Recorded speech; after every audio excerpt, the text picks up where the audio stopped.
another Savior. Holy, holy, holy, holy, Oyedepo.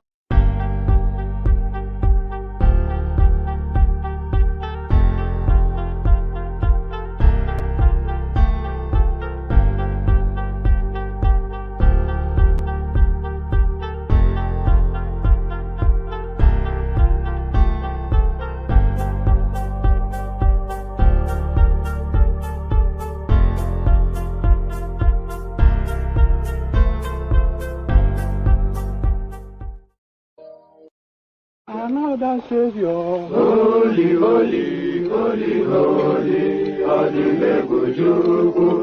Another Savior. Another Savior. Holy, holy, holy, holy, Oyedepo.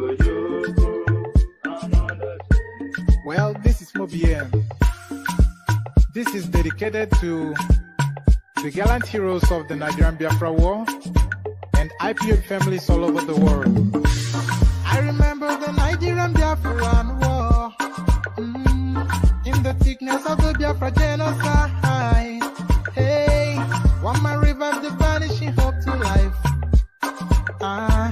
Let the great Biafran army to fight, and they were singing out, holy, holy, holy, holy, Oyedepo is another Savior.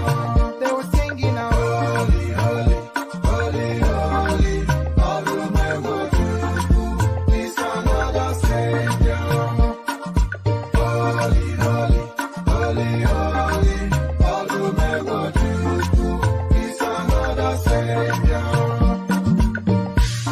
Many years after the genocide, whoa, yet another great leader has risen up now. Oh, and he's leading the Biafrans to victory. Inyamadika, yabika kwa namno. Hey, anamekele mazuche mefo. Mwanemo, it's an honor having you on board. When I'm singing along, holy, holy, holy, holy, Namdekano is another Savior. Sing along, holy, holy, holy, holy, Namdekano is another Savior. When I sing along, holy, holy, holy, holy, holy, holy, holy, is another Savior. Getting moving right and getting moving faster now. Holy, holy, holy, holy, is another Savior. Holy, holy, getting moving right and moving faster. Yeah, for freedom. Is another Savior. Yeah, for freedom. Holy, holy, holy, holy, Namdekano is another Savior. Another Savior. Holy, holy, holy, holy, Oyedepo. Another Savior. Another Savior. Holy, holy, holy, holy, Oyedepo. Well, this is Mobien. This is dedicated to the gallant heroes of the Nigerian Biafra War and IPO families all over the world. I remember the Nigerian Biafran War, in the thickness of the Biafra genocide. Hey, one man revived the vanishing hope to life. Let the great Biafran army to fight, and they were singing out, holy, holy, holy, holy, Oyedepo is another Savior. They were singing out, holy, holy, holy, holy, Oyedepo is another Savior. Holy, holy, holy, holy, Oyedepo is another Savior. Many years after the genocide, whoa, yet another great leader has risen up now. Oh, and he's leading the Biafrans to victory. Inyamadika, yabika kwa namno. Hey, anamekele mazuche mefo. And there it is. Enwala sebe uche me for one name. So Nwanama sebe uche me for one name. At least that was what I heard. Good day again, friends. We meet again. So we do meet again. Of course, we meet again. We always meet at this time, and always a pleasure to be in your company. I never take it for granted. You know, I go live with the session in the hope and anticipation of your presence, but I never take it for granted. How can I? Of all of the things you could be doing, you've chosen to spend the time with us. So always grateful to have your company. So there it is, the Holy Holy song from our Southeastern brothers. So Holy Holy, as guys, I bring you this. Buhari approved crippling cash withdrawal limits for Nigerians. So this is Emefiele speaking now. So it looks as though there's been restrictions placed on just how much you can withdraw from banks in Nigeria. And that move towards a cashless society is propelling at rapid pace within Nigeria. And Nigeria is far behind, by the way. They've already forgotten what looked like cash in places like Kenya and Uganda, where they have an Mpanza system or something. So necessarily, we must go cashless. And I think that direction towards cashless society is all of these restrictions that we're seeing now. So they've changed the Naira note to bring in all of the Nairas that is in public hands back into the banks, and then they're going to restrict the amount of Nairas that they're going to release to the public, to then force the public into that cashless space. So the grueling pains of change. Buhari approves crippling cash withdrawal limits for Nigerians. Emefiele making the headline. So I'm pretty sure that Emefiele did not put it quite in those words, crippling cash withdrawal, because of course he a functionary of the administration. Nigerian electoral body INEC decries apathy in Enugu, says 100,000 voter cards uncollected. So this you see, this is something that we've spoken about endlessly on this platform, and we only speak about these things only because there's antecedents in history to tell us then that this is usually the direction of travel. So all this enthusiasm that you're seeing at the moment, often instances, it does not translate into the polling booth. Into the polling booth, rather, it does not translate into the polling booth. It does not often instances carry through to a vote. All this enthusiasm, and I can only really cite the example. Pardon me, my voice is a bit perched, by the way. I'm not sure if I'm coming down with a flu or something, so you have to pardon me. I feel all dried up and bunged up, but so I can only really cite the example of what happened in the United Kingdom just a few years ago, when there was a debate about the country leaving the European Union or not. And that debate, it was so weighted in a certain direction that they decided to call a referendum. So the weight of the argument was that the country did not want to leave the European Union. Virtually an overwhelming, at least a sizable majority did not want to leave the European Union. And the government of the day, led by Dave Cameron then, he did not want to leave the European Union too. So because he read the mood of the country, he decided to have a quick referendum to solidify the United Kingdom's place in the European Union and to cancel that question completely. But when the result of that referendum came in, Britain left the European Union. That wasn't the will of the people. Do you know what happened? It was voter apathy. Voter apathy. That's the thing. And the demography, 40, 45 downwards to 18. So that is it. And that's consistent through history, through voting. And that is what is repeated now in this headline coming out of Enugu State. So this doesn't catch anybody that knows politics off guard. Nigerian electoral body, INEC, decries apathy in Enugu, says 100,000 voter cards uncollected. So uncollected voter cards cannot, of course, be used to vote. So from Enugu back to Lagos State, why I resigned as Tinubu's deputy, Bucknor-Akerele. So there's a video clip that goes with this, but I'm not quite sure how much of it we can play. and not for reasons of copyright, for reasons that she's speaking in Yoruba language, and there's a divergence in the audience that listens to this platform. But there's an essay that goes with it, so we read out the essay instead. Why I resigned as Tinubu's deputy, Bucknor-Akerele. So quite why she did that, we know she's going to stick it into him. And that guy has so many enemies. It's almost, for politicians have enemies anyway. It's baked into the nature of that space. But at Tinubu especially, everybody hates the guy. 4 days after Tinubu's appearance, Chatham House invites Peter Obi for conversation. So that is to be looked forward to next. What performance will Peter Obi put up? Is he going to delegate questions in the same manner that Tinubu did? Is he going to be going there to be saying Malaysian statistics and all of these things? And then the Englishman will be looking at him funny.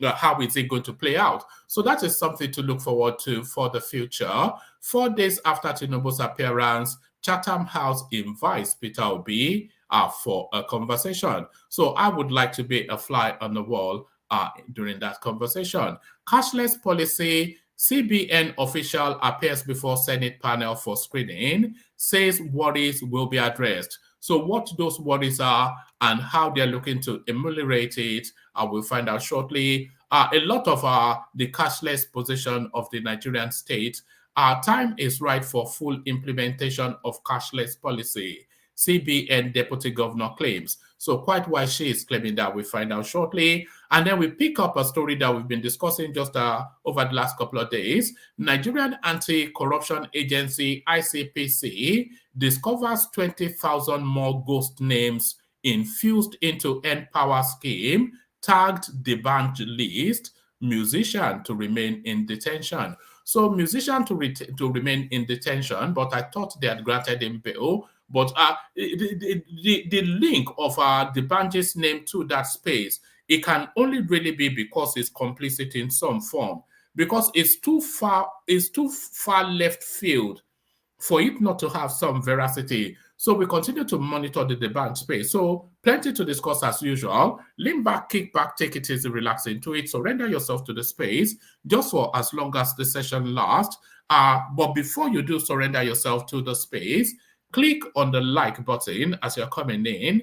If you're not subscribed already, then correct that immediately and right now. And then if you want to come join us on the screen, click on this hyperlink that says StreamYard. So that brings you into a studio space. Soon as I finish reading out the talking points, I'll let you onto the screen and a conversation ensues. It's an open microphone session, the open microphone being the hyperlink that says StreamYard. So come join us. And then, of course, if you want to tip towards the platform, you have the option of a super chat, but the preferred option of the platform is the Buy the Coffee app. So if you click on that, then you can go donate to the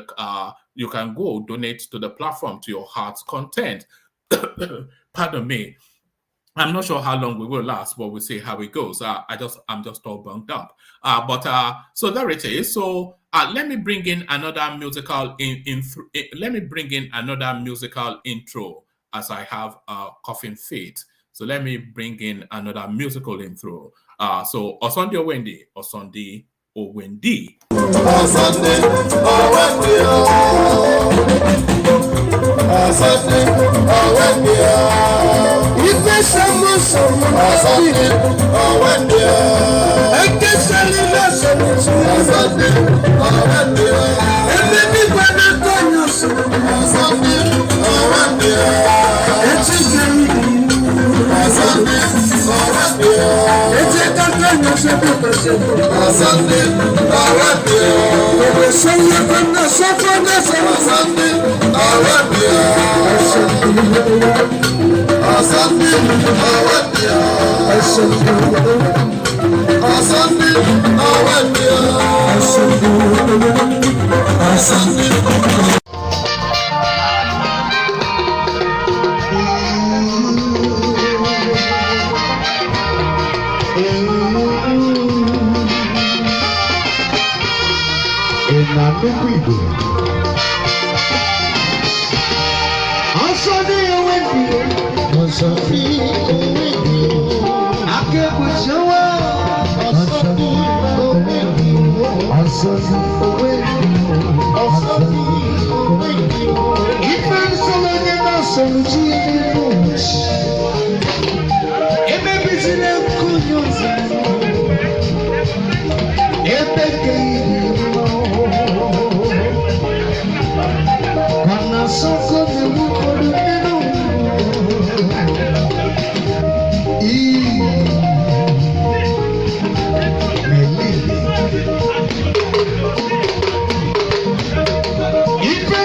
And there it is, the Osunday Owende song. The Osunday Owende song. So let me actually bring you this one that just happened upon whilst that song was being played. Let me bring you this one. And by the way, if you want to join us on the screen, please come early now, not in the later stages, when the room is full or we're about to round off. So if you do want to participate, then please click on the hyperlink that says StreamYard now. Labour Party dissolves Ogun Exco, sacks its National Publicity Secretary. So Ogun State, of course, that was where the sacking of Donye Okupe came from. And it looks as though now the axe has been wielded from the central space.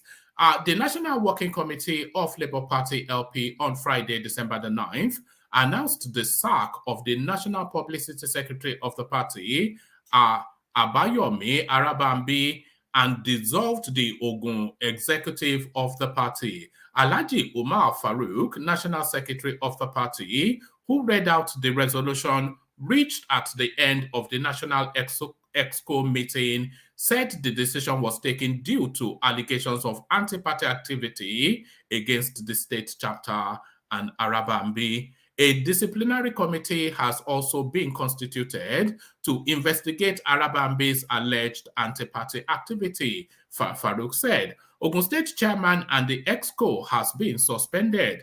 A caretaker executive will be appointed soon to take charge of the party's activity in the state, pending the recommendation of the disciplinary committee to be set up to investigate their activities in office. National chairman of the party, Barrister Julius Abure, also received a vote of confidence. So, that's just the thing then. So you have to know the background to this story to know how relevant it is and why we're bringing it up for discussion. So within that space, just early within the last few days or so, they had decided to revoke Donye Okupe's membership of the Labour Party for reasons that he was not paying his membership fees. They said they had given him copious reminders to pay his membership fees. He ignored them. And then, of course, according to the constitution of that party, whoever does not pay their membership fees for 6 months, they automatically lose their membership. So they invoked the constitution of the party to remove Donye Okupe. So the national space, of course, are just completely subsumed with rage. And the result of that rage now is the sacking wholesale of the state chapter. But the name that comes through, these are the Abayomi Arabambi. He is a senior functionary both in state and at the national level. I suspect that he may even be the spokesperson of the Labour Party. So is that internal implosion within that space? All of that, come share thoughts about that. Buhari approves crippling cash withdrawal limits for Nigerians. Emefiele this time. The governor of the Central Bank of Nigeria, Godwin Emefiele, has revealed that the recently launched controversial policy that limits cash withdrawal for Nigerians was approved by President Buhari. Mr. Emefiele made this disclosure just as the House of Representatives ordered the Apex Bank to halt the policy's implementation. The president said we should carry on with our work. No need to fear. No need to bother anybody, Mr. Emefiele said in Daura, Katsina State on Thursday. So they were saying that Tinubu was going to move the capital from Abuja to Lagos if he becomes president, which of course may not be exactly the truth. It's more likely to move the capital from Daura to Lagos because, of course, Buhari governs. It is already moved out, by the way. If you want to see him now, go to Daura. Emefiele defended the bank's decision, stating that numerous electronic channels have been established to support cashless transactions in the nation. He also stated that the recent move was necessary to actualize the overdue call for a cashless policy, which has been repeatedly abandoned since 2012 due to a lack of suitable payment infrastructure in the nation. The governor promised Nigerians that the Apex Bank would not,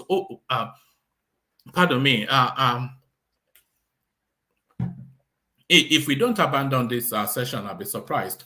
The governor promised Nigerians that the Apex Bank would not be overly strict in executing the new policy, promising that it will be revisited on a regular basis. So that is to say then it's a soft pedal introduction, So that is to say it's not being enforced in a draconian manner.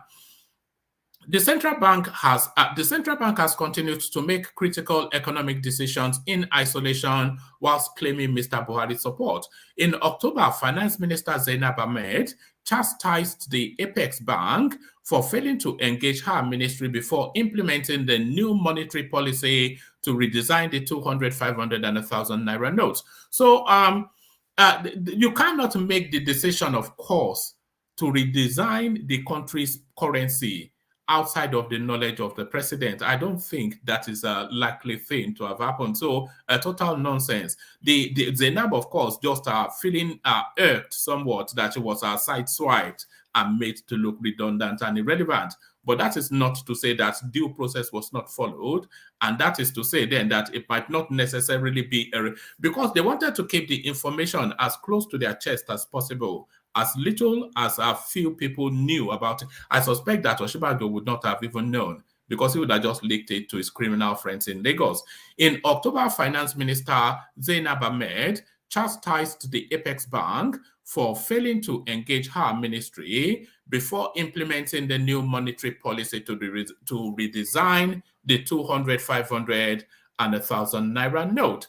The CBN announced on Tuesday that individuals and corporate organizations would not be able to withdraw more than 100,000 and 500,000 naira respectively per week for over-the-counter point-of-sale machines and automated teller machines. So there it is right there. So and that is per week by the day, not per day. So which somewhat that is a curiosity. So you cannot, let me just unpack it because this is a very important space. You cannot withdraw more than 100,000 naira. But the thing is, that's per week, from your ATM machine going into the bank, etc. So more than 100,000 naira cannot come out of your account per week. So what does this mean? In a cashless society, not in a cashless society, we're not a cashless society, we are a cash-run society. So what does this mean in a cash-run society? How does a household run on 100,000 naira per week, given the price of everything? And what of emergency spending? But then, of course, they are not saying that only 100,000 naira can come out of your account. As much as there is in there can go out of your account, but you have to do it electronically. So what does this mean? But a lot of people, of course, will be setting up business accounts now so that they can be taking out 600,000 naira, 100,000 as an individual, for 500,000 naira as a corporate entity. But that is where they're moving to now, as they start to squeeze the news around the cash in Nigeria and move towards that cashless space. The CBN announced on Tuesday that individuals and corporate organizations would not be able to withdraw more than 100,000 and 500,000 naira respectively per week from over-the-counter point-of-sales machine and automated teller machines. Several commentators described the policy as an attempt to tax all dimensions of financial transaction, cash, and internet banking. But the thing is, the one space that they should address, of course, is the cost of transacting with your own money, which I think is something that, if they are saying that they are trying to recover the spend on digitalizing the Nigerian financial space. I'm talking about the financial industry now, because of course, you know, when you transact, they will charge you 50 naira there, 40 naira there. So all of those transactions, they will tell you then that they are necessary for transmuting the Nigerian financial space into a digitalized space, because of course, the banks had to do the spend to digitalize, and they wanted to make a recovery. But they've digitalized that long that money would have been recovered. So a policy position has to be adopted by the central bank to force these banks not to be stealing money from people. Several commentators describe the policy as an attempt to tax all dimensions of financial transactions, cash, and internet. According to the new CBN policy, cash withdrawals in excess of the restrictions will be subject to pressing cost of 5 to 10% respectively. So if you want to withdraw, processing cost, that's it, not pressing cost. According to the new central bank policy, cash withdrawals in excess of the restrictions will be subject to processing cost of 5 to 10% respectively. So if you wanted to withdraw more than 100,000 naira, then per week as an individual, then you will incur a cost of 5%. So what's 5%? So it will cost you 5,000 naira to withdraw more than you can withdraw 100,000 for free, of course. But if you withdraw more than 100,000 naira, then it will cost you 5%. But I'm not sure if it's 5% of the spillover or 5% of the overall cost. And a corporate body, it will cost them 10%. So a real squeeze on the financial space. The one thing that the Nigerian space does know is how to 419 Nigerians. Nigerian electoral body INEC decries apathy in Enugu, says 100,000 voter cards uncollected. So all of this newfound enthusiasm, of course, it ends just, it's a flash in the pan, isn't it? A moment in time. The Independent National Electoral Commission has lamented lack of interest in voting from Enugu State residents. This was stated by Chukwuemeka Chukwu, Resident Electoral Commission REC in Enugu, who said that over 100,000 permanent voters' cards are yet to be collected in the state. So, of course, that is the heartland, the heartbeat of the obedient space. He said this on Friday, whilst briefing stakeholders ahead of the official start of PVC collections, which is set to begin nationwide on December the 12th, 2022. Chukwu stated that the meeting with stakeholders is to inform them of the start of the exercise and to educate voters on the importance of collecting their PVC. He said, we are concerned about people's lack of interest to collect their PVC. So somebody should actually come and educate us on what a PVC is and a BVAS is, because I think we say all of these acronyms sometimes and we don't really know their purpose and effect. He did, however, say that people should be informed that the 2023 election will be different from previous polls. There is not going to be any incident form during the election, so nobody will vote without his or her PVC, he added. He also urged political parties to educate voters, particularly their supporters, about the importance of collecting their PVCs during the window period. Chukwu also stated that INEC would hire 17,000 ad hoc staff for the 2023 general elections across the state's 17 local government area. He stated that only 5,000 people have applied for So, by the way, this is a space to make money for the young and unemployed in Nigeria. If you have more than a GCE, if you are educated to GCE level or WAEC level, as is my currency, because I came in under the WAEC system, I don't know any of these GCSEs. So if you're educated up to that spot, and I think INEC may be looking for you to offer you employment, it stated that only 5,000 people have applied for ad hoc jobs so far, and that more people are needed to apply. The REC also assured residents that the state's election will be transparent, free, and credible. So when have they not ever said that? They always say that, but then of course they experience something totally different. Why I resigned as Tinubu's deputy, Bucknor-Akerele. A former deputy governor of Lagos State, Senator Kofoworola Bucknor-Akerele, has said she resigned from her appointment over irreconcilable differences with Bola Ahmed Tinubu. Correspondents report that Senator Bucknor-Akerele was deputy to the APC presidential candidate from May 1999 till November 2003. Speaking in a recent interview with Alaroye magazine, the former deputy governor alleged that her former principal terrorized her whilst they worked together. Bucknor-Akerele also alleged that Tinubu has different behaviors and fought her with charms, stressing that her mother told her to quit the position. She said, "He has different behaviors. In fact, he fought me with charms and all." So later, Awishe Savage called me and advised me to resign. My mother also called me and reminded me that I am her only child and she was aged and asked me to resign. Speaking further, Bucknor-Akerele said she fell out with Tinubu when she went against an attempt by the APC flag-bearer to take over the Alliance for Democracy. A video showing when the APC presidential candidate was educating his team on how to...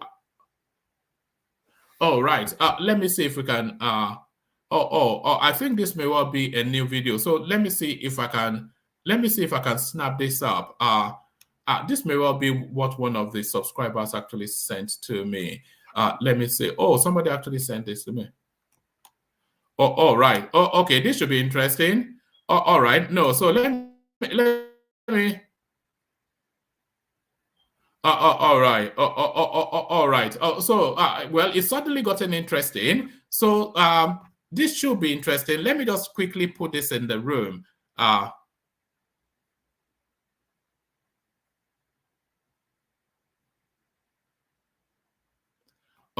right. I was just reading Ayizon's suggestion. Ayizon, we don't even see you on the screens anymore. Are you intimidated by my presence, Ayizon? As I was saying to what's his name, just hold on. Wait, I just downloaded something. There's a clip I want to share with you. Just bear with me 1 second. Okay, there it is. I got it. All right. So, yes. So that Bucknor-Akerele storyline, it tailed into a new headline. So let's now go into that new headline, because this may well be a bit more entertaining. Pardon me.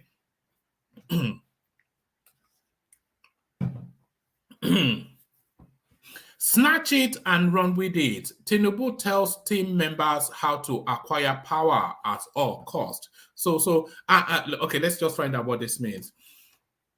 A video showing when the All Progressive Congress presidential candidate Bola Tinubu was educating his team on how to acquire power at all cost has emerged online. Correspondents report that Tinubu, alongside his team members, appeared at the Chatham House in London, the United Kingdom, on Monday.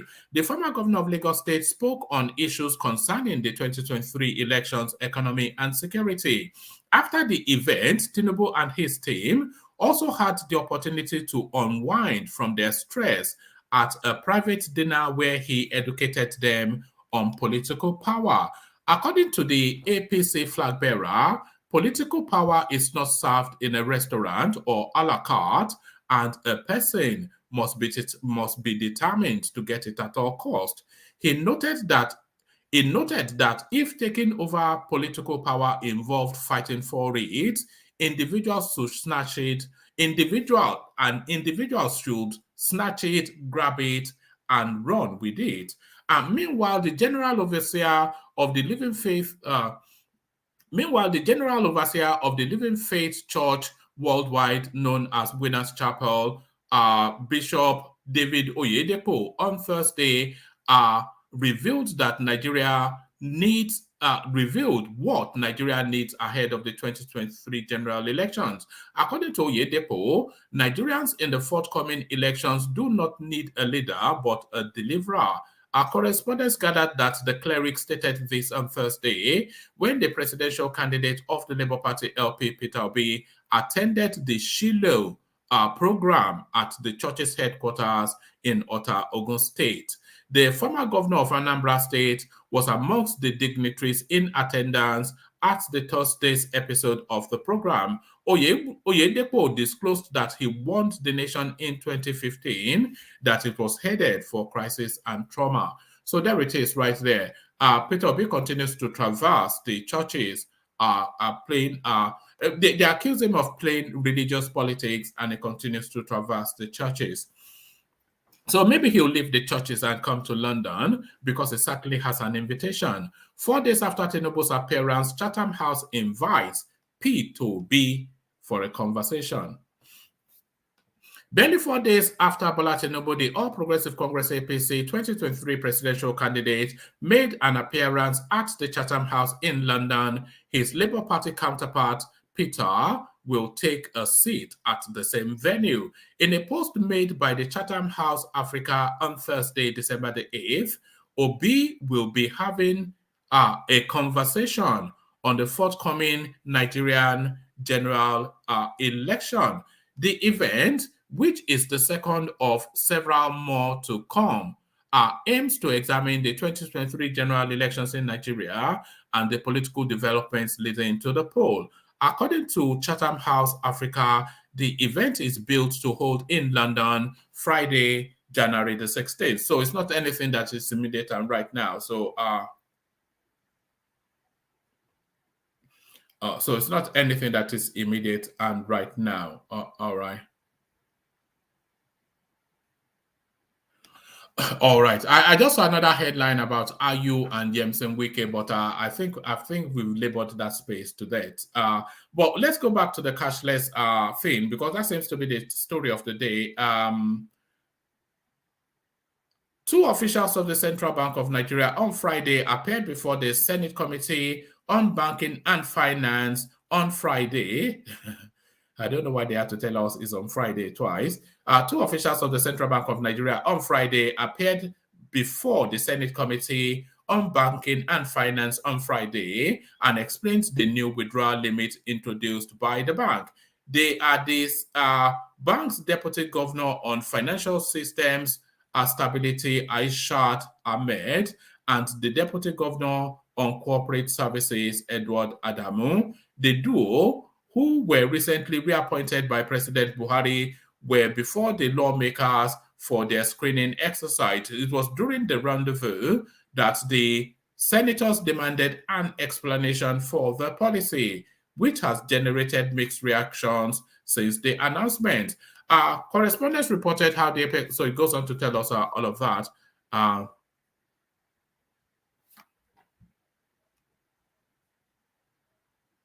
In her address, Ms. Ahmad said the policy is not new. It was introduced in 2012 during the Goodluck Jonathan-led administration. She said it started in Lagos and was later extended to Abuja and 6 other states in 2013. Although full implementation of the policy has not been carried out by the central bank since then, she said its introduction at the time has brought a lot of transformation in the banking and payment system. Based on information available to CBN, the time for full implementation of the policy with proposed limit on cash withdrawal per week is now, she explained.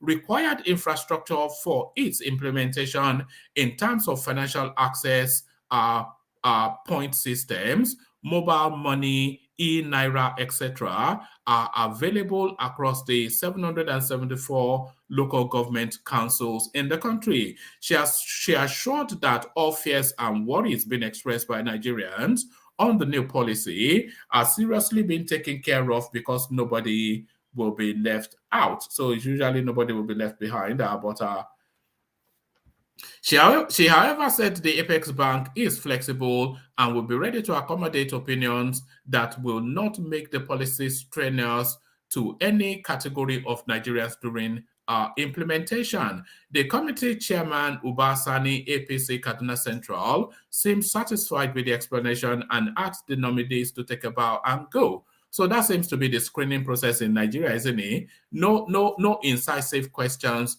no probing of anything. Take a bow and go. Take a bow and go. And there it is right there. Take a bow and go. So the next headline, of course, is something already captured in that one. So we leave that to one side. Just so that's 2 more to go. 2 more to go. And then we'll see if there's anybody in the room to take it on. So this is going back to the debunk space. Nigerian Anti-Corruption Agency, ICPC, discovers 20,000 more ghost names infused into Empower scheme, tagged debunk list, musician to remain in detention. So there it is. Famous Nigerian musician Oyedepo Oyebanji, famously known as the Banj, will remain in the detention facility of the Independent Corrupt Practices and Other Related Offences Commission, ICPC, over a fresh discovery of 20,000 ghost workers infused into the Empower program, correspondents gather. The anti-graft agency detained the Banj on Tuesday over fraud allegations involving the Empower scheme. On June 8, 2016, President Buhari launched, also gives us all that, but let's go to where it talks about. Correspondents earlier reported how top government officials introduced 70,000 ghost workers into the Empower program and fraudulently diverted billions of naira into their pockets. 70,000 names were infused into the Empower by officials of the Buhari regime in the last 4 years. The fake list cost Nigeria 2.1 billion per year, whilst original Empower candidates are left unpaid, a source told correspondents. In June 2021, correspondents reported that 14,000 beneficiaries of the Empower program were owed for 5 months. Empower is a youth empowerment scheme sponsored by the Nigerian government under the Social Investment Program, SIP. Other programs under the scheme include homegrown school feeding, trader money, market money, and the traditional cash transfer in the 36 states of the country. Correspondents gathered that since the Social Investment Program of the government was moved to the Ministry of Humanitarian Affairs and Disaster Management, the minister, Sadiya Farouk, had been making attempts to stop some of the programs under the scheme. Aside from announcing that beneficiaries will be laid off, she had also refused to release funds for the school feeding programs in some states. A source at the Humanitarian Ministry on Wednesday told correspondents that top government officials in President Buhari's government have been using cronies to siphon funds under the social... They are just a godless bunch, the Nigeria. They will steal every... Remember how they were even stealing palliatives that were donated by foreign countries under the COVID space. Yeah, it's unbelievable. A source had confided in correspondence that ICPC would release the band on Wednesday night after failing to successfully link the musician to fraudulent activities in the Empower program. The band will be released tonight by the ICPC. The agency is unable to link him concretely with fraudulent activities in Empower, a source in the agency told correspondents. However, the source on Thursday said investigators discovered a fresh list containing over 20,000 ghost workers tagged the bunch list. He said the names were allegedly used to divert 600 million naira monthly for over 2 years by government officials in connivance with the Nigerian musician. The source, however, added that the band refuted the allegation and denied any knowledge of the list. Like I told you yesterday, the band was to be released last night, but our ICPC Director of Operations was not available. So his lawyers were asked to come back today. So I thought releasing somebody was an administrative thing. I didn't know that you needed Oga to come and sign it out. If it's not meant to be in detention and he continues to be detained for a minute more than he's meant to be in detention, then he's being held illegally. He's being kidnapped. So there it is. So there is the demand space, of course. They're just stealing hand over fist. And the conduit for looting, by the way, seems to be this Sadiya Farouk. She seems to be the one that they are passing illicit monies through.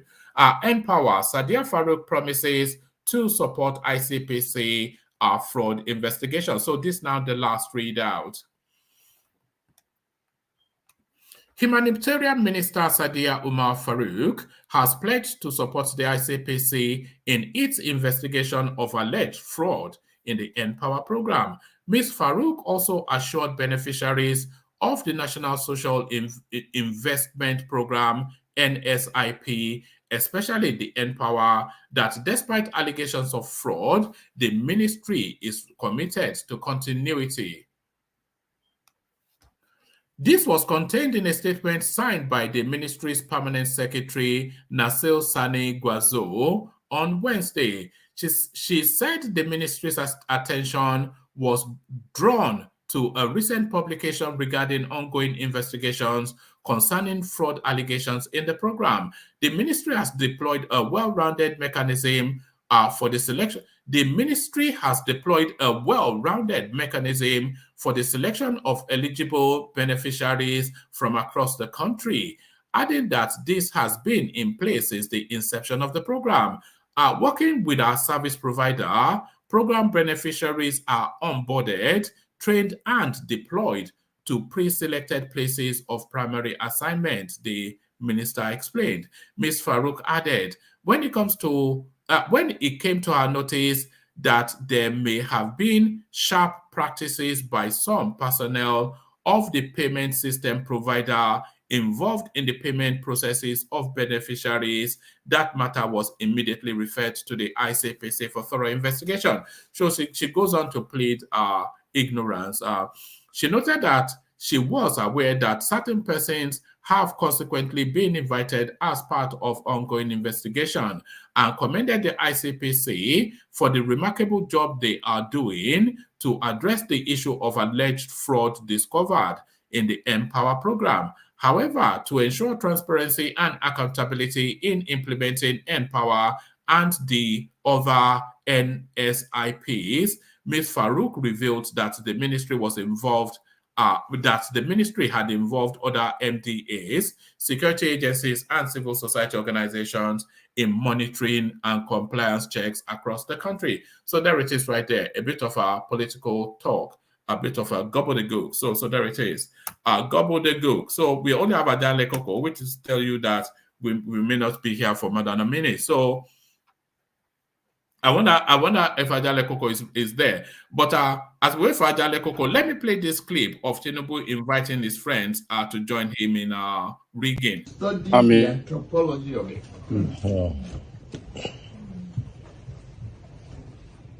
Where are we? No. Political power is not going to be served in a restaurant. It's not served in a la carte. It's what we are doing. It's being determined to do it. At all costs, fight for it, grab it, snatch it, Yes, sir. and run with it. Yes, sir. Jagaban. Jagaban.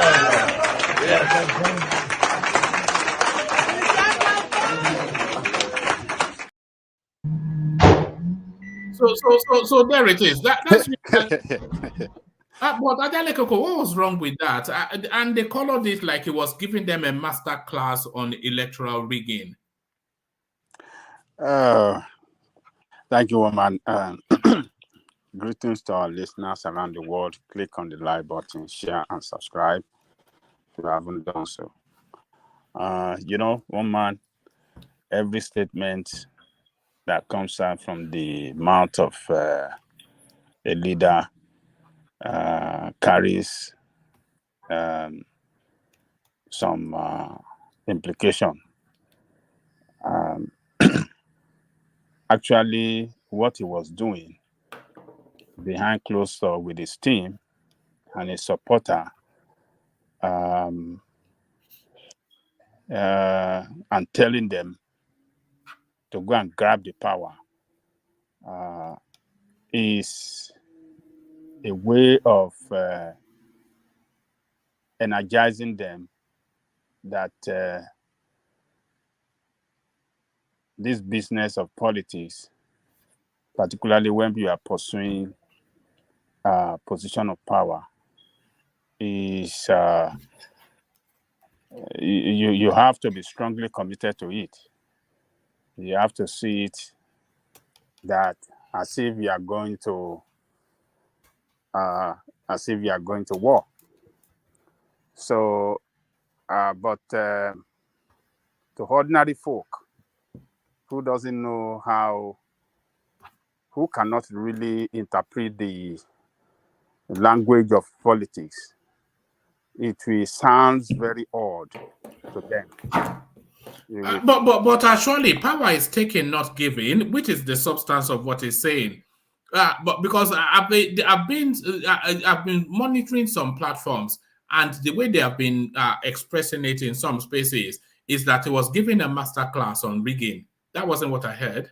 Oh yeah, you will hear that because those maybe those platform are platform of his supporter of his opposition, his opposition supporter rather. So they will color it, they will interpret it in such a way to ridicule him and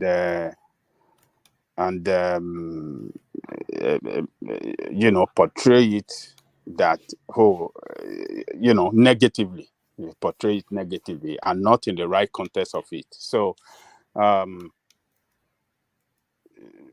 Tinubu is by that statement and everything is said there was a kind of morale booster to his support, to his supporters rather, inner supporters, that look, this election is not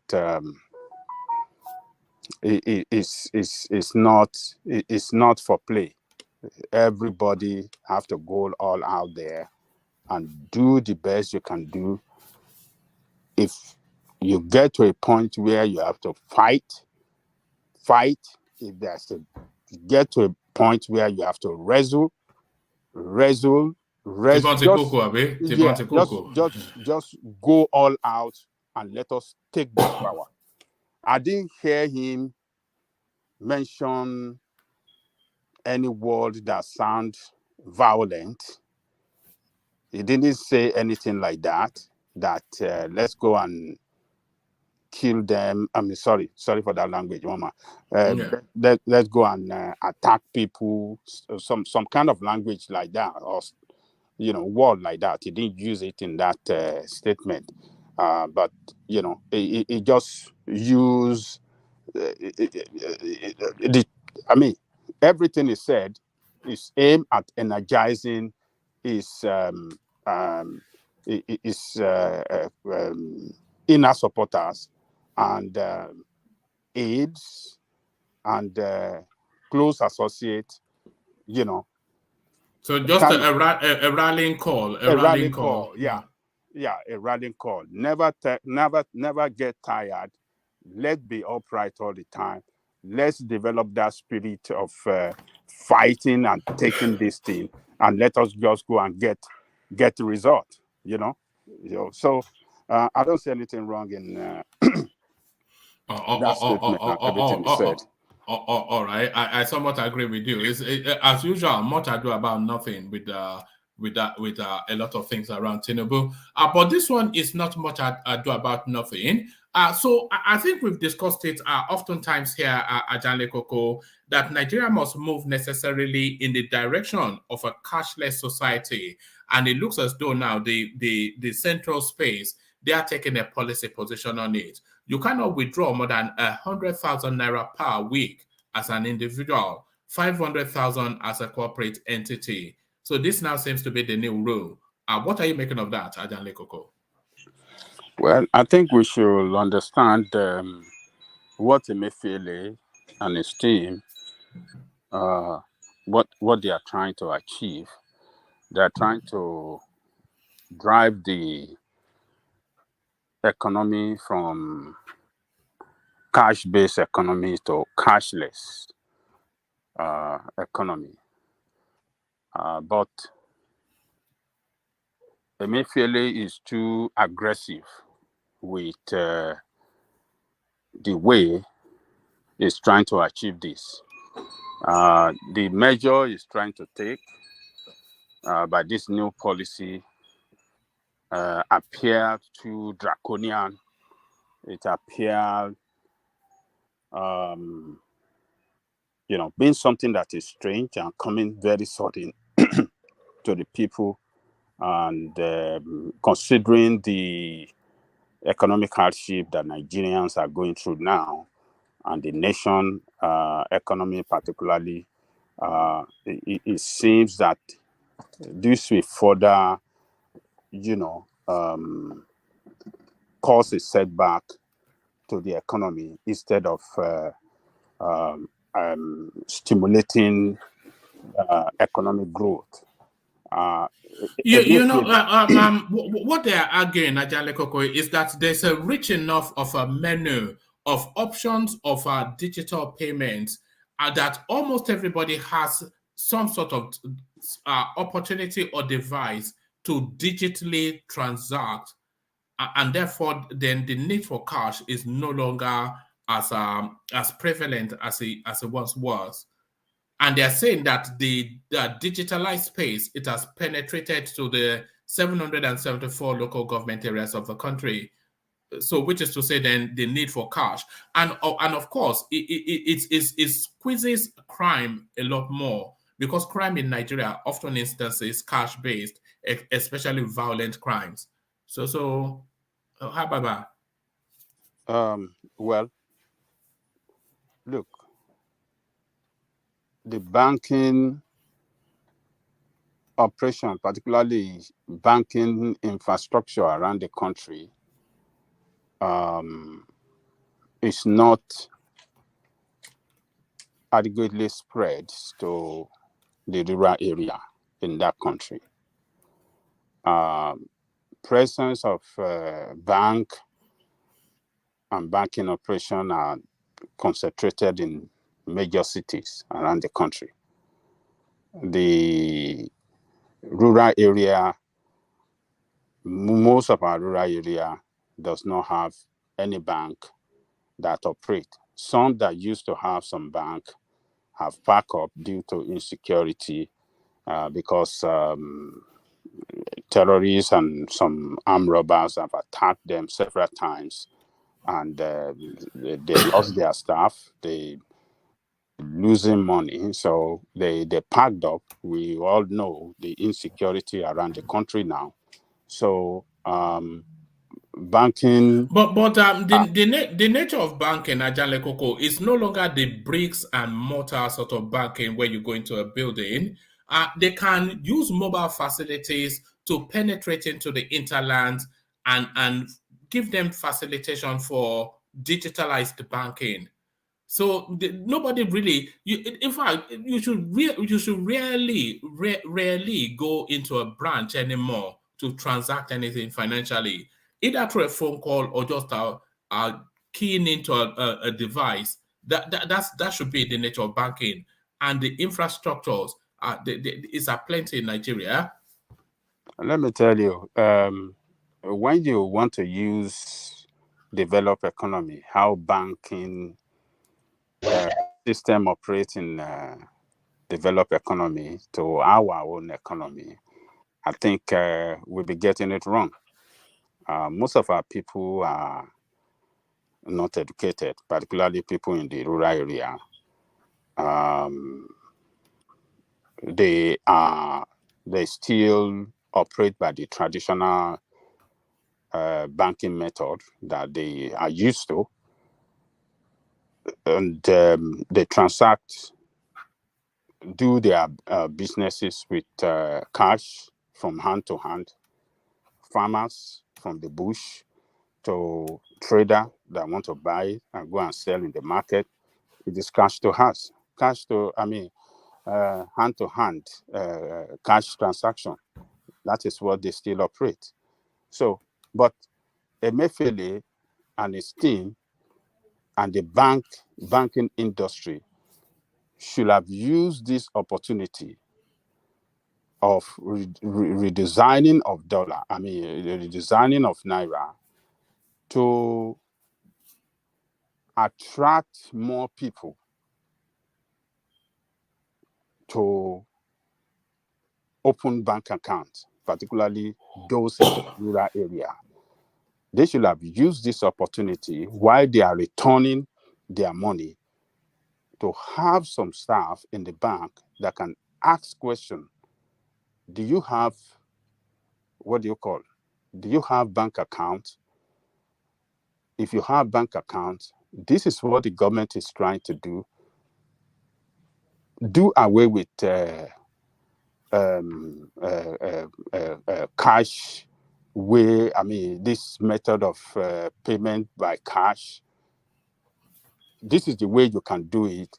We can help you to start operating cashless, and let them know, give them some kind of incentive. If you know somebody in the village or in your area, if you bring a person to come and open bank account, we will give you a referral fee of 50 naira or 1,000. Just do something that can, make the banking system why can't be attractive. Why can't the banks themselves just get some mobile unit and go into the interlands and onboard these people? Just get some van or something with all their computers, go into the interland, tell the chief to gather the people, register them all up. That is another way to do it. That's another way. But there could be risks to that, because they could be subjected to attack. They could be subjected to kidnapping. So bank itself have to be careful to send people to rural area. There are some parts of Nigeria that you cannot even go. As of today, even look, from Lagos to Ibadan is even dangerous. Not talking of, the interior part of the country. So, but they can introduce kind of referral, reward, yes, by, telling people, come and open bank account. This is what we are doing. If you bring somebody, we will give you 1,000 naira. Anybody that you introduce that never have, and then the bank, while open this thing, we check if they have this VIN number. What do they call this? The number that they is it VIN number or something? What like is it? BVN. BVN. BVN. I said VIN number. VIN number is what you have on our vehicle. Which one is BVN? Which one is BVN? That is verification, banking verification number. Oh, all right. Okay. Yeah, I think bank verification. Yeah. So they can use that. They can let them have BVN, and they can, talk to them and let them know that this is what they are doing. That, they could lose their money if they don't do that, and they should have a department that can help these people, those that are traders, that can help them on how to operate the bank, the cashless system. Nigerians,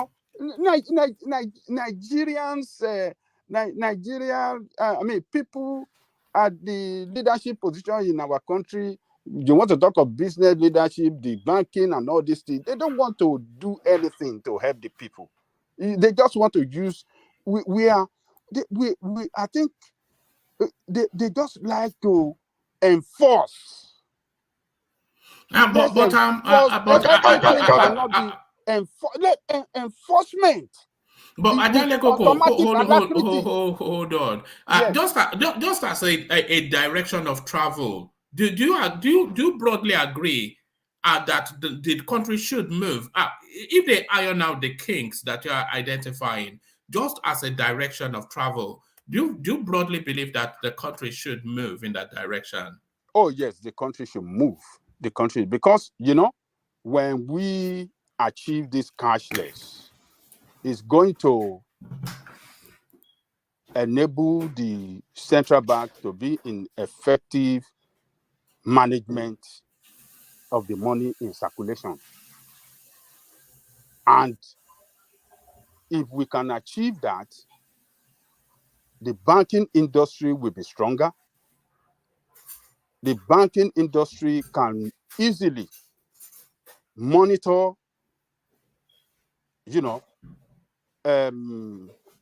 cash transfer from one account to the other. And they can easily identify suspicious movement of funds. So this idea of, what do you call this thing? Terrorists asking for cash, ask for what do you call it? If terrorists cannot get cash, what do you call whenever they request for ransom and they cannot get cash of 1 million at a go, and somebody have to transfer money to their account, they can easily be identified and they can easily be exposed. So there are a greater advantage to that. Our economy will become stronger because the banking system will have control of the large percentage of money in circulation, and they can have enough money to even loan out to businesses. And do you think the only way this can work is to address frontally those criminal charges that all of these banks embed into transactions, that they'll just find some way to just snatch some 40 naira from you, 50 naira from you, before you know it's all, your money is gone. Yeah. Your money is gone. How can you keep money in the bank, and the bank itself will be charging you one kind of interest, one kind of fee, from with different names. They'll be stealing your money, and that doesn't make banking system attractive to the people. A lot of people, traders that work hard for their money, people in villages, we say, what's the point? If I go and put 200,000 or 100,000 there, after some weeks, that due to bank fee and this thing, your money already reduced to reduce in against what you initially put there. So what is the point? Let me keep my money in my house under my pillow. Adale Koko, I know a lady in Nigeria. I think she's a banker as well, actually. She's of some wealth, but she always puts her money in gold. She will buy gold and then go and deposit it in the bank. In the bank. Yeah, that's what she does. The gold doesn't lose value. It will only really go up in the long term, Yeah. So whether you change the currency or you don't change the currency, she doesn't care about that. Yes. If she wants to go to Dubai, she'll go and take out some gold and go. Yes. She doesn't care about your forex, So so it's Emefiele is taking too aggressive approach to this, which I don't like. It's going to make a lot of people more poorer. How can you say that somebody cannot withdraw more than 100,000 in a week? How much is 100,000? Converted to dollar is. Yeah, I was wondering that doesn't run a household. 100,000 naira. It doesn't run a household. No. So they need to work on making the banking attractive to the people, so that more, lower level people in the country can go and, put their money in the bank, and they should not be charging them, all this. They can charge them little, but not something that will be too significant that reduces their balance all the time. So I think that is what they should concentrate on. It is too aggressive with it, and I don't think that will help the economy. It will further cause a setback, and it won't help generate economic growth that we seriously need right now. It should be making policy that will generate economic growth in that country. So Emefiele, I think the Senate or the House have invited him. They should be able to sit down and work out something good that will not put too much pain on the poor masses in that country.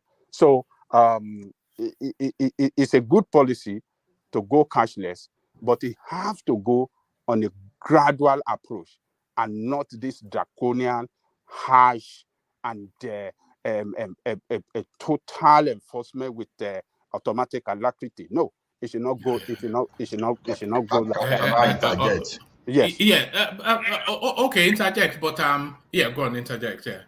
So basically, what we are still not doing right in that country today, even no matter the level of policy, people will still not follow. You see, this country we are, if we bank the way we bank in Nigeria, people will still keep their cash at home. You see, the banks in Nigeria, ask average Nigeria, for example, just like in Canada here, average person, when you get a card from bank, you have access to credit.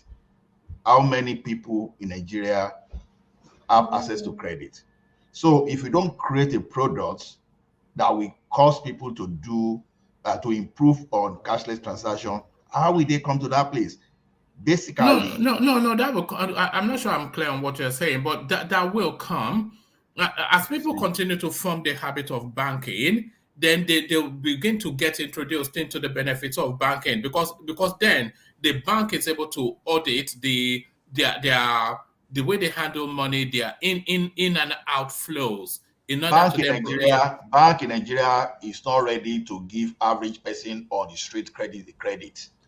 Why is that? Because they are not able to document their financial. Yeah, that's why I'm just but that's what I'm saying. So, yeah, I wanted to bring you in actually.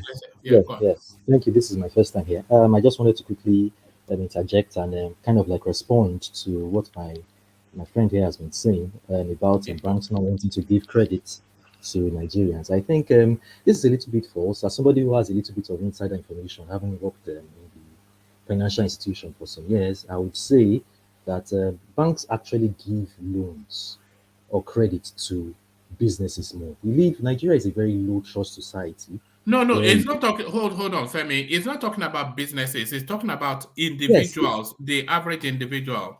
yes, I'm actually going somewhere. Like I Consumer said, credit is what I'm talking about. So yes, yeah, yes, I will, see, Oh, Femi, hold on, Femi. I No, no, will. hold no, on. let me tell Femi something so that we can interact very well. See, Okay, Okay. I work in okay, the bank. Not only I okay. work in the bank, I Hmm. work in the electronic banking section. I work with the switch. You know, when you switch transaction, ATM card, and all those internet e-banking services and mobile. So I can relate with you when you talk very well. So when we talk, I'll be able to understand and tackle some of the things. But don't make it. Hold on. Don't make it too technical though, because No, no, no, otherwise, Yes, no. hold on. Don't make it too technical. Otherwise, the audience will get bored. So don't try and out banker each other. don't be Yeah, too okay, professional. No, no, no, no, yeah. no. Otherwise, okay, yeah, I'm not going to. I'm not yeah. going to make it too technical. That's not what I'm saying. Mm, Because you know that point that I raised was just a point there. Because mm. there are a lot of things around our banking. For example, if I put money in my bank now, maybe some money misses in my account. For example, you will find a situation whereby because it's insured, they will reimburse me my money. But in Nigeria, it takes a lot of fighting. I can tell you, my wife lost 50K just last year, just through this internet banking we are talking about. The beneficiary of that money later say, oh, just do for your own for God. And the bank, I don't want to mention the bank, for example, were just moving around and they were dancing around. Now, tell me, how will she be comfortable doing such kind of transaction the next time? Because the bank in Nigeria, in most cases, they want to put the responsibility to the customer. Now, you withdraw money from ATM, for example, if sometimes it can take you forever to get your All right. transaction your money. No. All right, Ola. That wasn't really the direction of the conversation. The yeah, direction of the conversation was more Nigeria trying to move into a cashless society and trying to onboard people into the financial system. yes. So Femi, I mean, what's your take on that space Okay, and like, and the restriction of cash withdrawals to 100,000 individual every week and 500,000 corporate entities. yes, one man. Thank you very much again for the Hmm. opportunity. It is not like Gordon Mayfield said. It is not cast in stone. If you actually want to exceed the 100,000 limit as an individual, you will pay the fine. If you can pay the fine, oh well and good. Nobody is saying you can only withdraw 100,000 and that is it. If you decide, I need this money and I want to withdraw, you actually have to write a letter to your bank. The process is kind of cumbersome, but you'll be allowed to withdraw, but you would have to pay 5% as a fine. Like I was saying, let me just kind of like segue a little bit into what I was saying previously before I got cut off. I was trying to say that banks actually give loans or credit, lines of credit to business accounts, to businesses. But the reason why banks do not kind of like give loans to what I'll call retail customers is because Nigeria is a very low trust society. We actually have look at these loan companies. People, I don't want to mention names. You know them. These companies where if you send a text, they can give you 50,000 instantly, 100,000. How many Nigerians who take that loan repay? Most of them don't repay. They see it as it's free money. I'm a sharp guy. Let me just chop these people. So you actually see all these loan companies, these loan sharks. I call them loan sharks who are on the internet. They have to keep threatening and doing a lot of things because the average Nigerian, I'm sorry to say this, is actually very fraudulent. The average Nigerian looks for ways to circumvent the system. So when you say banks don't want to, the trouble, when I call the ROI, the return on investment, or loaning to an individual 50,000, 100,000, and him defaulting on the loans, is very high compared to the return on investment of loaning 10 billion, 20 billion, 50 billion to a Dangote or whoever who might not default, or even if he's going to default, he might reschedule the payment system. You can actually see that it actually makes more business sense for banks to loan to businesses than to individuals. Another thing again is that when you say okay, that I think that kind of like handles that. I was kind of like segueing into what you call retail banking. Banks actually have what you call retail or agency banking right now. What you call POS. It's called POS. There are POSs everywhere. But this current development in the banking system now, where you have they are trying to force people into using e-payment channels and e-payment systems, kind of like defeats this retail or this POS agency banking, because most people who go to the POS are actually going to withdraw cash. They are not going to do transfers or do anything. So when you're now moving that burden of But the POS is already a digitalized system. Can it not just be recalibrated so that it can just be a portal from moving money electronically? you can it is possible, but like I said, the average Nigerian is going to a POS to go and withdraw 1,000, 2,000, 10,000. They're actually going to withdraw cash. And Nigeria has a right now. Nigeria has a literacy level of 61.38% as of 2022. I don't know how true that statistic is, but that Are is you what it Peter? is. Are you Peter B? Are you I am not. No, quoting statistics? I know why In China. no, I know why I said that, because how many people are comfortable? Like my brother just said, he said his wife lost 50K. There are a lot of channels, a lot of avenues where bad actors can actually circumvent the banking system. Right now, my bank, my Nigerian bank, once it is outside banking hours, that is 9 to 6, you can't use mobile banking anymore. That's new development, because most of the people in IT security, most of the people in e-channels, most of them are jackpot to Canada. Most of them are in Canada. A whole department left at the same time to Canada. So you can say that the banking system is actually on shaky legs right now in Nigeria.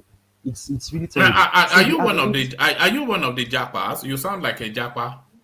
I'm not a jackpot. Yeah, I'm actually in Nigeria. you sound like you are in No, Nigeria now. I am in Nigeria right now. Oh, So the all thing right. is, So sorry. It's as the visa application not been. How far into the visa are you? no, I'm not jackpotting for now. If the opportunity comes, then. But right now, I'm not jackpotting for now. So Where would you like to? Where would you like to jackpot to?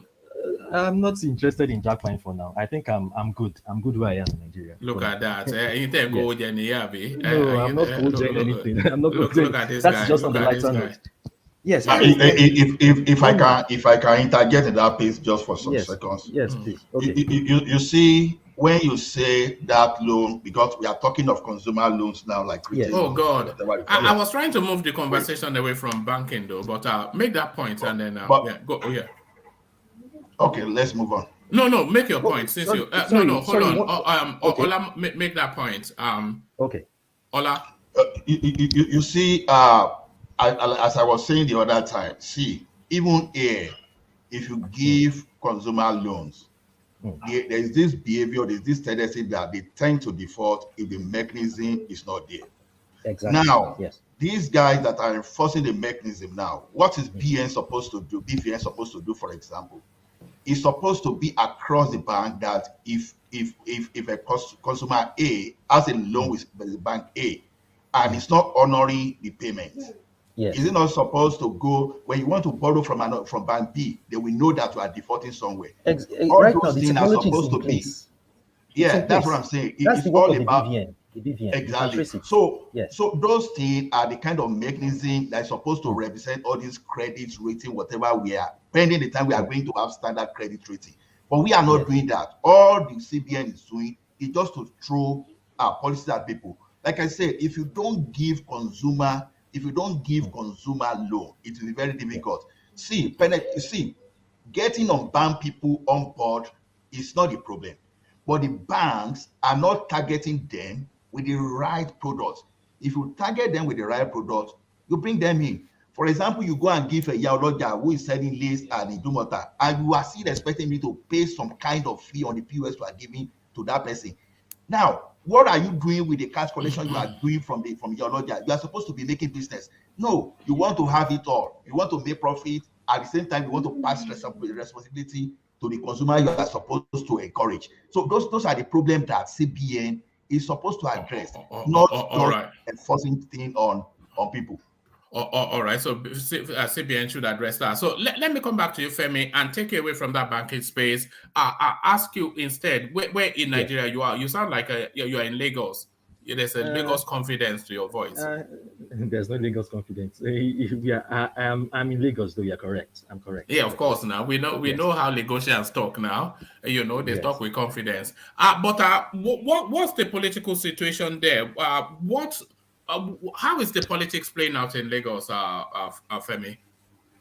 Politics. What are people saying? What's on the For ground? at the local level, it's a slam dunk for Sanwo-Olu. I don't think the PDP No person or Jandor. the No Labour Jandor. those Jandor is I'll call him a Trojan horse who was sent by the APC to scatter the PDP as an opposition. He is clearly not serious. This is somebody who was a PA to Fashola, and he's clearly not serious. I call him the spiritual successor to what do they call this perennial PDP guy, their governorship candidate, that pharmacist in Apapa. I've forgotten his name right now. It's kind of slips in my mind. Yeah. So he has come to actually take the position of that man. So he knows he's not going anywhere. But he's just going through the motions. And right now, PDP Lagos is in disarray. But the judge is vehemently against Jandor. So Jandor is clearly. Let me not sound too dismissive of his ambition, but I think he's a joker. Especially when you look at how deeply, Femi, yes, how deeply has the obedient movement penetrated into Lagos? What's your reading of the strength of that movement in Lagos? In Lagos, the obedient movement is like I would always tell people, Lagos is a microcosm of Nigeria. It's like a small sample size of the larger country. We have a lot of people. There's no tribe or tongue that is not represented in Lagos. So you can't really say the obedient movement is strong. It's strong in Lagos. It's strong everywhere. But the thing is, if in a free and fair election, I see the obedient movement going head to head against Tinubu and his candidature. But the thing is, Tinubu might likely win in Lagos if he unleashes his normal. Yes. Are you saying Yes. Are you Jimmy Agbaje, by the way, was the name you were looking Yes. for? Yes, exactly. Are you saying that in a free election, Peter Obi can threaten Tinubu in Lagos? Is that what you're saying? At the moment, it's all I can see. Yes, he can. Yes, he can. You think so? I don't think so. I know so. I'm on the ground. I can see things. So I can calibrate. Where I is can Obi's, calibrate and yes, yes. where is Obi's vote likely to come from? Because a lot of people narrow his vote to just is a section of the country. Okay, yes. Igbo, yeah. That's a very good question. Let me just lay it out as I see it. Right now, in the southwest, the only states I can, like I said, Lagos being a microcosm of the generality of Nigeria. In a free and fair election, Obi takes Lagos. In a free and fair election, Obi takes Lagos. What Free did you and say? fair, not in a free and fair election, Obi takes Lagos. Right. He takes Lagos. Okay. Other states in the southwest. No, wait. Stop. Okay. Stop. Talk us through Okay. how you've made that statement. Talk us through it. How does it take Lagos? Like I said, in a free and fair election. Yes. Obi takes Lagos. Yes. Tell us how that happens. Yeah. I've already given you the basis for my assumption or my predication is that Lagos has everybody in Nigeria, and right now I would say people kind of like term Obi to be a sectional candidate, but I wouldn't say that. He has a kind of widespread general acceptance in almost all the states in Nigeria. So when you have the Igbos in Algo Palace, definitely will vote for Obi. The Igbos in Trade Fair, in parts of Ushudi and those places will vote for Obi. But there are some parts of Lagos like Agege, Yanopaja, all those places who will definitely vote for their perennial man. Yanopaja, yeah, they vote for Tinubu because. Where would they? Alimosho, where would they? Alimosho, thank you. Those are strongholds of the APC. Even if you, as a person, want to vote for. But Alimosho local government area. Hold on, Alimosho local government area is 75% the population of Lagos. That's where Lagos is. That's what. If you say so, I don't have access to statistics I can quote and tell you. But if you say so, I agree. There's a lot of population there in that region that has, you know how you call Kano, Katsina, Kaduna the Kardashians of Nigeria. That's how you call Alimosho. That is why the results from those areas normally come later in the day, especially when they need to pad the figures. So they actually bring out results, a mass acceptance for the APC from those regions because they are mostly populated by Are you saying? Are you Southerners, saying? by Are you Yoruba saying? people. Hold on, Femi. Are Yes, you yes. saying that? Are you saying that the Yorubas in Lagos Mm, will vote for mm. Peter Obi? Because that will have to be in their large numbers. Because that I will have to never be the case. no, I never implied that. There are Yoruba people today who would actually vote for Peter Obi. There's a sectionality, there's how I will classify them as there's a certain sectionality of Yoruba people in Lagos who would vote for Peter Obi. One, they are educated. Two, they are young, they are younger. But when you talk about the elderly people, the traders in Lagos Island, all those Yaloja, and those people would never ever vote for Peter Obi. There's no way because of they feel Omowani is our son. We have to vote for Tinubu and things like that because of tongue, tribe, religion. He's Muslim, so you can't expect Maniyaloja it's a Campo Square or Tinubu Square that will now say I'm voting for Peter Obi. No, to them, his candidature doesn't is a joke. It doesn't exist to them. So, like I said, in a free and fair election, it is possible that Peter Obi takes it against You Tinubu. know, we've heard a lot of outlandish comments on Mm, this platform. I think that's probably the most outrageous thing that anybody has said on this space. That you Peter Obi will take Lagos from Tinubu. kindly note, I said It's unbelievable.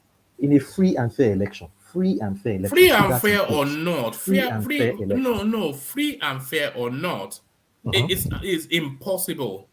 Uh-huh.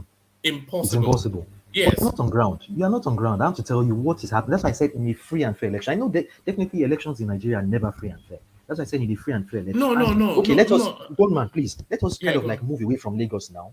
You know, you told me to access the whole country. So let's move away from Lagos into other segue into other parts of the southwest. In places like Oyo State, in places like Oshun, Ogun, Ondo, and Ekiti. I don't see Peter Obi winning in those states. That's why I said the only place he stands a chance, a free and fair election, is Lagos.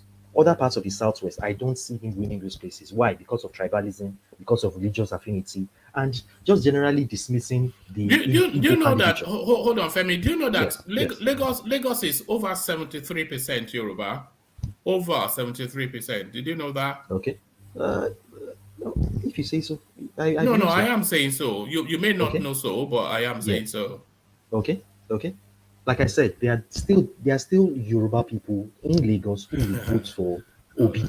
I don't know why you think it's impossible. There are still some people who No, can no, no. actually like I sit don't. down, assess the situation, and actually vote for what they feel is right, not just voting along tribal lines or language, tribe and Uh, culture and religion. They can all actually right. do that. Yes. Yes, no. I believe that some Yorubas will. Yes. Yeah, of course, So you some. can't say it's a slam dunk No, for no, Yoruba people voting for Tinubu in the it southwest. is. It's not a slam dunk. Lagos State is a slam dunk for Oh, Tinubu. really? Free and fair, February is free. 80 something days. 80 something days. So Yes, it's not too far anymore. It's fair, not too far away. free and fair or not, Lagos. I Okay. mean, what are you even talking about? What are we even having this as a conversation that Peter Obi will take Lagos from? Peter Obi, Okay, please, one man. One man. One man. Abule wo lo ti wa? Why do you feel Peter Obi has no chance in the free and fair election in Lagos State? Why? Why do you feel all Yoruba people will vote? Why do you feel all Yoruba people will vote along tribal lines? It's not everybody that chose that piper once they play the tune, everybody dances to that tune.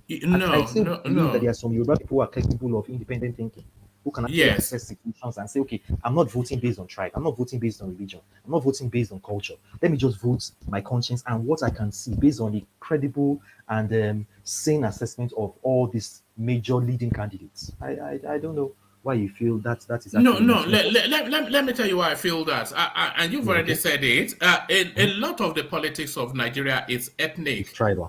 Okay. Yes, yes, it's Mhm, tribal. So, and mhm, Lagos is predominantly Yoruba, their warriors, mhm. etc. And Yes. to the vast majority percentile. And yes, there will be a smattering of Mhm, people that have this elegant thinking that they're not going to mhm, give consideration to tribe. mhm. But all of the voting patterns in Nigeria, the one thing Yeah. that it has ever told us is that Yes. tribe is one of the primary considerations that people give to voting. You Mhm. know, Okay. I'm not sure that the Yoruba person will see a guy called Bola Tinubu and go and vote for a guy called Peter Obi. There's no sense of affinity, there's no close kinship, and there is nothing that aligns culturally. They will go for Yeah. Tinubu just for that familiar of culture.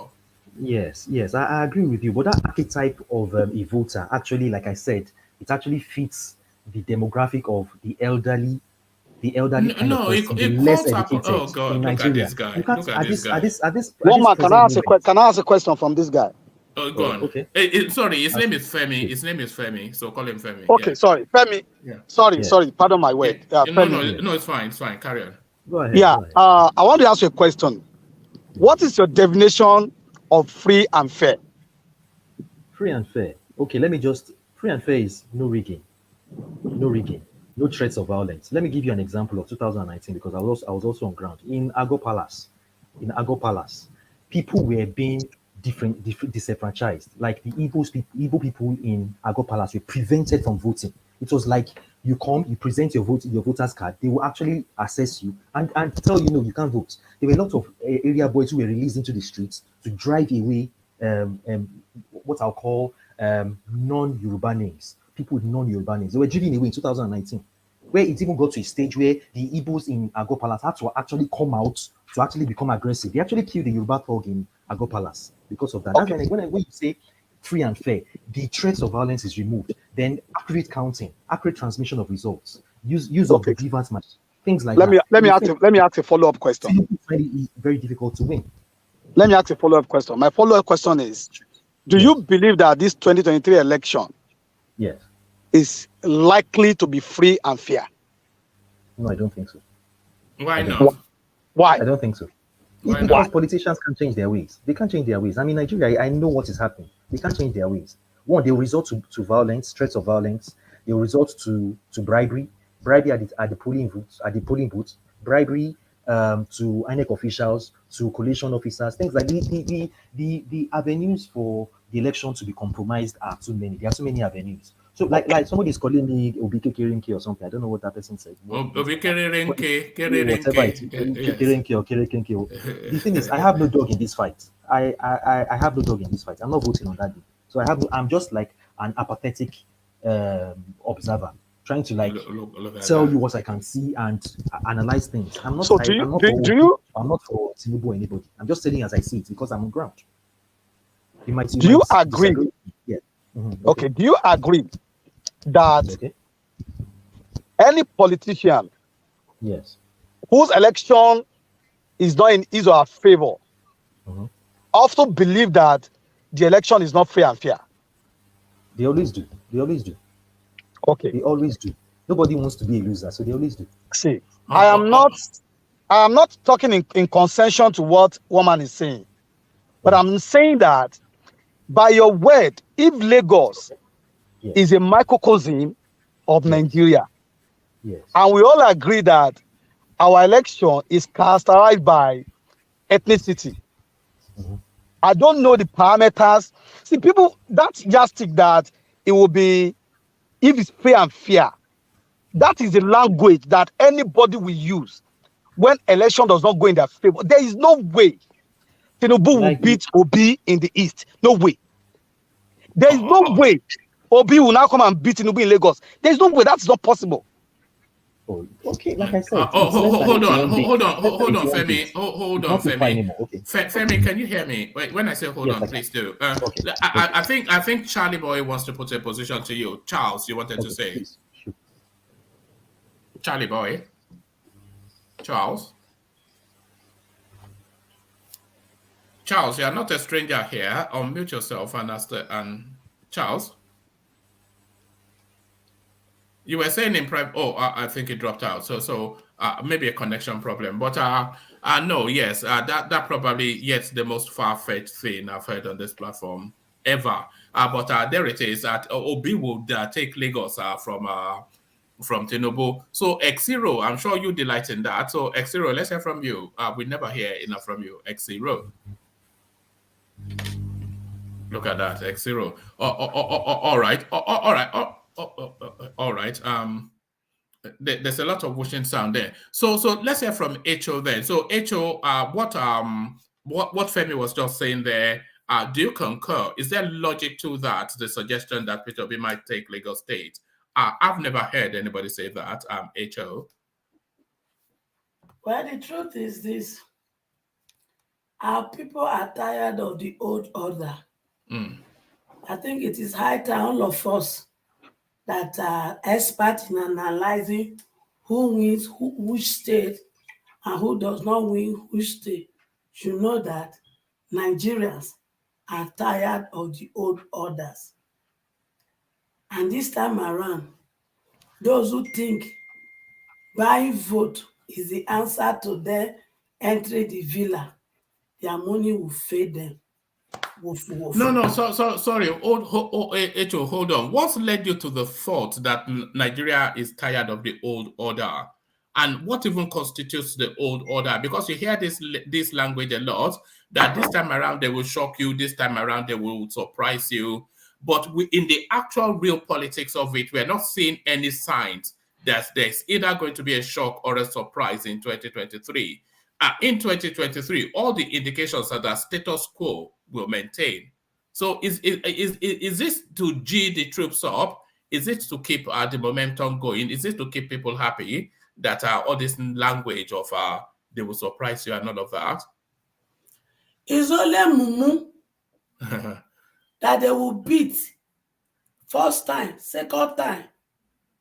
And they also make a parable in my language that the stick you see cannot blind you. So at least Showore has helped, and other people has helped to awaken our understanding and our thought that it is our destiny that has been mortgaged in the altar of greed, wickedness, and callousness. And our eyes are open with the help of the internet and the global world to know that we are better than what we are supposed to be. But some group of people has hijacked our destiny, and they have made up their mind that as long as we continue to be mumu, they will continue to use us by giving us peanuts such as 2,000 naira, 10,000 naira, Gary, Ijebu Gary, and Ekpa to drink. Then at the end of the day, we kill ourselves for them. And at the end of the day, when they enter office, they say bye-bye to us.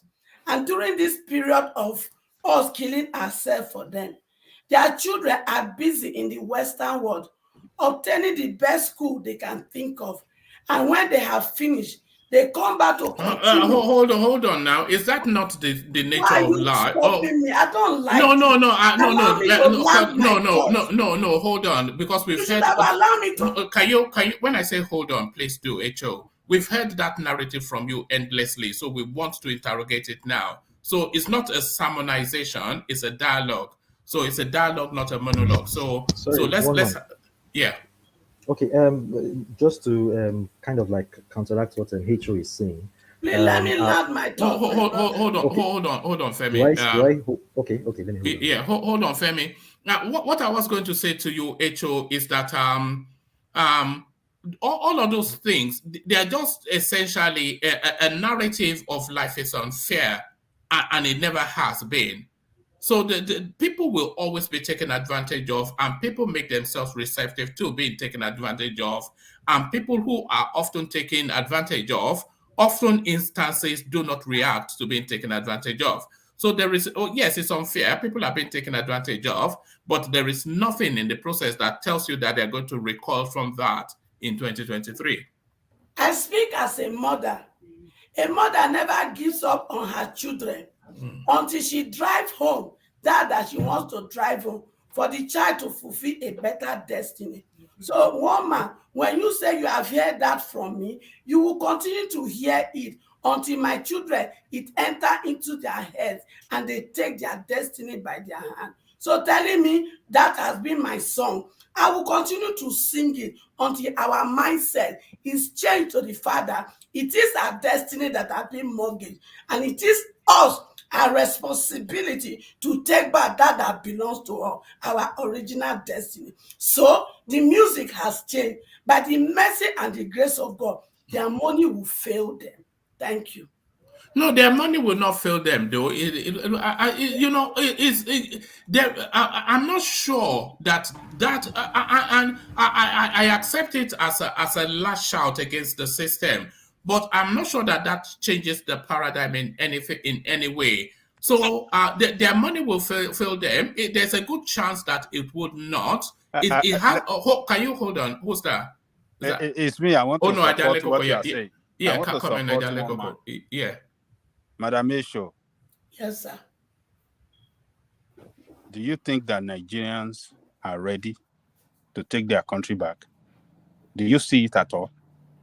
The truth is this. No. It's just a question. Let me answer you now. Do you see them by any action that they want to take? They really want to take their country back? Yes. And why did I say yes? Okay. They are not where they are before. Their mindset is not in that very environment that it was some years back. So their mindset has shifted.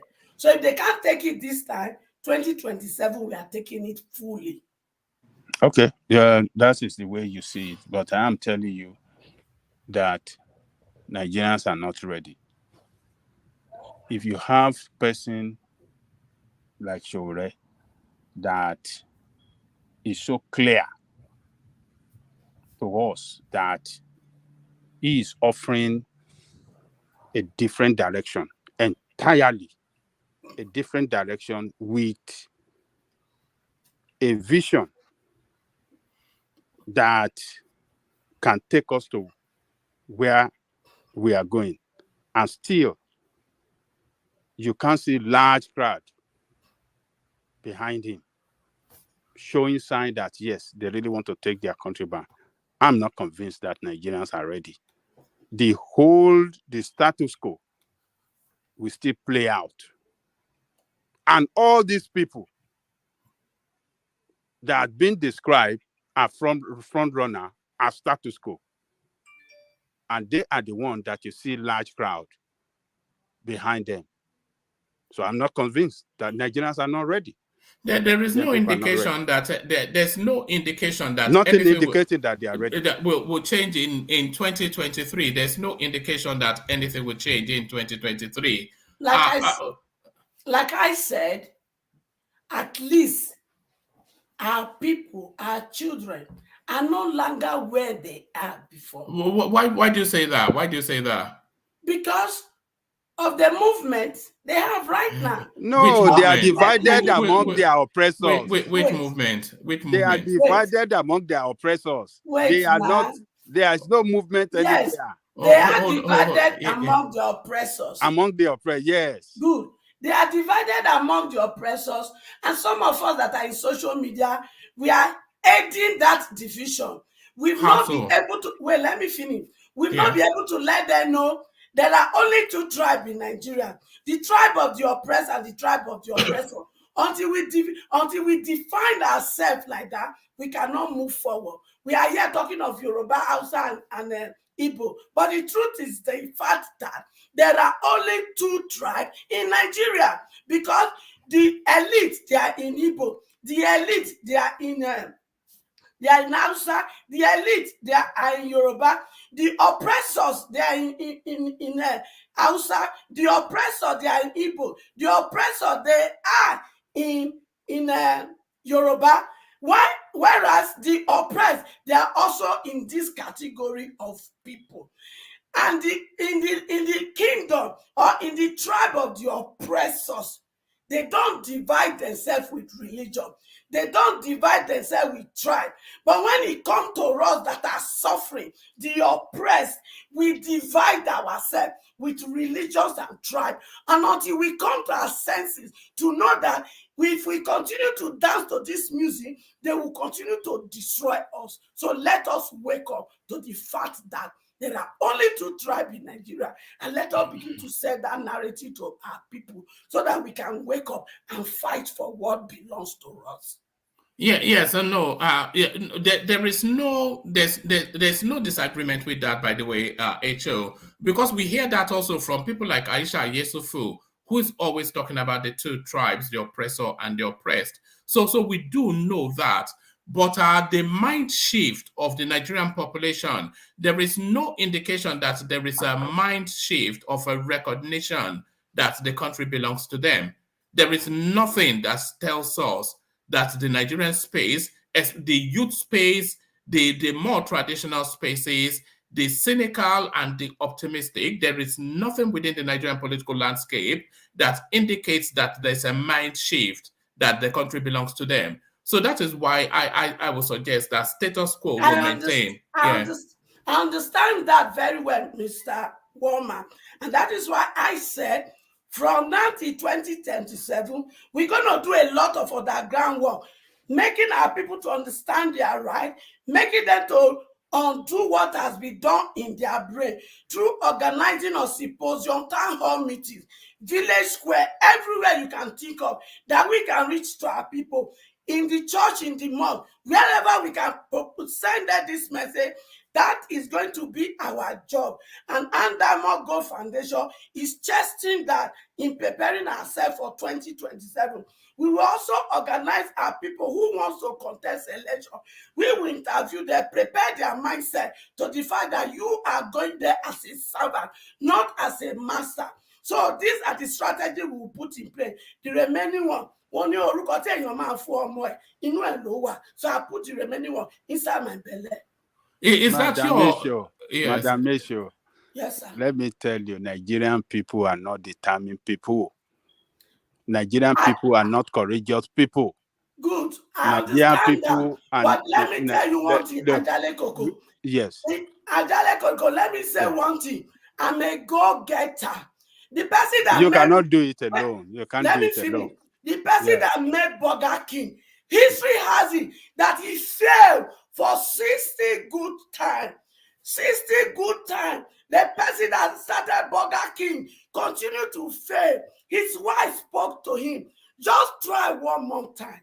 This 61 time. That is what brought Burger King to stand. And today, Burger King is everywhere. I believe in the Nigerian child. I believe in the Nigerian teenager. I believe in the youth. It is only poverty and hopelessness and lack that puts them where they are. I have the hold on. Can you hold on, please? Sorry. No. Echo, let me say one thing first. When I say hold on, you don't have to give us the whole of the delivery all of the time. Let us have a conversation rather than a sermon. A conversation rather than a sermon. So you were talking. So hold on, Ajale Koko. Okay. So you are talking about an organization which I suspect that you are the champion of that, and we want to hear more about the organization. But what is the entry point of this change that you are suggesting is the thing? So don't go the long essay. But what's the entry point in terms of an age demography that this change can have effect? Where are you going? Where are you pointing this change? And don't just say youth, because youth is an ambiguous term. What's the entry point for the change? The entry point starts from the Nigerian child. What age? From zero. From zero. Nigerian child, Nigerian teenager, Nigerian youth, and Nigerian grown-up. We have a roadmap for that. You have a roadmap for everybody? Yes, sir. That doesn't sound coherent to me, I have to say. Let me say, Madam Esho. Can you hold on, please, Femi? Yeah. Madam Esho, let me tell you, Nigerian people are not courageous people. They are not determined people. And they are not patriotic. Let me finish now. And they are not patriotic people. None of us is patriotic. None of us. So when you have people across the country that are not patriotic to their country, you think they can make things work in that country? No, it's not going to work, because look, we are sharply divided against ourselves. we don't see things the same way. I know. The way Yoruba we see things is different from the way Igbo will see it, different from the way Hausa see it. So you find yourself in a country where you are, you know, you are all against each other. If Yoruba people are speaking for justice, equity, and fairness, to some people, they don't agree with it. Some part of the country will not agree with that. Same way, when the other part of the country, what the meaning of equity, justice, and fairness is different from the way we are going to define it from our own side. I know. So you have a country that along the regional line, we are divided, religious, ethnic, and these people I know that are in position. Ajale Koko, I think Yes. I think what HO is talking about is change. But where I was trying to get her to is that where that change can take effect. Yeah, what I'm saying one point is that change is possible, but there is no sign. We can't see the sign. Now, Ajale Koko. Our people are not showing any sign that they really looking for change or they are working for change. We cannot see. They are working for the status quo. Hold on, HO. I think the point is, if the people are not showing an indication that they want change, but change is necessary, then the people who feel that that change is necessary, they have to enlighten the people that the change is necessary. But where I was trying to get HO to, because she says she runs an organization that is trying to bring this sensitization to the people, and some people are just too satiated and already stayed within their mindset, so they are not really for changing. So for that change to have effect, you have to have a target demography and then point your resources there. But you are telling us that from newborn to everybody, so that doesn't sound like any. It doesn't sound, but just wait and see. What do you mean with that? That has no meaning now. What's the wait and see? It has a meaning. It has no meaning now. How can you capture the whole? Hello, Mr. Woma. Yeah. You do not have my roadmap. Right. It may not have meaning to you because you don't have my roadmap. You've not seen my roadmap. So it will not have meaning for you. But wait, you will see my roadmap in due season. Maybe then it will have meaning to you. Right now, I am building my organizational structure. We started in November 19. Even when I started from Calabar, a lot of people thought I'm from Calabar. No, I started from Calabar, where that is where I went to school. Then too, I wanted to show to people that we are one. I must not start from Delta State where I come from. So hold on. What's the theme? What's the theme of the organization? What are the three main bullet points that you're trying to the three main bullet point areas that you're trying to effect that change? What's the narrative? My narrative is this. I'm a strong advocate. No, come on now. The mission statement of the organization, the three key things that you're trying to effect that change with or from. So what are the three impact points that you're looking to address? The three most pertinent spaces that you're pointing your organization to? I'm pointing the organization to fairness and justice. Right. I'm pointing the organization to the fact that we are too blessed to suffer. Right. I am pointing I'm pointing people to the fact that what we are looking for in Sokoto is in Sokoto. Right.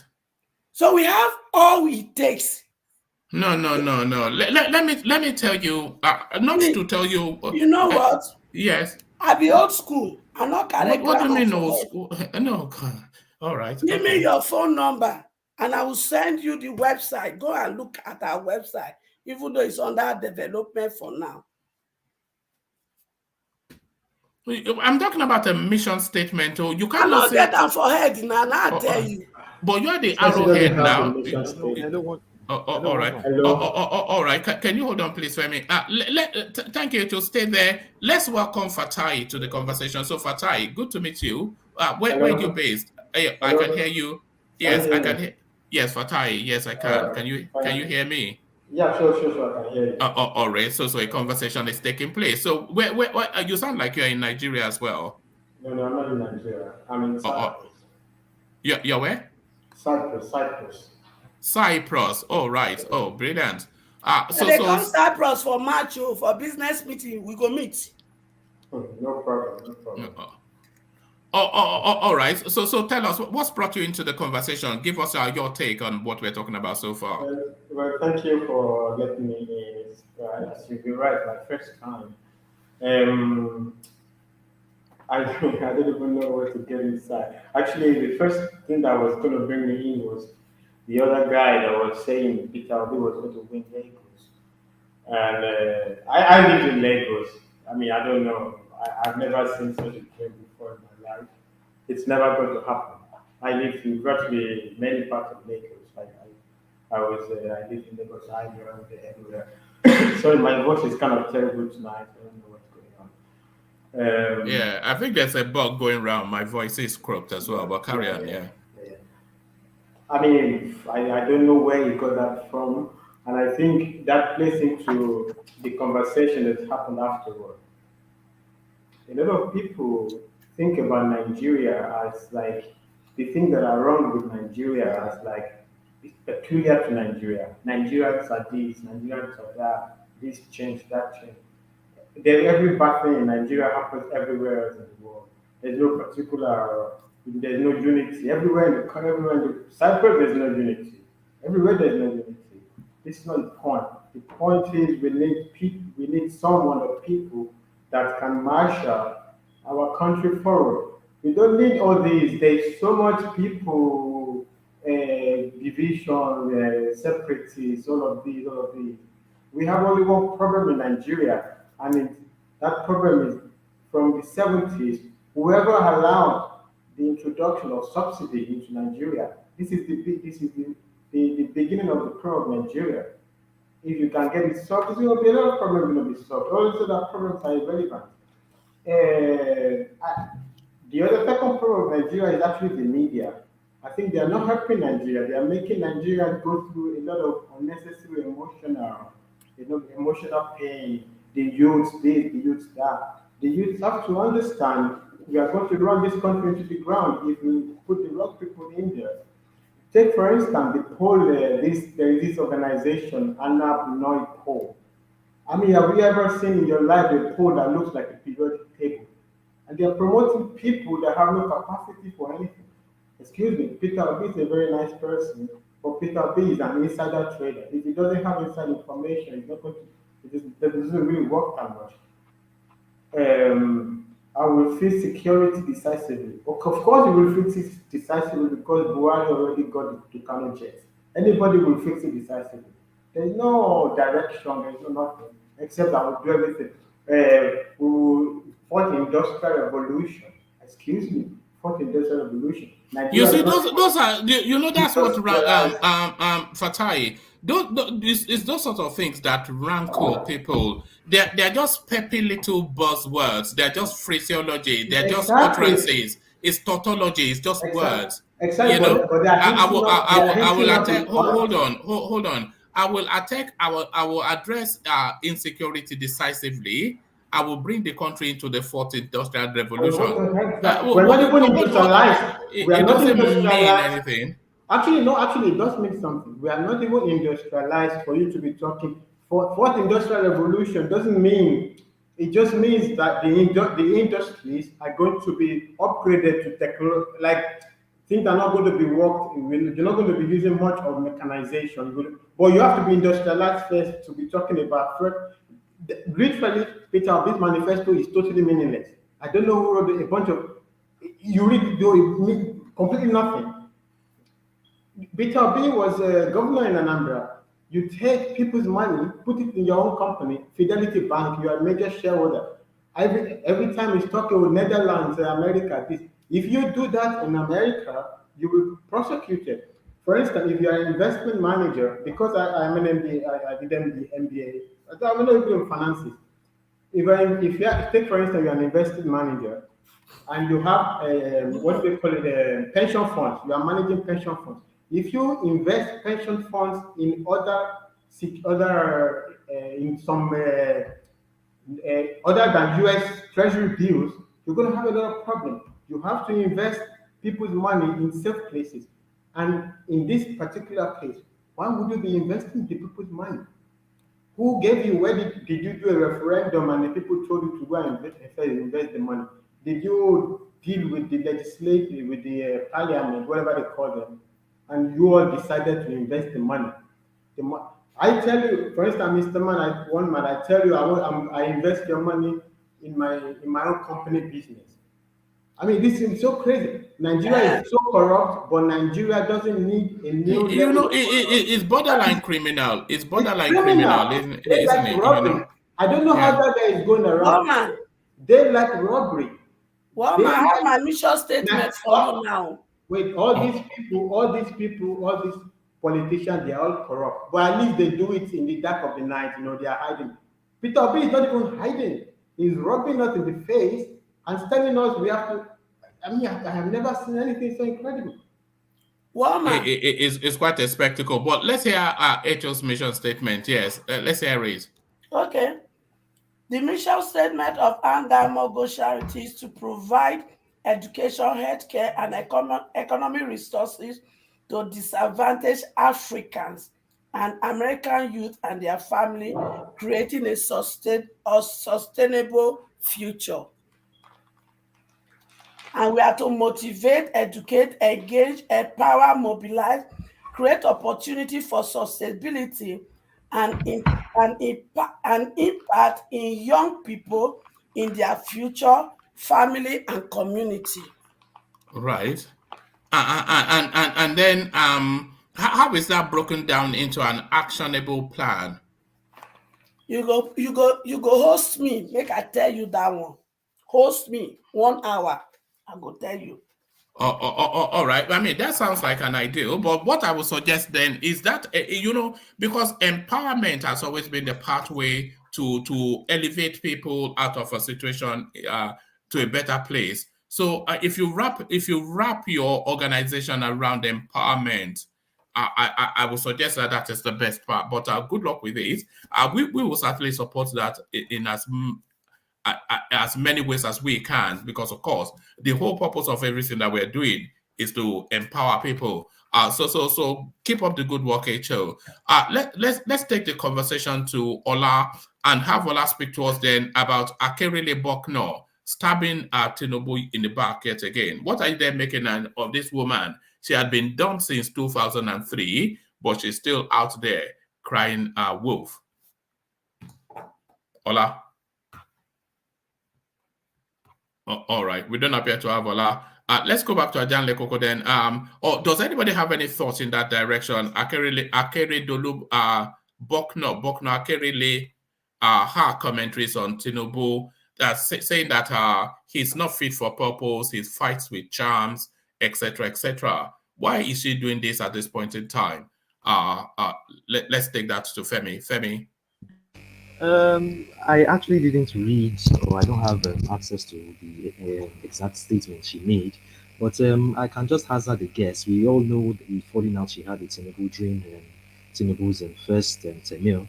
I think she was impeached or let go somehow. I can't exactly remember right now. But I think she's just trying to have a pound of flesh.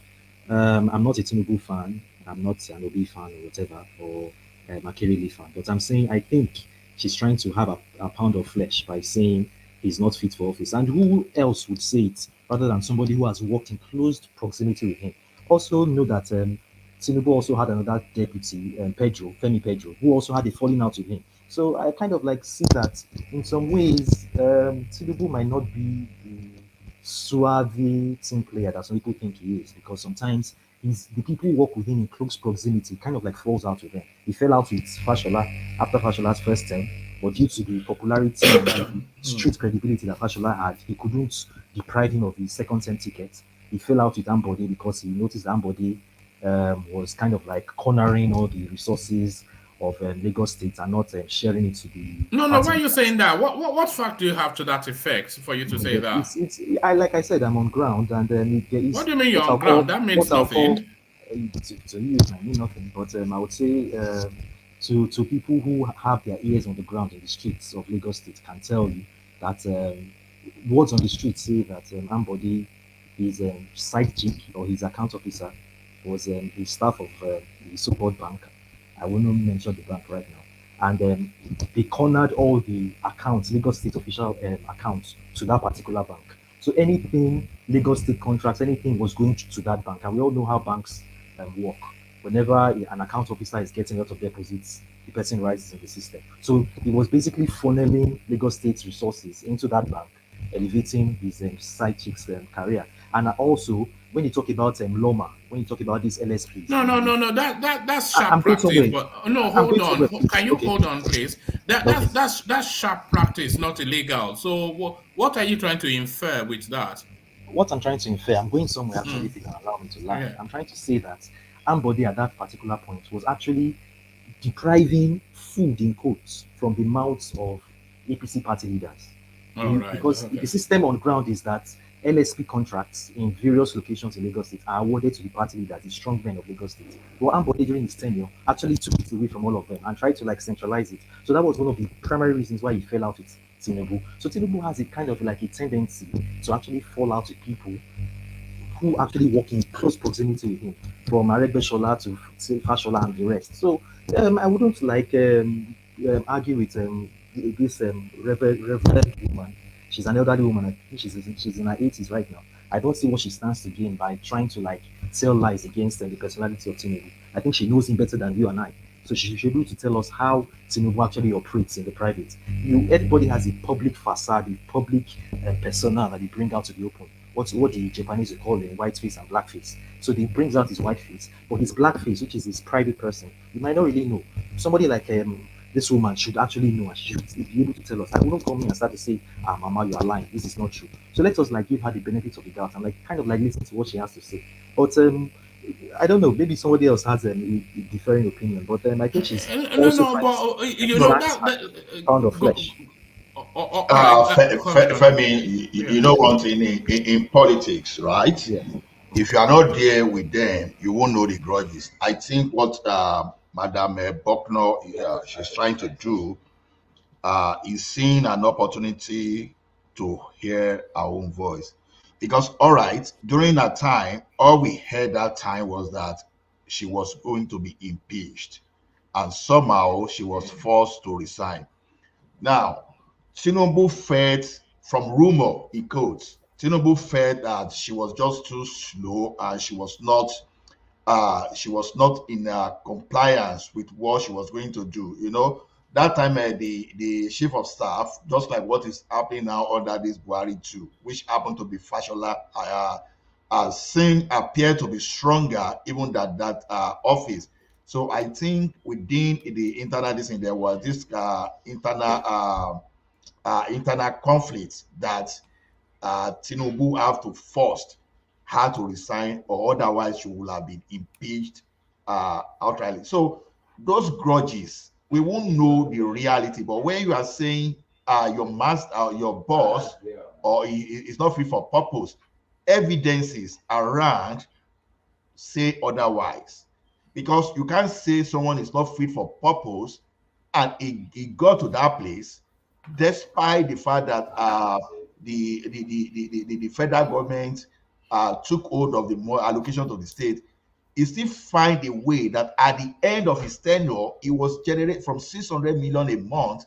he was ending up with 5 billion every month at the end of every month. So you are saying a person like that is not fit for purpose. Someone that brought successors that perform very well, and you are saying that person is not fit for purpose. Then what's the definition of getting fit for purpose? So to me, it's just one of those political conflicts. You will never, this thing is all about interest, your perception, the way you see it is. You will always have such conflict. To me, it's just a normal political ruffle, nothing more than that. Am I saying Tinubu is the best since the sliced bread? No, that's not what I'm saying. But I'm just saying that whatever Madam is saying, there are no evidences on ground. No, Allah, you No smoke without fire. taking it. You are taking everything that woman said in a wrong context. She didn't say whether she didn't make enough revenue and this and that. She didn't say all of that. What was responsible to his removal from government was what she narrated in that video. And what Tinubu wanted her to do that she didn't want to do. That was what she narrated in that video. But you are taking it, you are fine-tuning, and you are putting your own pepper and and everything into it. Jara. No, actually, that's why I said it depends on individual perception of the situation. No, this is not individual perception. What she narrated exactly what happened between them and why she left the government. Have you watched the video? I watched the video. And after that, Tinubu, another person that he appointed again as the deputy, that one was fired again. Does that not tell you that Tinubu is the problem? But Ajalegogo was the issue that led to the firing. I want to know. The issue that led to the firing was that Tinubu wanted to do away with Afenifere people. He wanted to form his own political empire and not be under the control of Afenifere or AD leadership. And she was of the position that is not right. Why must we do away with them when these are the people that help us to where we are today? And that was how their problem started. And according to her, it goes worse to the extent that, according to her, Tinubu started using juju against her. And some leaders... So how did she know? How did she know? Why did she know?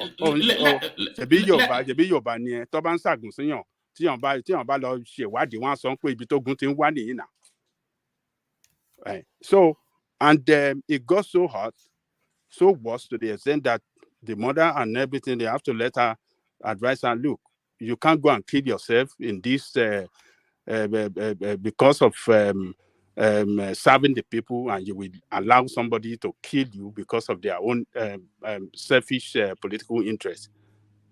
So that was why she left. And you can't, the way you narrated, you are saying that, she wasn't performing well, and because of that, a person that was a chief judge in Lagos, how dare Tinubu want to be smarter than her, or what kind of competence that she wouldn't have? A person that was a chief judge.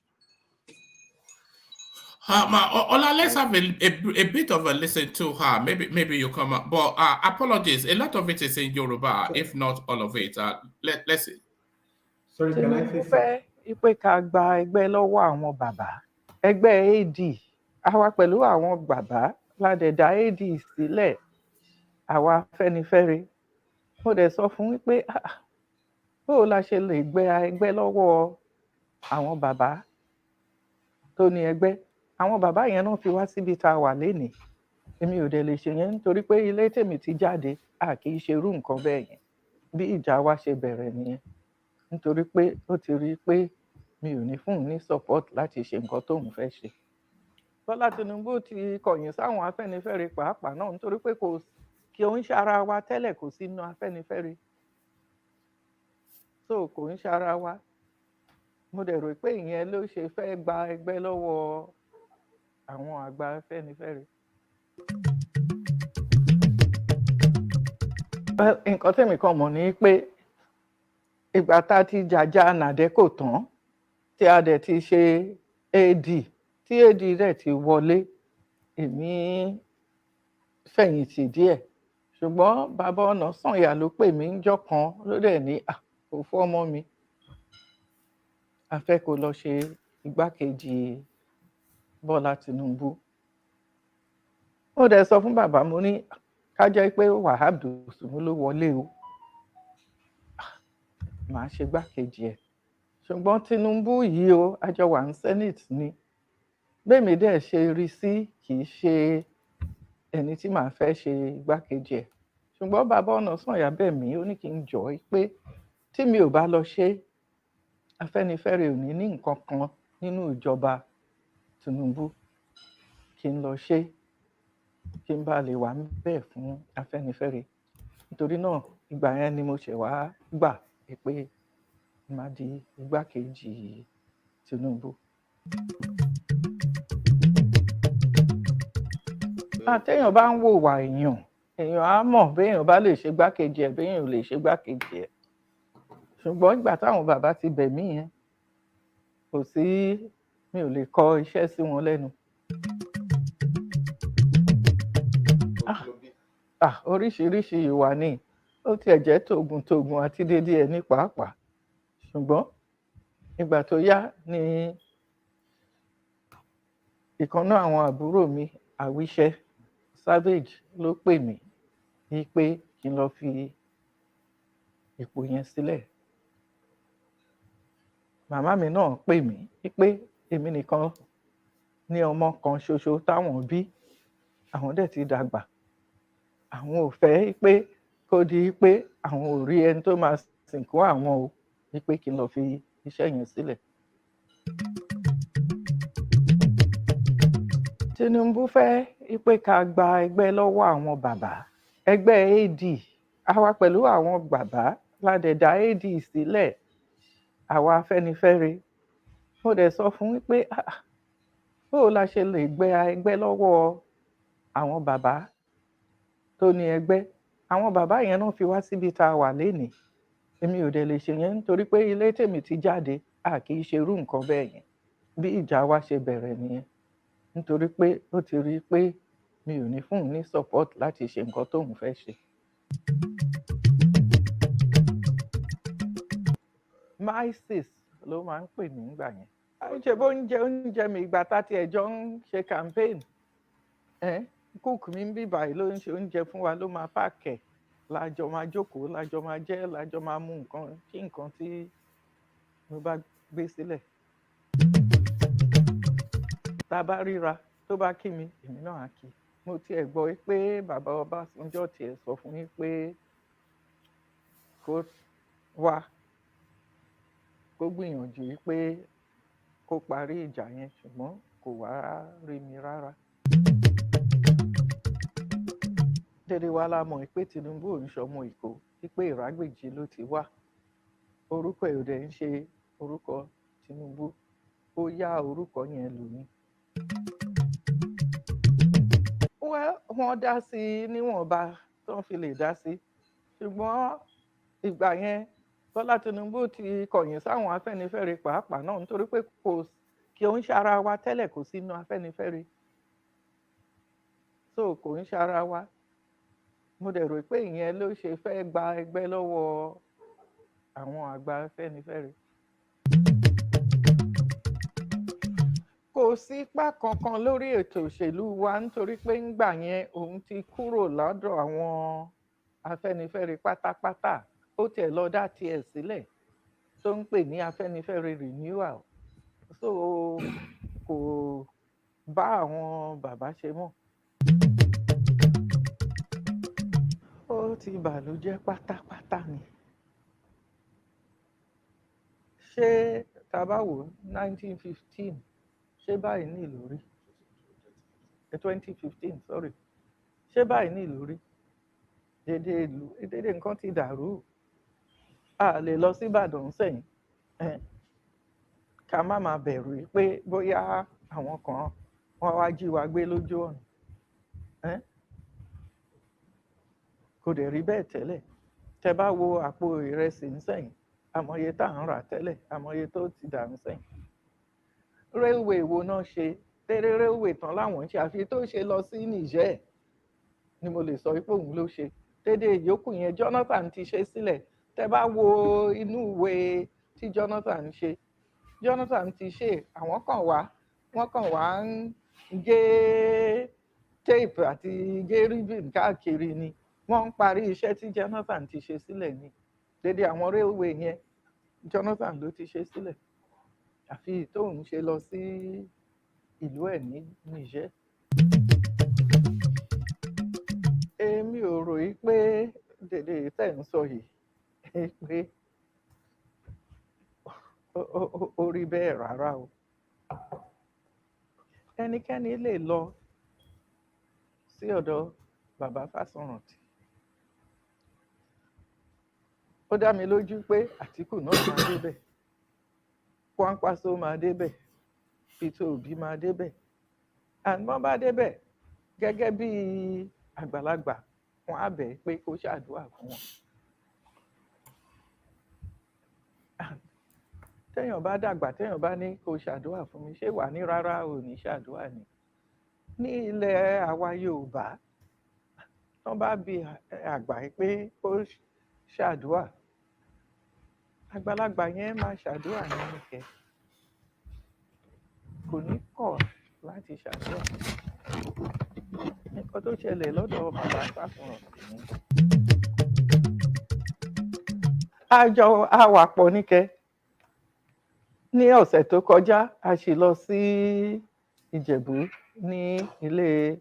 All right, let me stop it there. It's a 17-minute long session, video rather, with the lady. So it's long and involved, and I recommend that people go and watch it because she unveiled and revealed quite a lot of things. But some of the things that she did address was that Tinubu's name is not actually Tinubu, no, that he borrowed that name. And then she also told us that Tinubu is not from Lagos, it's from Aragbeji, somewhere, wherever that is. So that's what she is claiming. But these are narratives that have been circling around the political space for a long time. But she has some sort of vendetta against Tinubu. So is she latching onto that is one argument. But then she was the deputy for Tinubu from 1999 to 2003. So you would say that she knows him in closer quarters than most. So is there some veracity to what she's saying? So that's another argument. And then of course she dismisses the Buhari administration completely, a total nonsense. You know, but there it is. She says Tinubu was fighting her with charms. Ajale Koko. Yeah, come in. Sorry. So Pa Onosonya is from my hometown, Alepeje. Chief Olushi Obafemi Awolowo is from the next town to my hometown, Ikene. See, the problem with Afenifere, the division within Afenifere is basically that these people, Adebanjo, they are one division of Afenifere who believe that the collapse, Obafemi Awolowo could have been president of Nigeria if there was no collapse in the negotiation between Awolowo's team and Great Zik of Africa, that they could have rescued the presidency from Shagari. Okay, but Tinubu is of the opinion that okay, fine, this is very nice story of the past. This is not the reality of Nigeria of today. That's basically the division between them. These people are making a lot of calculations And people like Tinubu believe that this calculation does not work with the reality of Nigeria. Whatever you like, whether you like Tinubu or you don't like Tinubu, one thing is very clear. Tinubu definitely has a problem with this, with some kind of paper somewhere. I don't know whether it is the age or this or whatever it is. But for me personally, I think it's very unfair. I think our generation, especially also generation below us, they have no idea what it was, life was in this older people's generation. Now we have electronic passport. Before, do you know how people traveled abroad before? The whole thing was a mess back then. All the football players playing all over the place, I mean, they all play with their real age. We need to fix Nigeria. All these things everybody is talking about. Whether you like Tinubu or not, you cannot take away, look, everybody, Tinubu doesn't have people who can sell him actually. What say with those things, the only thing you need to point out that Tinubu did in Lagos, Eco-Atlantic, the Babbage. Babbage was if this flood that happened in Nigeria right now, if that Babbage was still a mess, if it got to Lagos, it's going to wipe out the whole Lagos would be if the Babbage got angry and that flood met it, the whole Lagos is finished. That's an amazing thing. I was in Lagos when Tinubu was governor of Lagos State. All these things is palace intrigue. Bucknor is talking about. It's palace intrigue. Is this bitterness? Is this bitterness that we're hearing from the woman? Is this bitterness?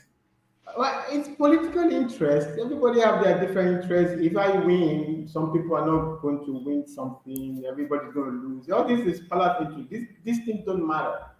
What is the eventual goal with all of this now with Adebanjo's side? That Peter Obi should be president of Nigeria. Is that a joke? It's not tribal. The Igbo people even don't like Peter Obi. This is still the problem. No, sorry, settle down. What do you mean the Igbo people don't like Peter Obi? I will tell you. When Obasanjo became president of Nigeria, the real problem, when Tinubu is saying Yoruba local, if Babangida and all of them put Obasanjo as president, it did not even win Southwest. It's not a consensus of Yorubas, what as they call them in quote, intellectuals. Oh, you people put him there. It's not Yoruba. It's not like a Yoruba. No. You're talking about something. Hold on. Wait. I'm going somewhere. But don't go a long journey. Okay. The same thing also is happening right now. The Igbo, there are many people within the Igbo intellectual group. There is this guy who is the CEO of the United Airlines. And many of them that are all these Soludo, all these many people like that, they believe that the best path for Igbo people, their shortest distance to the presidency is to vote for Atiku, so that the next go around will be Igbo. They don't want Tinubu to win, by the way. They want Atiku to win, so that they will have the next time it quickly goes to the south, and it will be southeast. So there is a big division in the southeast, whether even Peter Obi should go. If Peter Obi by the time it gets late in the game, if Peter Obi is not showing capacity to win the election, they're not going to vote for Peter Obi. It's not a guarantee Peter Obi is going to win Southeast. If he continues to demonstrate capacity to win, hold on, Fatai.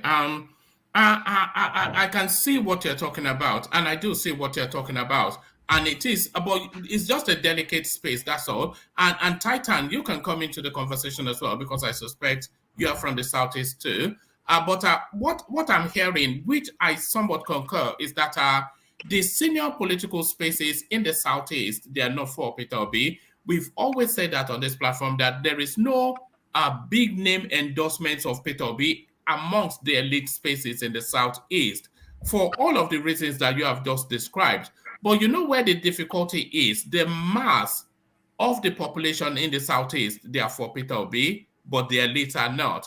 But the elite cannot go against the mass. That's the thing. But Titan, yes. What are you making of what Fatai just said? I can definitely concur to what Fatai said. Peter Obi is definitely not liked in the Southeast by the elite. Obviously, when Peter Obi comes for occasion and things like that, people always say he's very stingy. on 2 occasions I've been with that Peter Obi has been there. He's a very simple man. He comes there, he does his thing, he gives speeches as usual. His normal speech, we have to help Nigeria, we have to move Nigeria.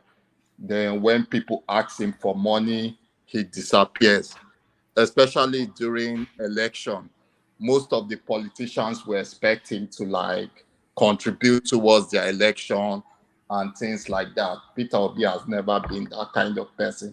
He has always been a one-man mopo, like they say. So obviously the political elites don't like him in the Southeast. But Titan, I'm not sure that is where Fatai was pointing his submission. What Fatai is saying is that the political calculus in the Southeast, the political calculus in the Southeast elite space is that it will serve Southeastern presidency better if Atiku wins and then power transits back to the South, or power transits to the South after an Atiku administration and then comes to the Southeast.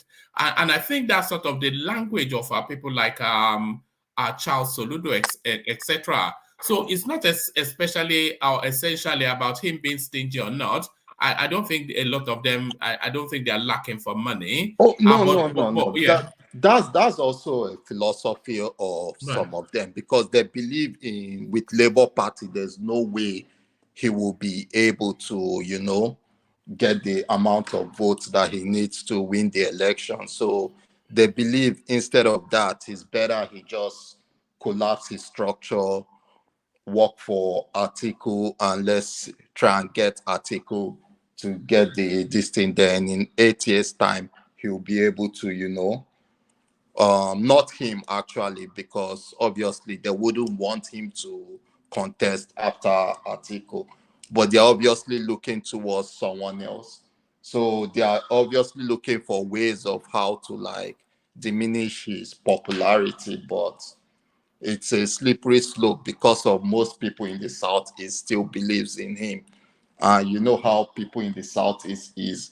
Once we choose someone, we ride with the person, no matter what the person says or do. So, you know, the curious thing, Titan, is that the senior politics in the Southeast is divided almost in equal measure.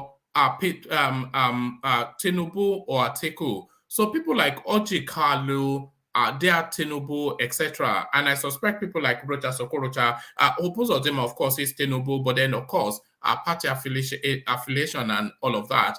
But even in the celebrity space, people like Mercy Johnson, they are for Tinubu, etc. But out of all of that divide, we don't see any notable names that are endorsing Peter Obi outside of people like Pat Utomi and, you know, this is how I'll put it. Politicians that cannot win election in the Southeast are definitely in support of Tinubu, because they believe Tinubu is the kind of politician that will be able to maneuver them into political offices. Those are like the Hope or Muzodima, the Rochas or Korocha, people like that, people of questionable characters. Those are definitely the ones that are definitely, because they have no hope of like getting the masses to vote for them. So the only option for them is to support Tinubu. Definitely, Tinubu will get a lot of vote in the Southeast. I can never deny that one. He has 2 governors. He has a couple of senators who obviously give him the vote. But what I'm saying is that I think Nigeria has come to a stage where we need someone decent, or someone that appears to be decent, to be in the political space. So that is just why I'm like giving Peter Obi my support for now. But normally, if I'm to choose someone to support, I'll definitely choose Donald Duke, followed by maybe Fashola. Fashola did very well in Lagos State. But for someone like Tinubu, no, definitely not. I was in Lagos when Tinubu was a governor. And what Tinubu did was to increase the amount of taxes we were paying from 3 different taxes to 11, yeah, if I'm not mistaken, 11 different taxes. We had a supermarket in Lagos State, Apapa, so we started paying. He increased the taxes. He brought out different different kinds of people that were just collecting taxes. It was almost like they had a mission to like revamp, or they had a mission for, okay, this local government, this is the amount of money you're supposed to contribute. This local government, this is the amount of money you're supposed to contribute. They were just giving them Double taxation. yeah, we were paying liquor, environmental, lockup shop, advert, entertainment,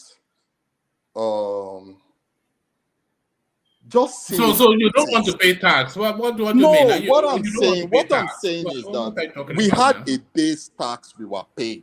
Fine, Right. you can add one or two things, but from going from just paying for sales tax to going to pay unreasonable amount of things to paying 11 different types of taxes, different kinds of people collecting money anyhow.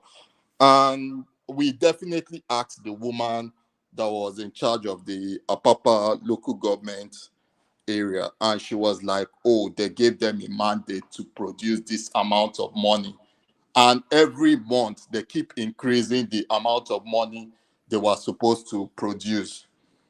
There was nothing to show for it, to be honest. Like, there was no development, no new road, no nothing that was done with the money. They just needed more money and more money. That was just all Tinubu could show for it. But he did a couple of things. Maybe in Lagos Island, I know in Lagos Island he did some roads. Then where else again? Then the bar beach. I think he's the one that started the bar beach, and also that was completed during Tinubu's fashion last time. But apart from that, apart from collecting taxes and creating some very bogus agency that were collecting taxes, obviously, and that increased the amount of area boys that were on the road, because in Lagos that time it Well, was what do you kind mean? of What do you mean area boys? They were tax collectors. What do you mean area boys? they were tax they were area boys. I don't know how you want me He's to right. Titan is right. Agberu economy, one man. Agberu No, economy. you know, Agbero is a tax collector. You know, Hello, all the hello, one man. yeah. Hello, No, one man. Just to chip in. see, Sorry, just to chip in. Sorry to cut you short a little bit. yeah. Just to chip in. I'll just give you, when you're talking about taxes and Agberu, I want one man to know that the Agberos in Lagos actually remit a certain percentage of what they collect to the Lagos state government. Of course. I had one of my clients then who was a strong man in Oshodi NURTW. He told me then, this was around 2017, that Oshodi Park contributes 50 million naira to Lagos state government every month. So they actually have a certain cut that they give the Lagos state government. So when you're saying Agberus, don't downgrade them or don't They are underestimate them. tax They have collectors now. It's just the special. language. They are tax collectors. They work. No, I'm not Yeah, downgrading them. yeah. Most of But them are but my but friends. but Sorry to, that is the amount, 50 million they remitted. How much did they actually make? Do you know that? Ajale Koko, I think the way the system works is there's a ticketing system that Yes. they sell to that the local authorities they sell to the motor park administrators who people who people call Agbero, but they are motor park administrators. That's who they are, not Yes, Agberos. we treated it here now. Yes, yes, we treated it here. Yes. And then of course, because it's a business space, they then levy their own profit on top of that, and then the ticket commercial vehicles. So that's it now. That's it now. yeah. Sorry, The can Agberos. I cut in? Sorry, Yeah, sorry, go. sorry. I think Titan is actually right. You know, the only situation is that what the problem I highlighted actually has very simple explanation. Lagos is definitely known for those Agbero boys, but the problem is that Unlike everybody says, Tinubu didn't create the Agbero Boys. The Agbero Boys existed, predated Tinubu. He repurposed them.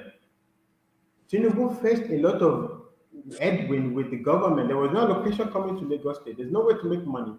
There's a lot of people in Lagos State trading.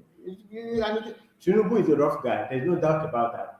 And that a lot of people, all these Bucknor-Akerele, He empowered them. He empowered. No, this is not this for sure. Everybody knows this. This is not even Tinubu He doesn't empowered deny it. and he expanded.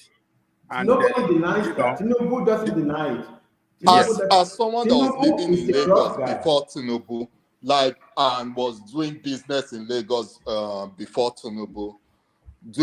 Before Tinubu, when you go to Lagos Island too, there were Agberos there, but it's not like you could actually refuse to pay.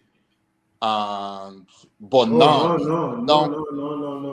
I'm telling you, you could actually refuse to pay them.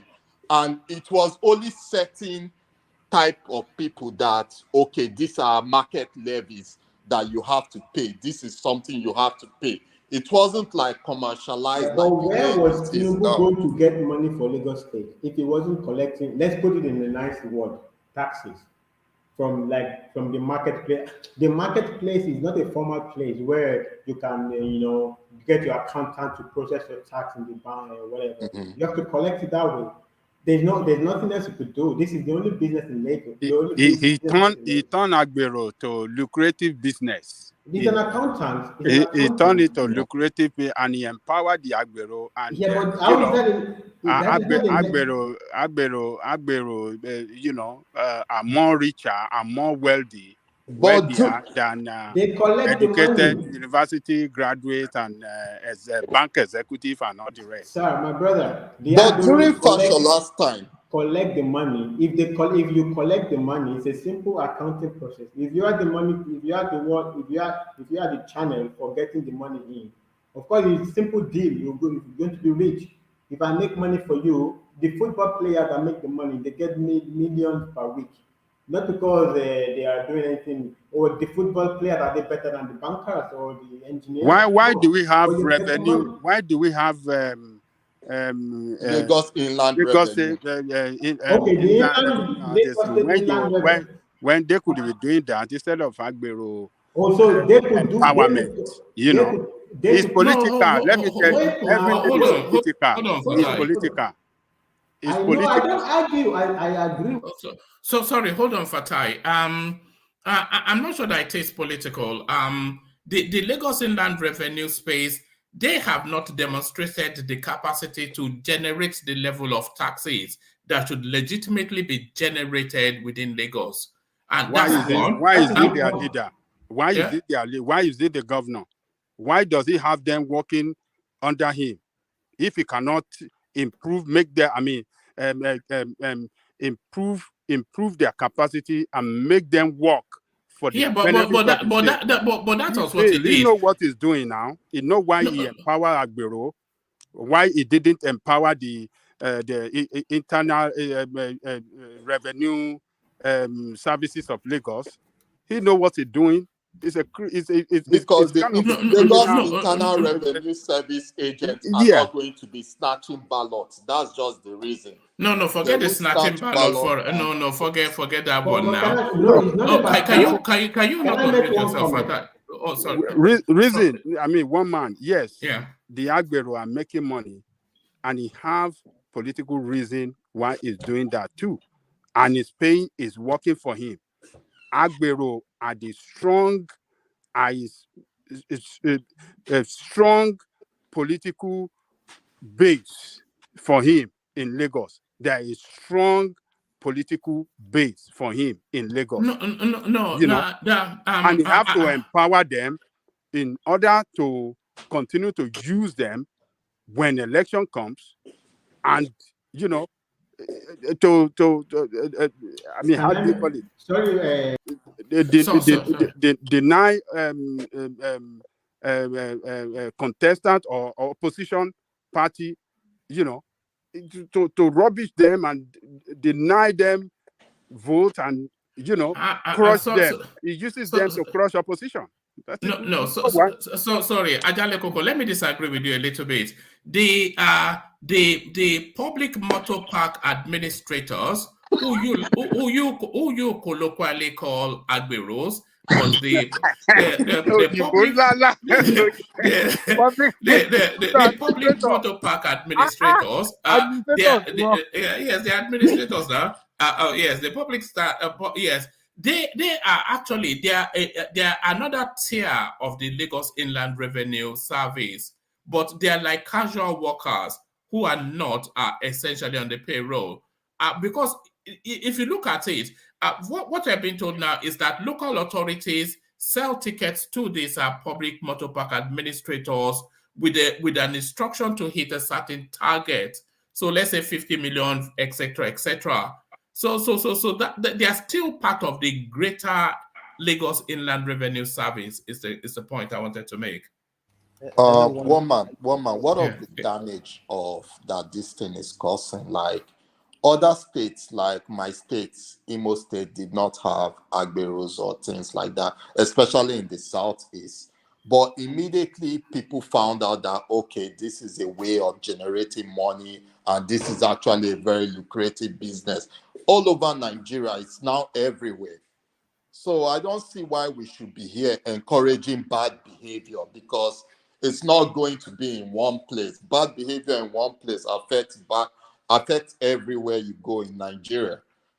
And things like that, like especially in the South, is like the way the government are trying to revamp all these taxes and things like that. It's not like people are making more money or there's excess money for people to pay more of these taxes. And it's not like they are doing more with the money they are collecting. The money they are collecting, they are just sharing it.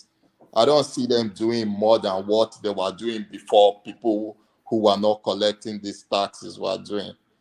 So, I think it's the cynicism of the Nigerian space that we just automatically conclude that they are just sharing the money.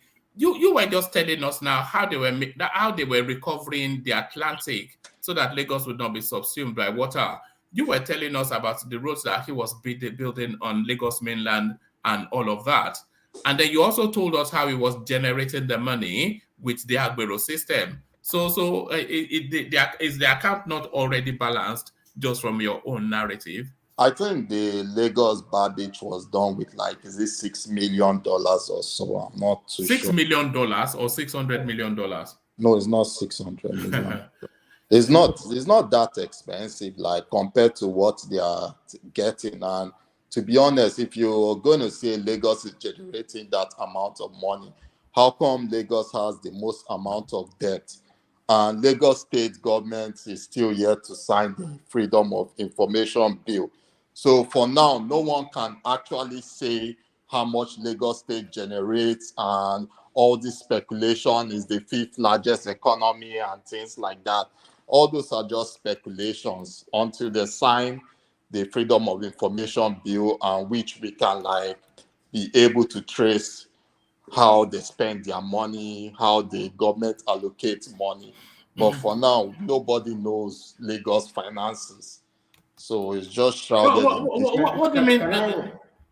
Come in. Yeah. No, Titan is making very excellent points, especially when he made the points like there is danger, like this thing spreads to other parts of Nigeria. That's a risk associated with that, that kind of behavior. But the point that I was making is, at that time, it's not the internal revenue services don't have didn't and don't have the capacity to go into the market in a Dumota and be asking people for money with their tie and suit. It's not going to happen. This is reality. They can't collect the money. Tinubu thinks there's a lot of money can come out of this place, and they utilized it. Whether you agree with it or not, well, I don't know. I think the risk that Titan pointed out also is there. But the point still remains that this is a guy that saw an avenue to get money at the time that the federal government wanted to essentially kill Lagos State because they had to wrestle it from Tinubu. Tinubu was a great warrior to a lot of people. You know, to a lot of people, especially what Obasanjo did was terrible. Obasanjo was very terrible. Okay, would you credit his ingenuity though? Would Of you course, I credit would. his Tinubu's, ingenuity and Tinubu, his capacity for creative thinking and creative Tinubu, solutions? 100%. Tinubu is a very intelligent person, very creative, very rough guy, very rough guy. A lot of people know Is Tinubu. he more So like, intelligent than your principal, Peter Obi? Is he more intelligent? Is he more creatively, Than criminally Peter Obi. function? Yeah, Who than your Of principal. course, now, of course, Peter Obi is an inside information guy. Peter Obi trade. No, really, he knows that. Look, Peter Obi knows that Buhari, this Siemens thing with the transformers, with the power, were coming from Siemens. Then he goes to Egypt to go and study because once Peter Obi knows the information, Peter Obi can. If you know Peter Obi knows that you are going to Mr. One Man, you are going to something is going to work for you tomorrow. This evening, Peter Obi is getting out in front of you. He'll be very quick on his feet with information. But if he doesn't get the information, he's not a creative person. You can even see it in his manifesto. It's all, of course. I mean, there's no comparison between Peter Obi and Tinubu intelligence. I mean, okay, I mean, I'm just talking about opinion, of course. wait, But I, you know, wait, are people always attributing all the success of Fashola to Tinubu? Because I don't get how we attribute success of one person to the other person. Like, if you're going to say on how to generate, can I Tinubu is, contribute? yeah, yeah, yeah. Woman, can I interject, please? For you about the taxes? Okay, hold on. Let Titan line this point, and then Ayo come in to interject with the okay. taxes. Yeah. Yeah, what I'm Okay. trying to say is that Tinubu, as an accountant, no one can deny his pedigree and his ability to generate money. I think he is in part in generating money with the pastor, I think PA Adeboye. So they are very good at generating money. So I think apart from generating money, I'm not exactly sure as what Tinubu should be known for. But I think in terms of development, we have to give it to Fashola. He's the one that came up with these waterways and trying to beautify the water side of Lagos State.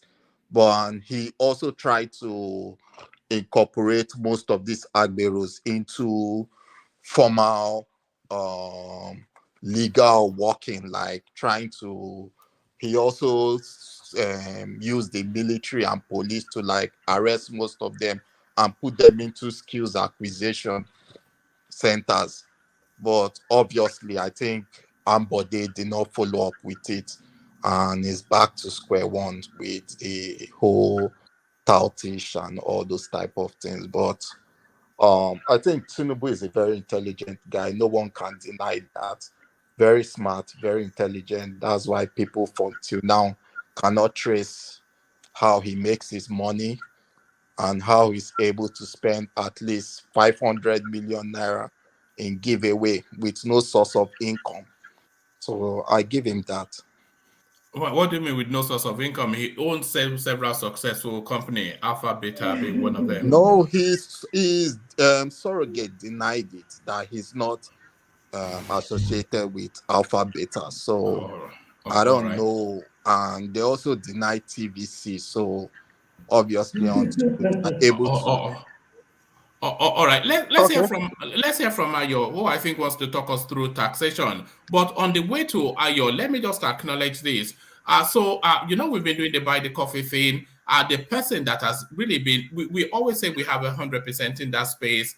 The person that has really kept that 100% is Ayo. So if you look all the way through, I think it's pretty much Ayo that uses it. So 5 days ago, that's Ayo. 4 days ago, that's Ayo. Ayo, all the way through. So thank you for that, Ayo. Of course, you being a tax man, we can now see why you are able to buy the coffee all the time. So talk us then through the Agbero system, the Agberos, who once upon a time hooligans, now tax collectors. Ayo. All right, thank you, woman. Well, first, let me say this. Well, I'm not the Ayo who buys the coffee, so that Oh, so you are not there, you don't get the credit then. Whoever that Ayo is, I well have to done. tell you, so that this is the honest Tayo. This is the honest Tayo. So, I think I've said this on your program in the past. I don't know. Yeah, but I will say it again. And I think there was a time, I think I explained this when we were talking with Ajale Koko and Thomas some months ago, when I think there was an issue, network issue. So we're only 3 of us there. So let me explain how things work. LRS is called Lagos State Inter-Revenue Service. I worked there for about 10 years. So I can tell you basically how things work. It has nothing, and I repeat it, nothing to do with NRUTW. No. NRUTW is for the unions. They pay taxes, if you don't know. So let me just start with that. They, even MC Oloma and his crew and the rest, they all pay taxes to Lagos State government. They are personal income tax. Personal income tax is different from motor levies and the rest. No, they are 2 different things. They are not the same thing. So those that drive the buses, they pay their taxes. It's just that they have a fixed amount they pay. Just the same thing like market women, they have a fixed amount. The vulcanizers and all those trade unions, they have a fixed amount they pay. Now, what was the logic then? When he came in, he took away the Lagos State Revenue Service. It was under the Ministry of Finance then. I said, okay, I want to take you this out. I'm giving you autonomy. He took it out for Ministry of Finance, and it was solely on its own. That was why Lagos State Revenue Service came into existence, and it was not under civil service, just like their regular hours, which they work 8 to 4. No, we weren't doing that. We work weekends sometimes, and sometimes we stay in office till 7 p.m., 8 p.m. working. And now, this is how it works. There are 3 tiers of government. The local government collects some fixed amount, like the radio, TV license, lockup, and the rest like that, which is for local government. State government collects personal income tax, pay of employees of labor and employee. They collect tax. Then they pay business premises for the person who owns a business. If I'm a business owner, I have 10 employees. My employees pay taxes to Lagos State, which I deduct from their salary. It goes to Lagos State.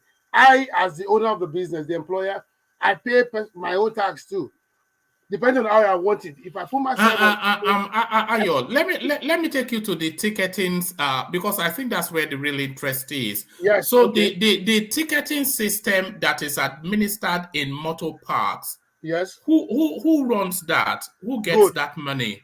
Yes. Yes. Now, as somebody who drives a car, you're obliged to pay certain fee to your union, which is the NRUTW, National Union of Road Transport Workers, and there's another one, the RTN. So what they do is this: when they collect that money from their people, I think about 80% or 60% of them goes to them for that. The rest goes to Ministry of Transportation, not even Ministry of Finance, Ministry of Transportation. So it doesn't come, it's not part of what comes to our budget or what comes to our income for Lagos State Revenue. Yeah, but it still goes into the state's revenue. No, yeah, part of it goes into the state's revenue, not all. But what I'm saying is that they have a union. That is why they control them. They know their members. They know this. So that's but part of it goes to government. I'm not saying it does not. But that does not even form 0.0001% of what is generated in Lagos State. Absolutely lie. No, that is not true. Never. The bulk of money that comes to Lagos State, it comes from payee. Those employees of services in Lagos State that pay their taxes, the employers of those people that pay their taxes, and other arms of taxes that comes to Lagos State. Like we have the hotel occupancy and other units. So you see, you have to give it to Tinubu. Let me give you a brief story. I don't want to use more than 10 minutes, as I said earlier. I want to go back here. Now, something happened. I told Ajale Koko, I don't know if you remember then, but I'll say something happened in 2013 precisely. I think I do not forget. Yeah, 2013 or thereabouts. Before I came to this, something happened. Some people came from 2 countries from East Africa, Kenya, and I remember the other country. Do you know what they came to do, woman? they came to understudy. understudy. Okay. I tell you, I was part of the crew for 3 or 4 days. They came to understudy. How is this done in Lagos State? How come you guys do this and this? And they were in a meeting. You see, that's why it's not as business as usual for anybody when it comes to working with Lagos State Revenue Service, because you have to be sound with mind and everything. You must get your ICANN. You must do your this will do for taxation. CITN. CITN. Thank you. CITN. So it is not a play joke. It's not as if the business as usual with those things. Let me tell you a secret, woman. Even those that were in the old board before they moved in, some of them could not get done. You know why? Because they cannot meet the trend of things. They couldn't pass. We were doing exam. You see, before you promote, you do exam as if you are doing ICANN.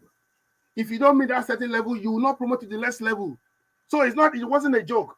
They were bringing groups of young people that knows how to do things. You were given target and you must do it. So what we were doing was just, there were so many people weren't paying taxes and we were bringing them in. Let me give but Ayo, what people are saying is the impact of all of this voluminous amount of money that you are describing as being generated, the impact of it was not felt in Lagos. So they were all going to Tinubu's pocket. No, that is not true. I will say that again. When people say this, that's why I want to come to Alpha Beta.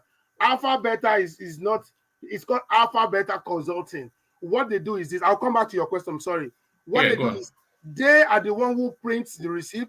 The payment goes into, we don't collect cash. Your payment goes to bank. It goes into a central base. They see it. They print out the receipt for you. They generate the card. Your tax card are being printed by them. So that once you have your tax card, it's just like your ATM card. It has a chip. Your payment goes into everything there. Now, if you're saying the money is not, I'm not. I know I was a civil, public servant there, so I will not be talking about what was done. But I can tell you, we can see what was done. If nothing was done in Lagos, you wouldn't see investors coming to Lagos. What are we saying? As an investor, if you see Lagos State and you see Anambra, will you go to Anambra or come to Lagos State? You see, Woman, can I contribute? Yeah, come in.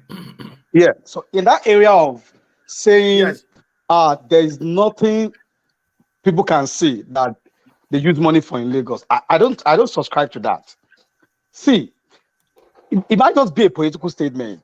How can we say there is nothing they are using money for in Lagos, a state where we have over 20 million people, and you want to compare it to other states? But to deal with garbage alone in Lagos cost money. To maintain traffic in Lagos cost money.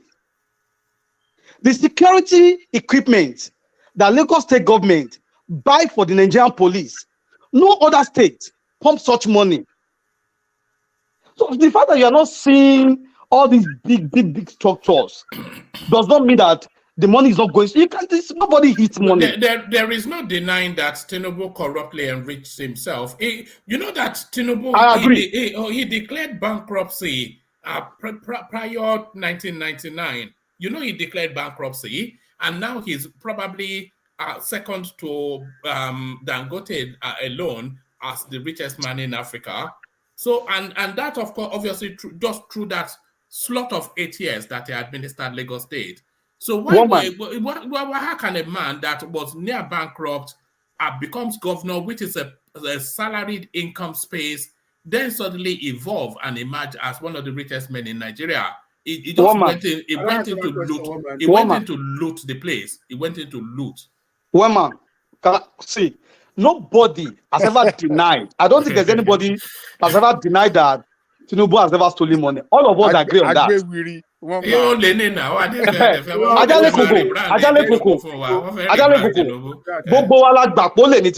of us agree on that. But it's one of the easiest way to steal money in government is to do projects. So there is no way Tinubu have stolen money without executing project. The other man who was saying that they introduced about 11 taxes. See, if he lives in the diaspora, you will not have big deal about all these taxes. We see we pay all these taxes here.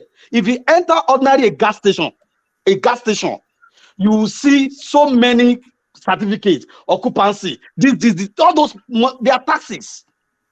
So when they collect it in Lagos, it shouldn't be a big deal. But because we are hostile towards Tinubu doesn't mean that collection of taxes is illegal. We pay it here. You're right. Oh, woman, let me just have 5 minutes, please, before I leave. Now, just to buttress what he said, he has answered that question which I wanted to answer about. Oh, you didn't see it. It will be difficult to see it because each day flocks of people are coming to the state.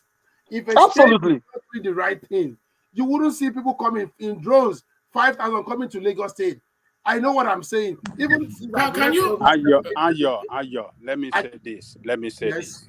Okay. Look, there are so many areas that we should have had improvement if we have prudently managed those resources very well. The Like income where? making. Okay, like in the area of health. Okay. In the area of provision of pipe-borne water. Education. Okay. And roads. Now, look, let me answer with about 25 million people. Hold on. Okay. Now, Okay. Look, we shouldn't. We won't be doing good for ourselves if we are giving credit to these people or trying to even say they did so much for us. They didn't. Look, this man went for surgery recently in abroad.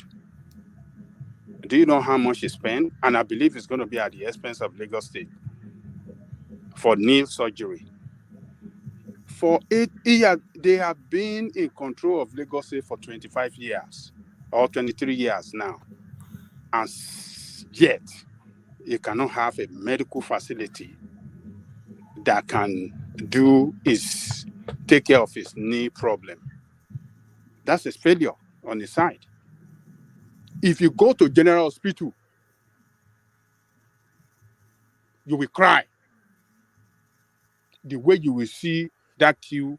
And I mean, they should have it's like the way it used to be. It's not getting better.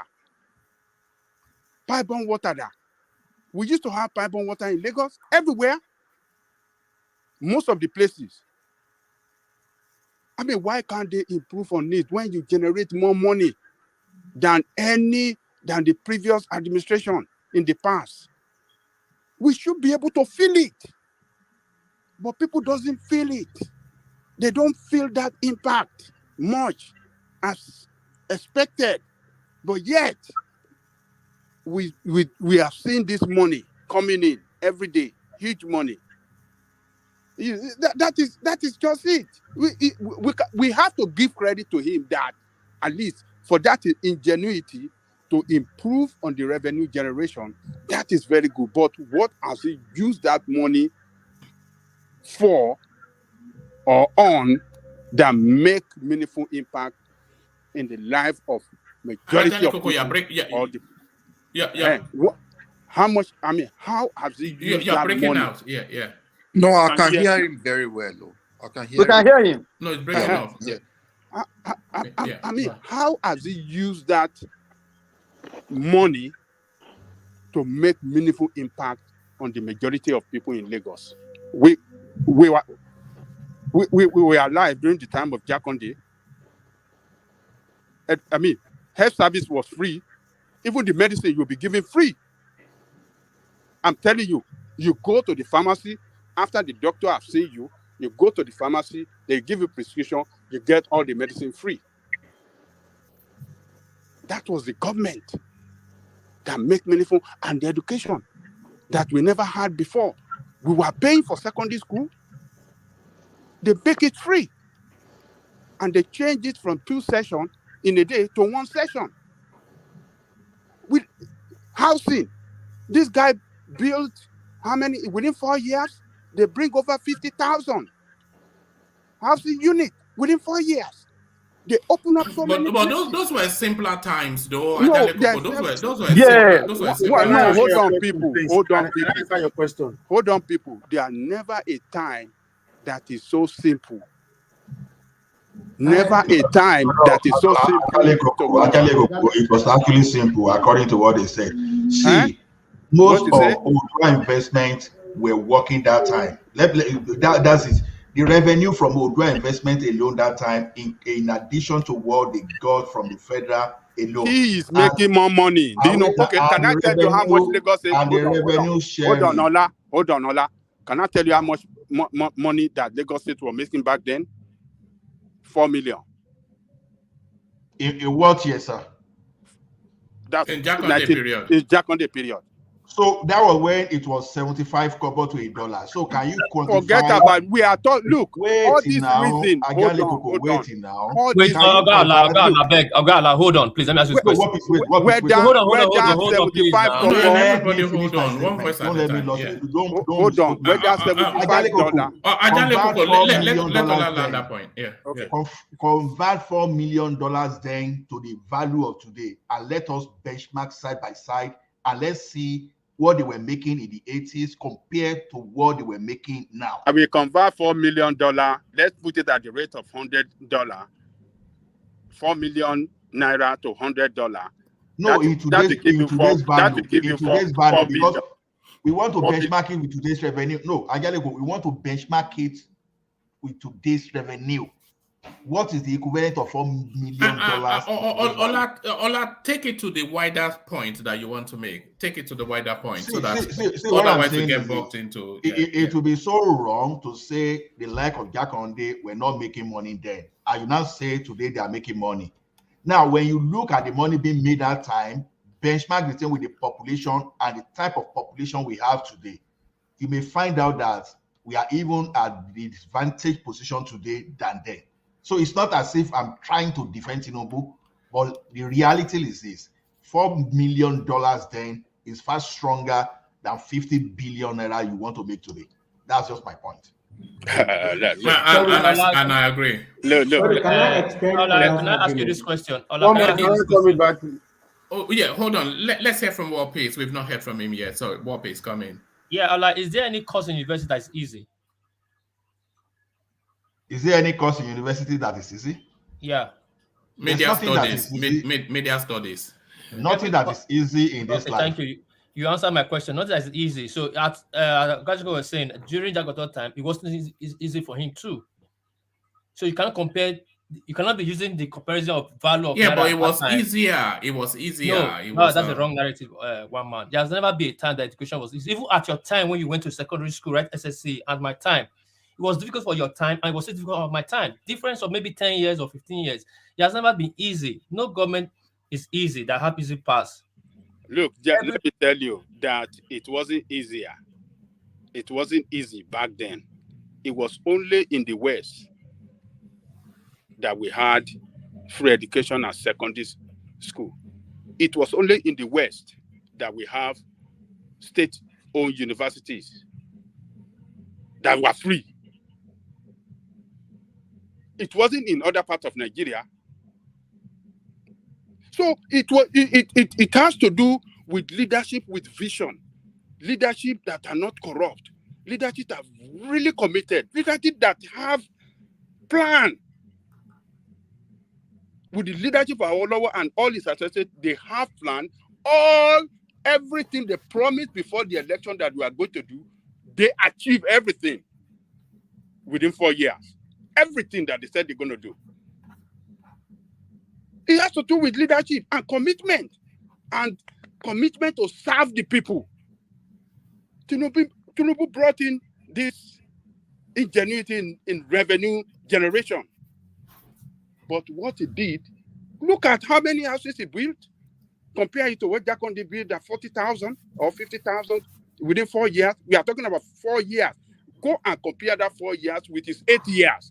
And even up to today, how many houses you think they are built with all those revenue generation?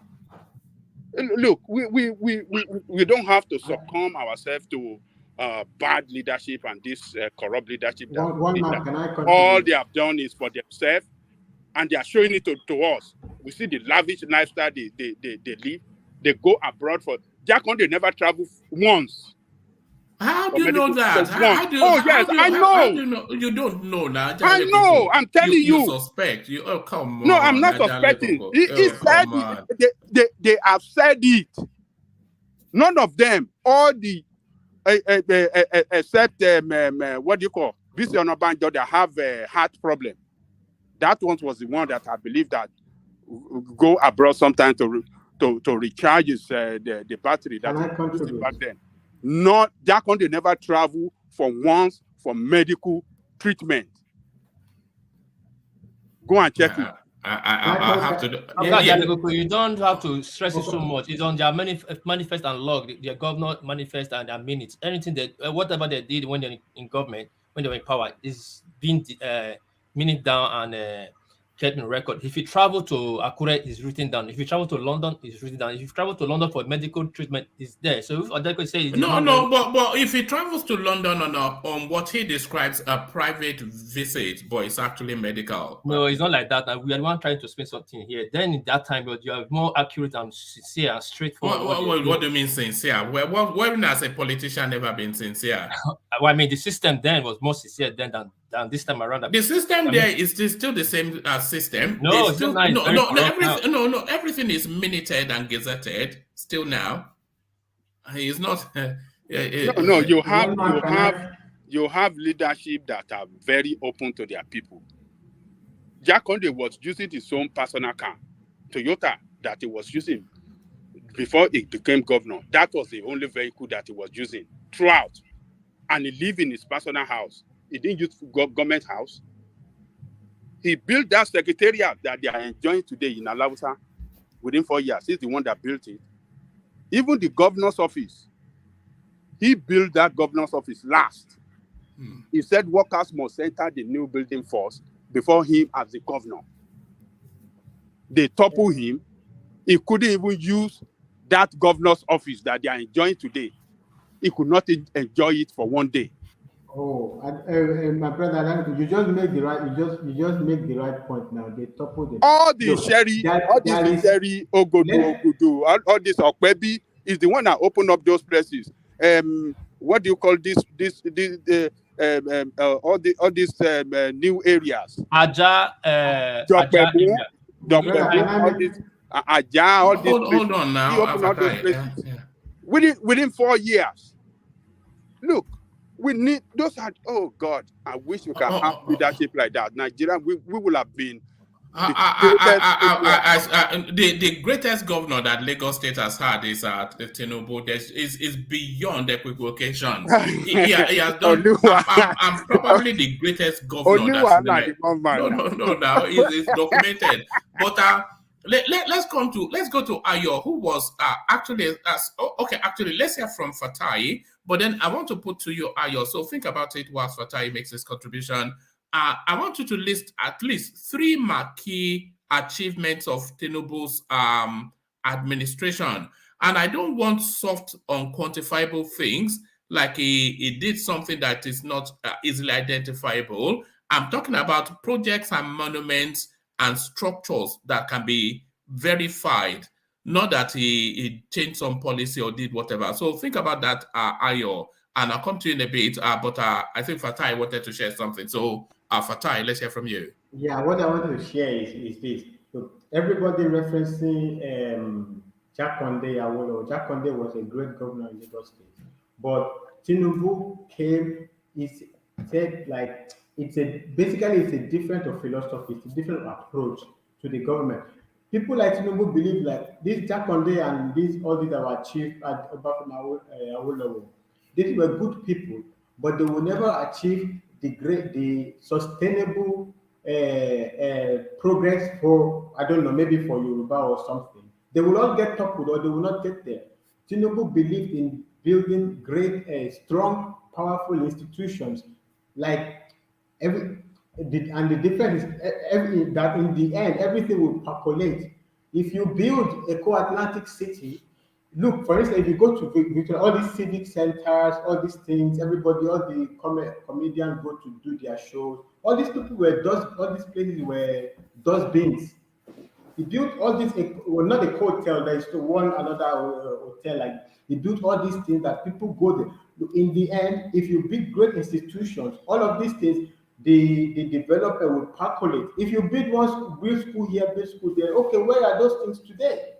The more the society grows bigger and bigger, those things will never evaporate. They will be meaningless. You will only see the physical structure of the building, but the sustainable development. That is why Tinubu continues to be relevant. That's why Tinubu, he holds the flag of APC, his hand is shaking, and everybody knows he's going to be president.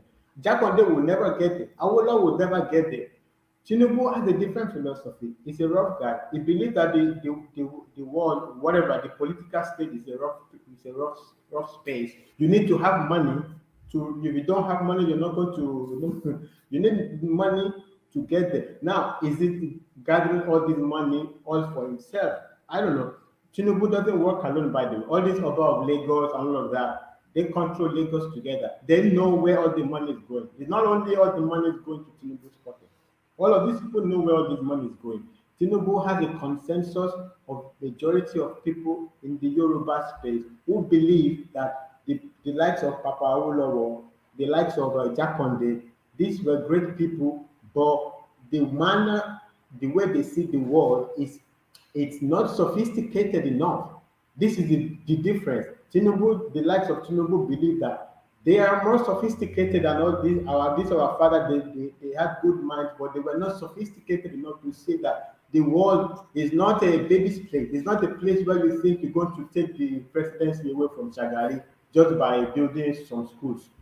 It's more or by you don't know that they're going to rig the election. Of course, they will rig the election, or by going to try to make a deal with Zeke that everybody could tell is not going to work out. So it goes to the north. It goes to do this. It's different approach. You could see it from Awolowo to Abiola. Abiola was an improvement on Awolowo. Tinubu is an improvement of Abiola. That if you see Tinubu's manifesto, it's almost like Abiola's manifesto. Because it's like building on that. I wouldn't say Tinubu was an improvement on Abiola, because no. the Abiola politics is very similar to, actually I should say Tinubu's politics is similar to Abiola's politics. No, it's similar. Oh, yes, it's identical. But yes. Improvement. No, okay. I agree with you, but if you notice, Abiola's politics is a deviation from Awolowo's politics. Yeah, no, that's what I was. This is where the difference is between this Afenifere. Anybody that wants to understand Yoruba politics, that's the way you have to understand. This is where the split came in. This is where the split is. These people believe they need to move away from the way the Awolowos of the world were thinking about the political space. That is not going to take Yoruba to anywhere. It's not going to bring sustainable development. Fine, it will bring development, but 20 years down the line, where is going to be the development? As you Aja Nikoko said, they kicked Jakonde out of the house secretariat to build for Lagos. Who's going to kick Tinubu out? You have to think futuristically. All right. Can I just comment? Do you think politicians actually do things for the development of the people or development of their pocket? You're talking like people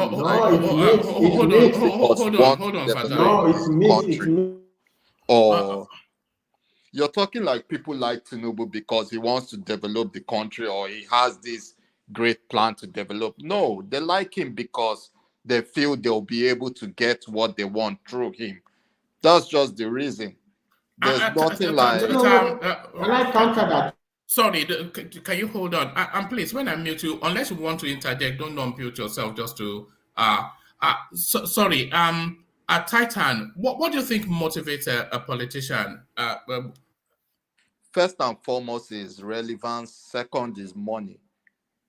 But what do you mean by relevance? They just want to be important. Yeah, they just want to be important. They just want to sit on the high table, to sit on that high seat and feel and overlord people. That's just what they want. They just want power.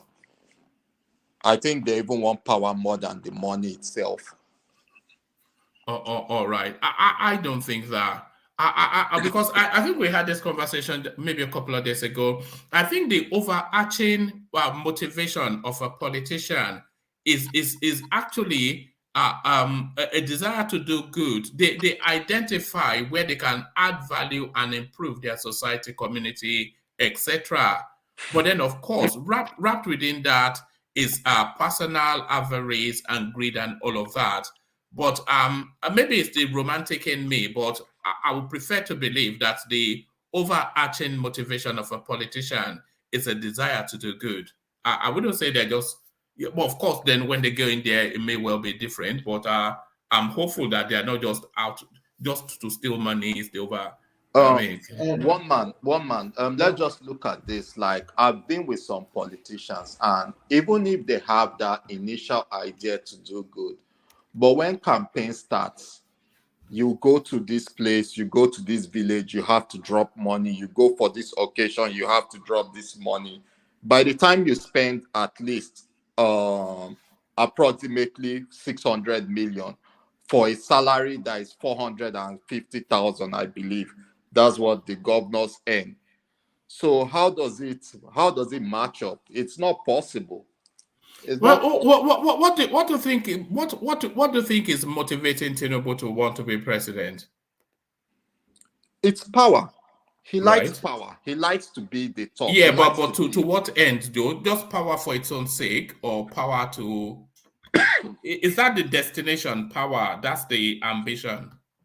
I think the ambition is power. I wouldn't say it's money, because I don't see Tinubu as someone who is so money oriented like that.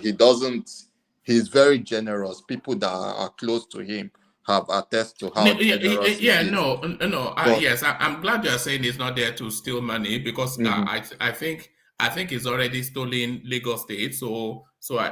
But you're saying is after power. So I'm asking then, is it power just for its own sake, or power for a purpose? So if you're saying it's after power, why? Why is it after power? Ego. He believes he's more important than those people that are presidents and things like that. And he feels he's more relevant than them in the political sphere. So it's more of an ego thing than actually to steal money. And obviously, once he gets to the presidency, he'll want the next person to be under him. So that's my own opinion. The opinion you see, because power itself cannot be a destination, because that power has to have a purpose. Do you see where I'm going? So the power itself cannot be the destination, because power without its usage, it has no meaning. So if you are saying it's after power, then where is it looking to point that power if he gets it? I know people like to believe that Tinubu has one grand plan for the Southwest, but trust me, he doesn't. He doesn't have that plan or things like that. He just wants to be president, and he's more of an ambition to be president. But I don't think beyond that he has any philosophy, or there's any kind of philosophy, or there's any kind of, you wouldn't attribute him to someone like Tinubu. You don't see a philosophy in Tinubu's antecedents in governance and politics. You don't see an ideology there, do you not? His ideology is state capture. That is his ideology. It's nothing more than that. It hasn't been more than that. He hasn't like, okay, if you're saying he has this overall belief of, okay, this is going to be beneficial to the Southwest or things like that, he would have... Why are you fixated with the Southwest? He's not going to be the president of the South. He's not going to be president of the South? Yes. I don't think people see it that way. I think a lot of people see it because people are voting for him because he's a Yoruba man. Right. And that's why most people are voting for him. And there are also people voting for him because they want to achieve the ambition of a Muslim ticket. There's also people voting for him based on the belief that he's like, based on people from the north, they like strongman politics. What do you think propels Peter Obi, Titan? What propels Peter Obi? What propels Peter Obi is, I know you might not want to believe this, but no, Peter don't worry Obi about what actually, I want to believe. Tell us what you think. What propels Peter Obi? Peter Obi is actually a good man. All right. And that's just the short form of it. You might think otherwise, but he's actually a very good man. Can I contribute? Can you hold on, please? Sure. Sorry. I wasn't asking if he was a good man or not. I was asking what propels him. What propels him? Yes. What propels him to want to be president? He really wants to see Nigeria do good. Right. He might not. The same thing. That's also what propels Buhari. Buhari actually really wants to see Nigeria do good. But then you can say, does he have the capacity to do that? That's a different topic altogether. But I truly believe he really wants to see Nigeria do good. It's not like he started talking about all these things. Now, this is all he has always been talking about, right from people that know him after he became governor, before he was governor. This is always what he has always been talking about.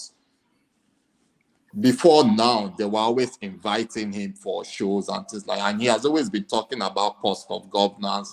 And when he was the governor, he reduced the cost of governance. He has always been talking about trying to uplift education. He has always been talking about poverty. So he doesn't lust for power, Peter Obi. He doesn't lust for power. All politicians lust for power.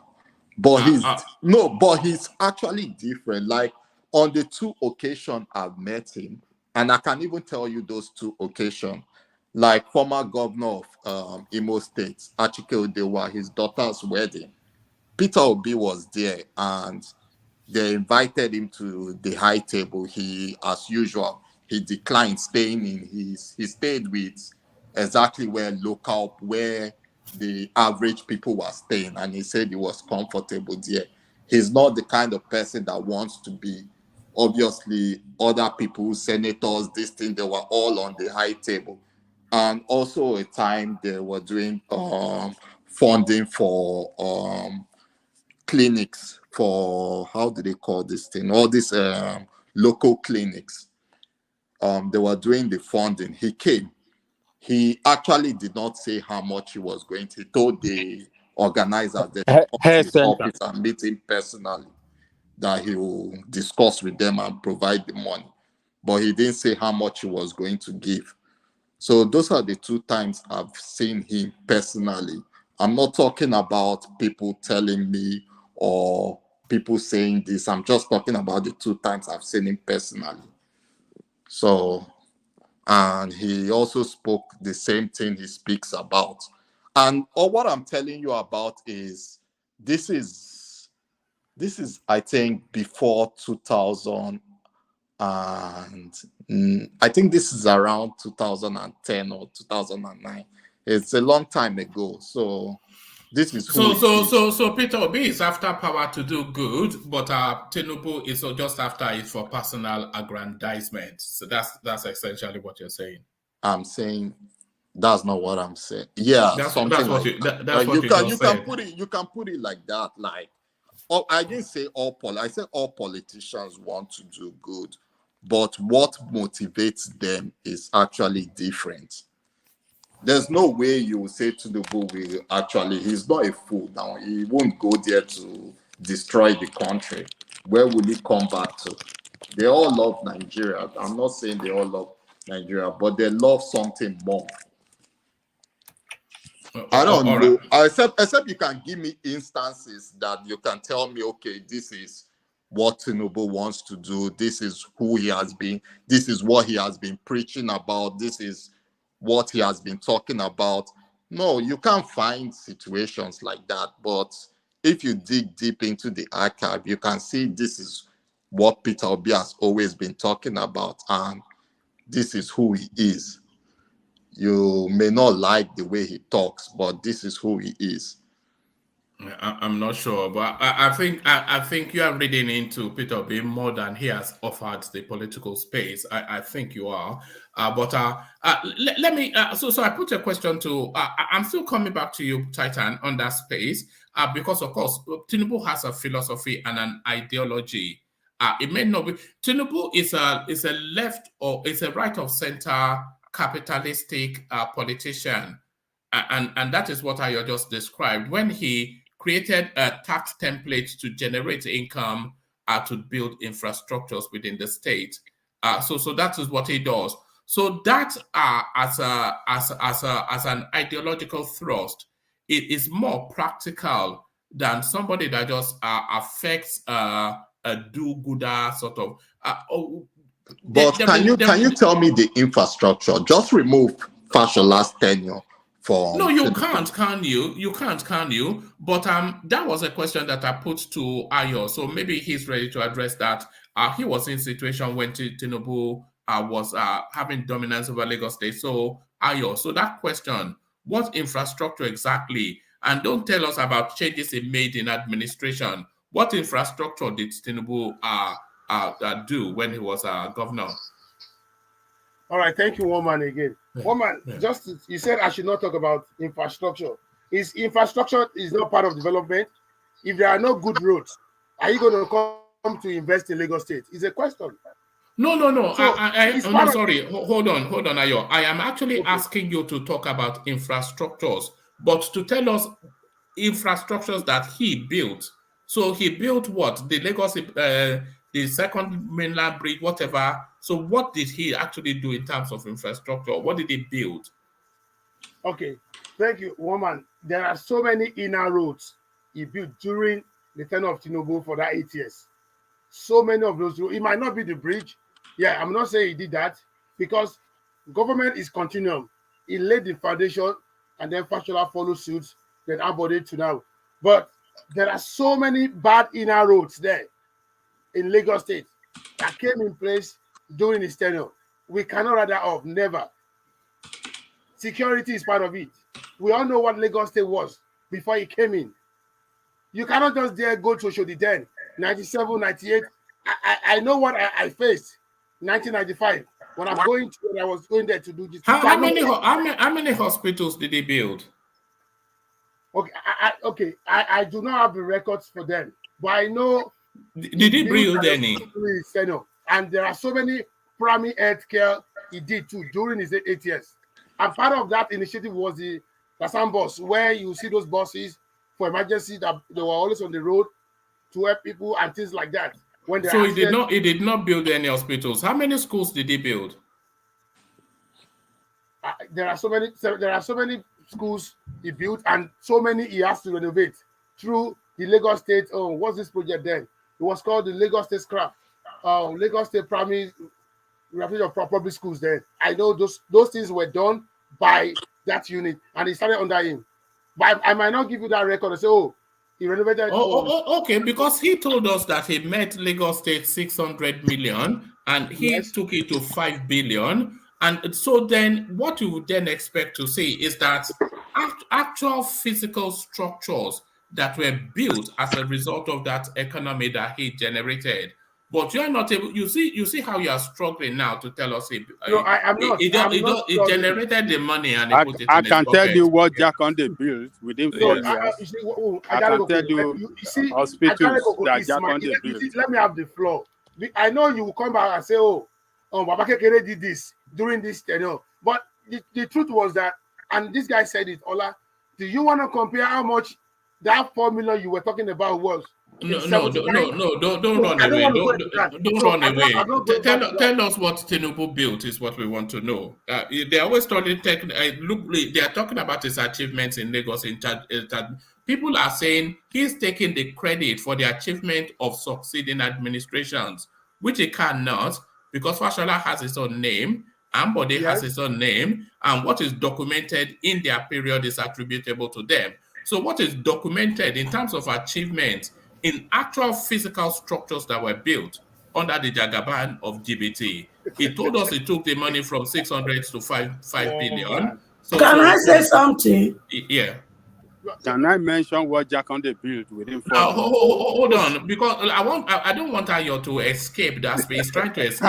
Wait, can I say something? City comment section. Can I say something? Hold on, we have from let me bail Ayo out. Let me give Ayo a lead. It was a senior. Can I say something? Can you hold on, please, H.O. now? Can you hold on? I want to nail this guy down. I want to nail this guy down. Please let me give me a lead.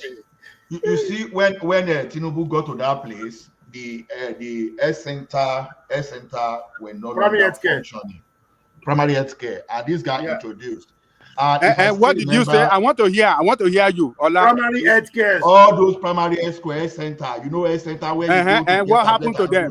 What happened? It was dead as of 1999. He brought one to Lord, just stop this. Stop this. For God's sake. Hey, hello.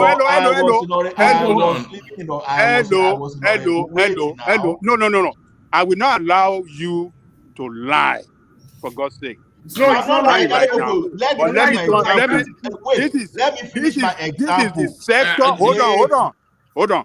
This is the sector that I have vast experience in it, and I know about that sector very well in Lagos. I'm saying what happened in Oregon now. I want to give a specific example. You said Oregon. You said in Lagos State. Now, when you say Coast Road, wait now. Can I say something? No, goodness me. Okay, do you want Ola to be quiet so you can say it, or do you want him to finish and then you say it? But somebody else is interrupting. Because he's not landing a point. Adjane Koko did not. So somebody has to land a point. So let him. Land it. There was an health center introduced to that place on Kudirat Abiola, and it was under Tinubu. I'm 100% sure of that because I live in Oregon. So see. The fact that people are not bringing out these stats offhand doesn't mean that it didn't. Okay, what about what are you talking? It built a health center in Oregon. Did it build it actually, or did it facilitate it? They just rented the room. Okay, let's say they rented the room, Abi. They rented the room. Facility. It provided facility for that. Then I remember vividly, offhand. Don't quote me. I researched and give you. He built new 5 general hospitals, and this healthcare center we are talking about, if I remember, I think 50 or 60 something that this man established. Ask those people that went to island mentality, the situation of island mentality before Tinubu got to that place. Don't worry about the situation of island. We're talking about what he built. Let me land the point before I keep quiet. Now, see, look at the way he repositioned pension policy in Lagos. No. We're not talking. No. Hold on, Ola. I'm talking about physical structures that he built. So you are talking about policy adjustment. So hold on. So if we're saying what physical structures were built under Buhari, we will talk about the Lagos-Ibadan Express rail service, which HO rightly said is attributable to Goodluck Jonathan, but the actual construction of it was under Buhari, the second Niger Bridge, and on and on and on. So it's things like that. So which things like that did Tinubu build in an 8-year tenure when he told us that he quadrupled the economy of the state, but what did he use the money for? You know? One man. Can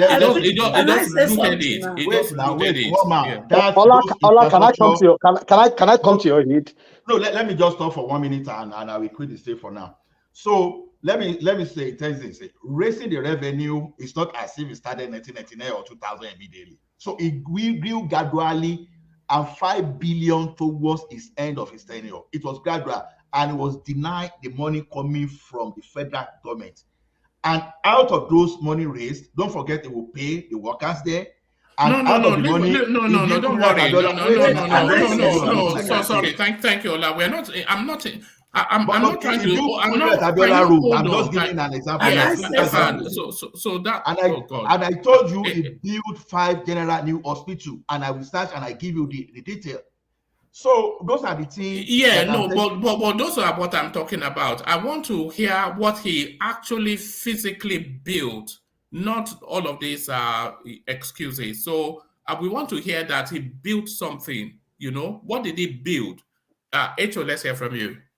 The truth is this: why we are where we are is because people like us are defending non-entity. In this Western world we are living in, we can see specific.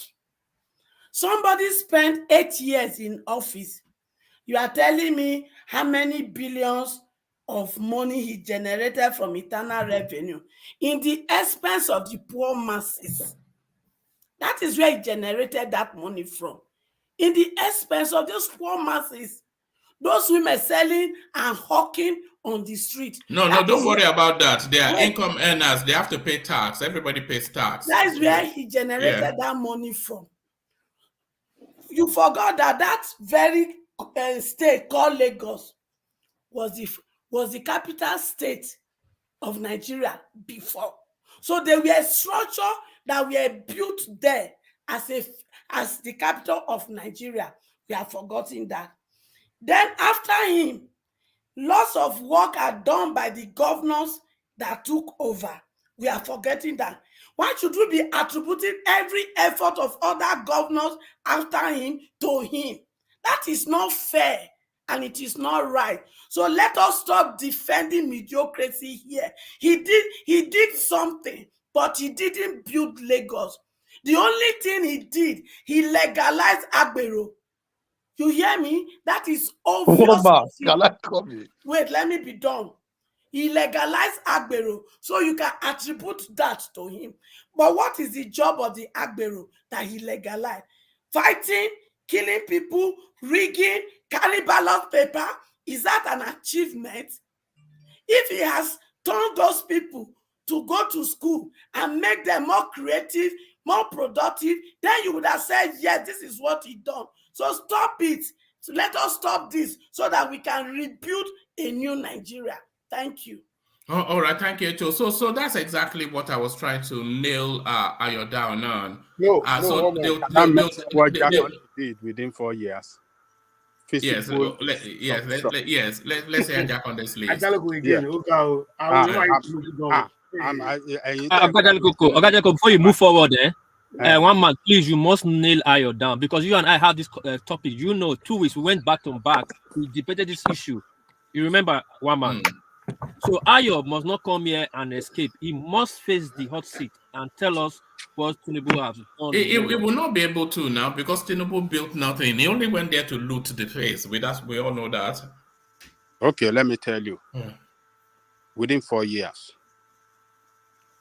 he changed the 2 sections in school to 1 section. And we saw Jakonde School everywhere. Everybody can see it.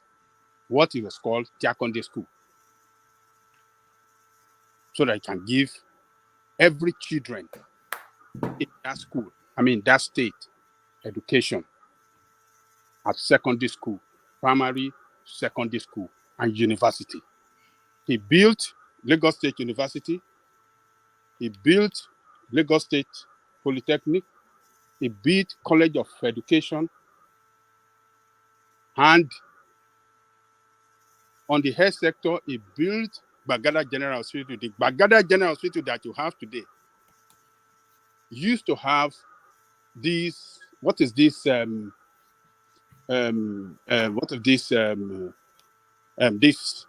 cardiovascular treatment center, the only one that functioned in the law of federation as at 86, 87 was the only one that was functioning around the country. Even the one you have at the federal government hospital were not functioning, but Bagaya General Hospital was functioning. He had this cancer treatment and what do you call it? He had it then. Jakonde built that Bagada General Hospital. He built Ikorodu General Hospital. He built Ijede. Ijede was in interior, was a rural area. That Ijede you see today, Jakonde opened up that place. He built General Hospital there. And Agbowa, he built General Hospital in Agbowa. So along that corridor of Ikorodu, between Ikorodu and Nepe, he built 3 General Hospital there. And he built Orile Agege General Hospital that you have today. And on the transportation line, he opened up the waterway where we have Baba-Kekere, this, what do you call this, water transportation between Apapa and CMS. And people that are coming, there was this ferry service from CMS to Mile 2. We have never seen such thing before in Lagos. We never seen that kind of water transportation before. This man introduced it in order to bring down what do you call traffic congestion in Lagos. That look, if you cannot travel by road, let's travel.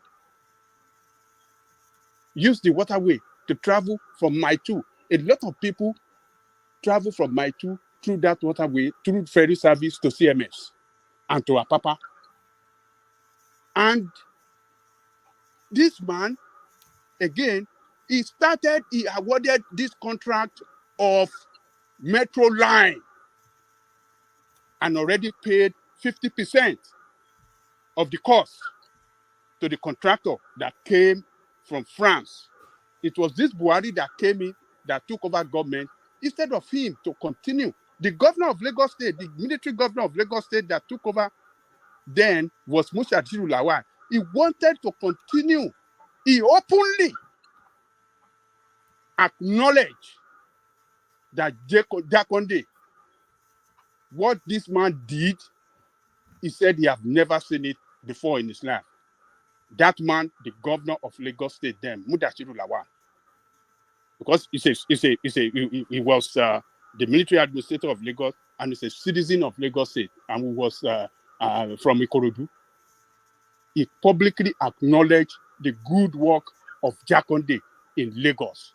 So Jakonde built a lot of infrastructure, even on the education. He's the one that set up, what do you call this?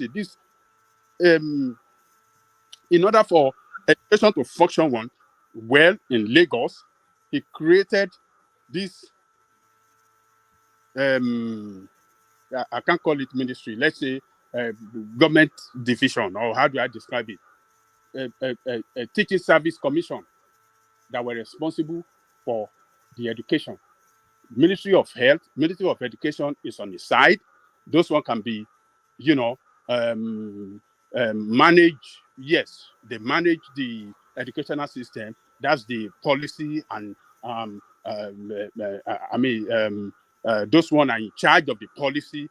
But the TESCOM, Teaching Service Commission, that really administer the educational system, this man created in order to have efficient educational system in Lagos.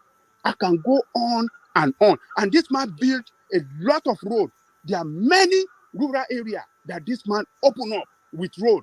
We've never seen that in Lagos before. The way this man built road across Lagos State, from the city to the rural area and to the interior part of Lagos. Many places that they open up in Badagry. So look, within 4 years, that tells us that when you have a leader that are really committed to the development of their country, we can achieve wonders within a short period of time. We don't have to be 23 years struggling and parabolating in one place as we are seeing it today, and everything is getting worse and collapsing on us. So look, this is what Jakonde did.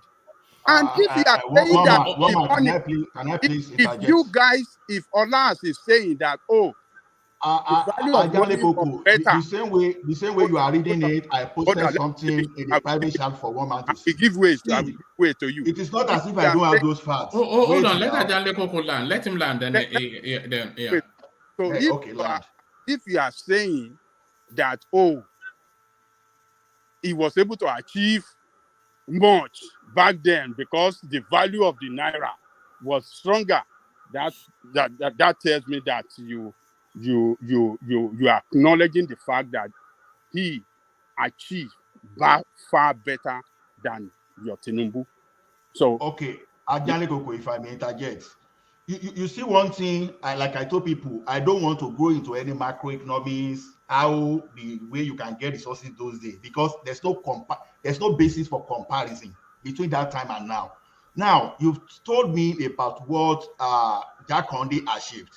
I actually posted a lot in the private session to see what Tinubu did, starting from construction of Adeola Oyedepo, for example, dualization in Ikorodu, Tokin, Link, all those areas. Dualization of Ejibo, Ajao Estate, Airport Road, dualization of Mende or Baby Link Road. Ola, sorry to interject. Hold on. Let him land. Don't interject. I won't even reach anything. You interject and you miss everything in totality. Oh yeah, go on, Ola. Yeah. See, what we are saying is this: everything that Tinubu did is well documented. No. Give us the list. Don't tell us you were going to give us a list. Ajale Koko, he didn't say it was documented. He gave us a tabled list there. Okay. For example, now everybody cannot remember that it was Tinubu that moved last protect to the new site, and they forget about the 5 libraries that this guy constructed. 5 different libraries across public school. That is, they were even computerized. Then we are talking of don't let even talk about the money they pay. All those Lazu Museum, renovation of furniture across residential quarters, and this guy built a lot of estates. The construction of Faculty of Law built at Ojo, Lazu Computer Center built in Ojo, 5 student hostel block at Tepe, renovation of staff quarters at Ojo campus and Iba Estate, the power generating set for Lazu staff headquarters.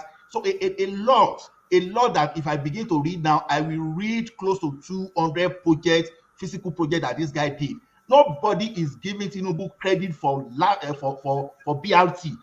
BRT didn't start directly as this. He started with government money before they now call some people to invest in this project. So we are talking of Tinubu that constructed a new 417 road in Lagos. So this is when we say this guy has not done anything. It is just because we do not take interest to actually search for what he did. What about 1,059 units that he constructed at Abraham Desoya Estate? What about that one? What about the 114 duplexes high income units at Obadenyika Oyekon 2 Estate that this guy did? So a lot.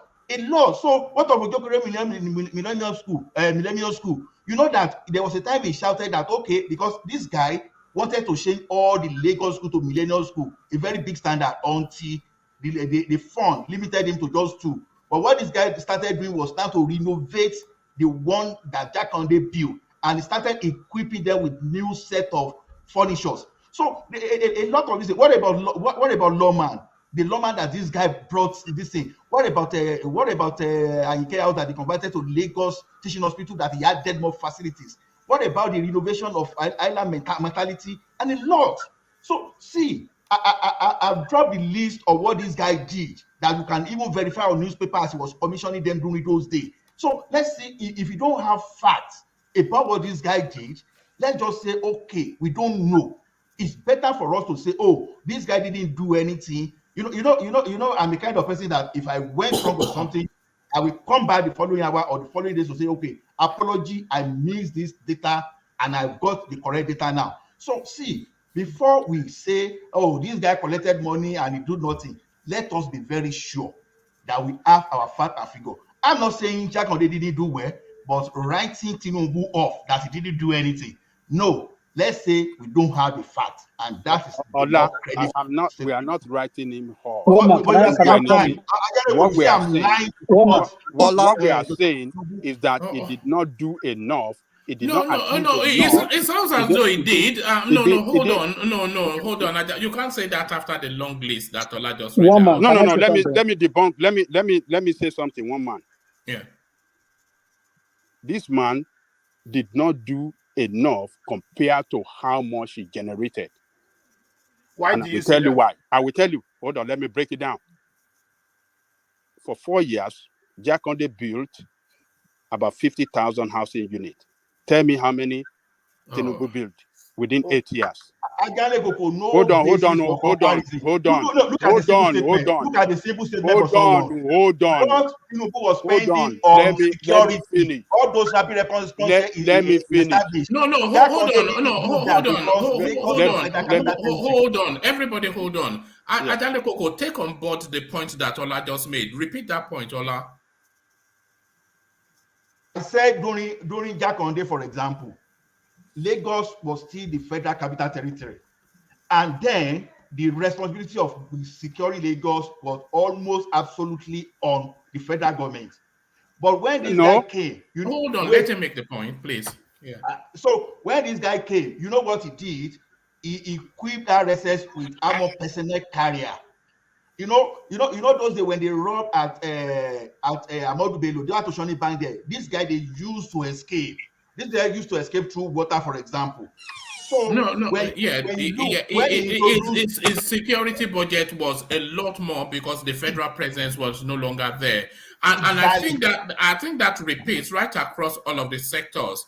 So you can't compare Jack on the spirit. It was simpler times. Never a time generated electricity to power parastatal in Lagos. The Jakonde generate electricity to start powering government houses in Lagos. So a lot of things that we cannot really compare. So please, can I interject? Let me finish. Let me say this. I will let you have my brother, please.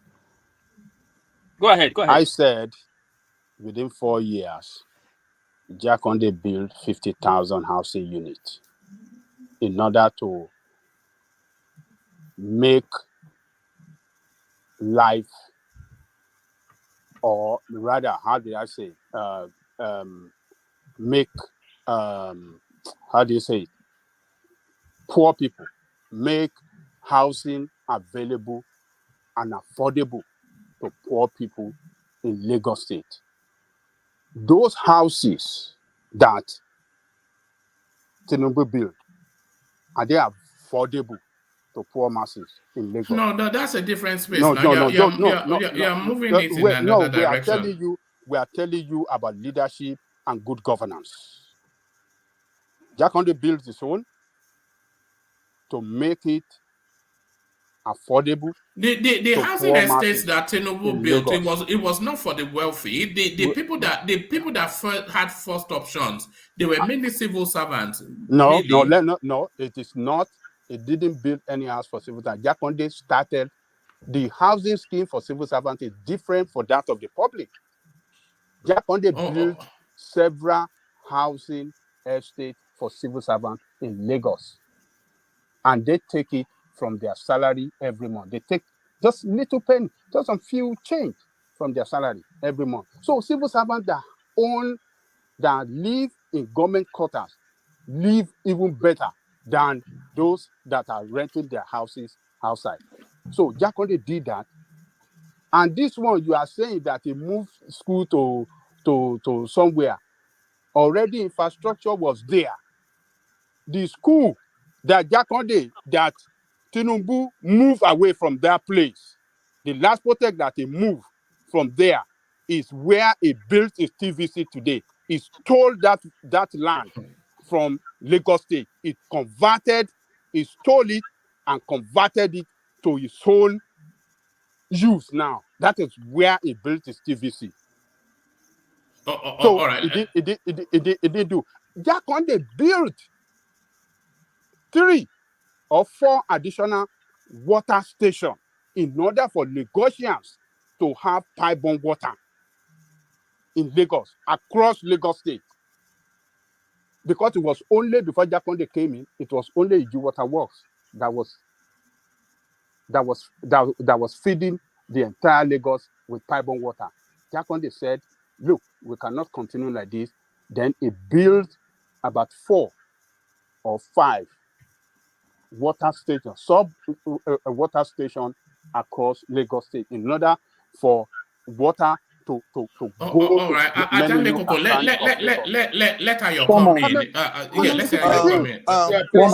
One man, can I I, just say something? Yeah, It's regards to what Ayo wrote in the chat room. Ayo says Tinubu built Ikotun Igondo Road. I think that is absolutely not correct. That That is not road correct. was There's out. a lot of things that they're saying that He he said will he do. also did Lasu Iba Road. That's absolutely not correct. That road was a death trap during Tinubu's tenure. Then also Lekki Epe Express Road. That is also not true. I don't know whether he awarded the contract. I'm not in the government. But for you to say he built those roads, those 3 roads are not true. It's not true. They were not done under Tinubu. Sorry, I didn't write it. The evidence is in the public space. So if you want to say they don't write it, talk to Tribune, talk to Yes. Vanguard. I those years. Don't talk to me. Because this is the way you see things. If you publish something in Even the 2007, BRT has wait explained it. now. If they commission something in 2004, 2005, and someone is making reference to that paper, and you are telling me in 2022 that it was not true, then refer to the publisher, not me. I'm only making reference to the document in the public place. So if you have your own facts, please give us the source of your own fact. Because there's a difference between you giving me facts offhand without a reference and me giving you my own facts referring to a source. So please give us your own source Ola, whenever we you all want to lived in counter. Lagos now. We all lived in Lagos. I How you don't say know. we be all Lagos? For example, you did wait now. For So example, you're trying to tell Jonathan commissioned part of Warri Itapero before he left. It was at 70% completion. It's documented on YouTube and everywhere you can see. Now today, Buhari is claiming the same thing. So if I come to you tomorrow that Jonathan started that thing, I will say it's a lie. The first thing I will refer you to, I will go and pick the YouTube video and show you when he was commissioning and people were mocking him that, oh, they went to rent a car to drive this. They used a whole locomotive this into, but the fact remains that it was documented. So when you want to counter my facts, please make reference to where you are getting yours, because you don't expect me to believe your words when the Nigeria press publish something. So there are 2 different ways this is. Please back up your point with your own source. Then Thank I'm you. telling you One of man, can I roads. interject? I'm Man, telling please. you of roads I usually frequent when I was in Lagos, and I left immediately during fashion last time. So I'm just trying to understand when and exactly those roads were created, because as of the time I was there during Tinubu's tenure, those roads were not good, except you say he actually commissioned it. If you say he commissioned it, I cannot object to it. But if you say those roads were created during Tinubu's time, I'll tell you no, because those were roads I used. If Titan, you said those were roads you used. When Yeah. was that? Because that was, you see, you were one of those reasons why I came on the program, because you were the one that first said, oh, when he came in, they were collecting these multiple taxes, oh, doing this, and those were false lies. That wasn't true. That was the reason why I had to tell him that, please, I want to come in. So now you are telling us those roads. Wait, what is the lie about the taxes? I can tell you Yes. the taxes they were collecting during Tinubu's time when he came in, that Okay. local What governments were can you tell me those taxes that were collected when he came in? Can you tell me? liquor, lock-up shop, environmental, Okay. advert, Okay. sales, Okay. entertainment. Okay. Now don't let us waste our time. I'm sorry. I'll soon leave very soon. The next 7 minutes here about. I explained this earlier. Those things you're saying, liquor, those belongs to the local government. And I said it. See, but that is what I said now, that the local government were required to generate a certain amount of money. Don't say, look. When you're saying, oh, this is this, don't say it is Tinubu. It is the resolution of local government to collect those levies. And they spend those money on their own. And the rest like that, they have to generate revenue. It's everywhere, it's there. This is what is called under Joint Tax Board, JTB. Not just so. It wasn't as if it was Tinubu who set that up. No, it's there. So it will not just come in and say, oh yeah, local government, go and be collecting this. Whatever I'm saying. I'm extremely confused with this stuff because you're attributing the revenue generation of Lagos State to Tinubu, but you're trying to disassociate the taxes the local government are collecting from him. Now that, yes, the taxes local government are collecting are not for Lagos State. It's just like saying the taxes Federal Revenue Services are collecting is for Lagos State. No, it goes to the federal government, not to the state.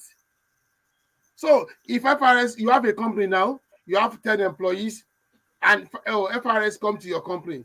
After pay, maybe you made 2 billion, profit before tax, and okay, you pay your company income tax.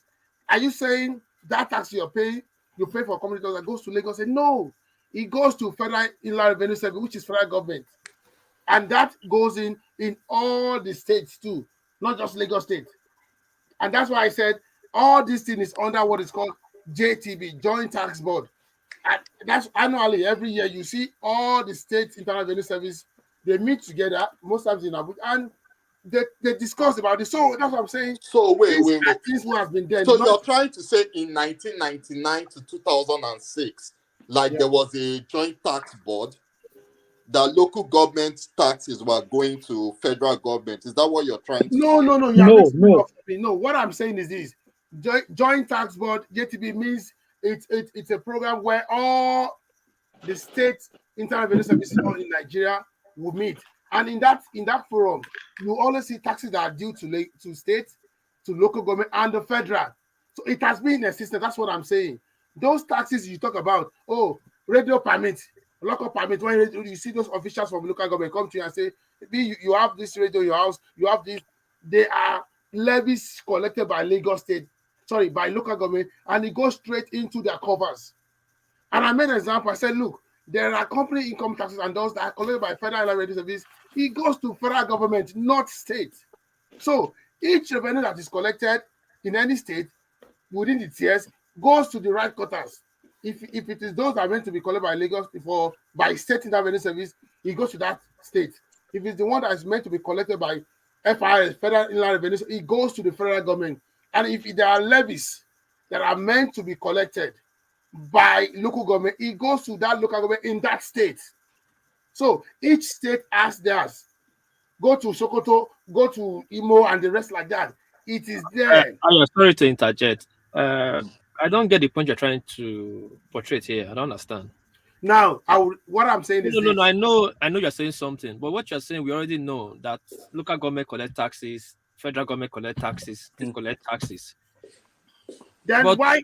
Hold on now. Let him land. Hold on now, please. And we know that the state controls the local government and the state taxes. Why federal government taxes goes to federal government coffers? Why are you trying to lecture us about that? And again, sorry, I went out of the car and I came back. My question was before.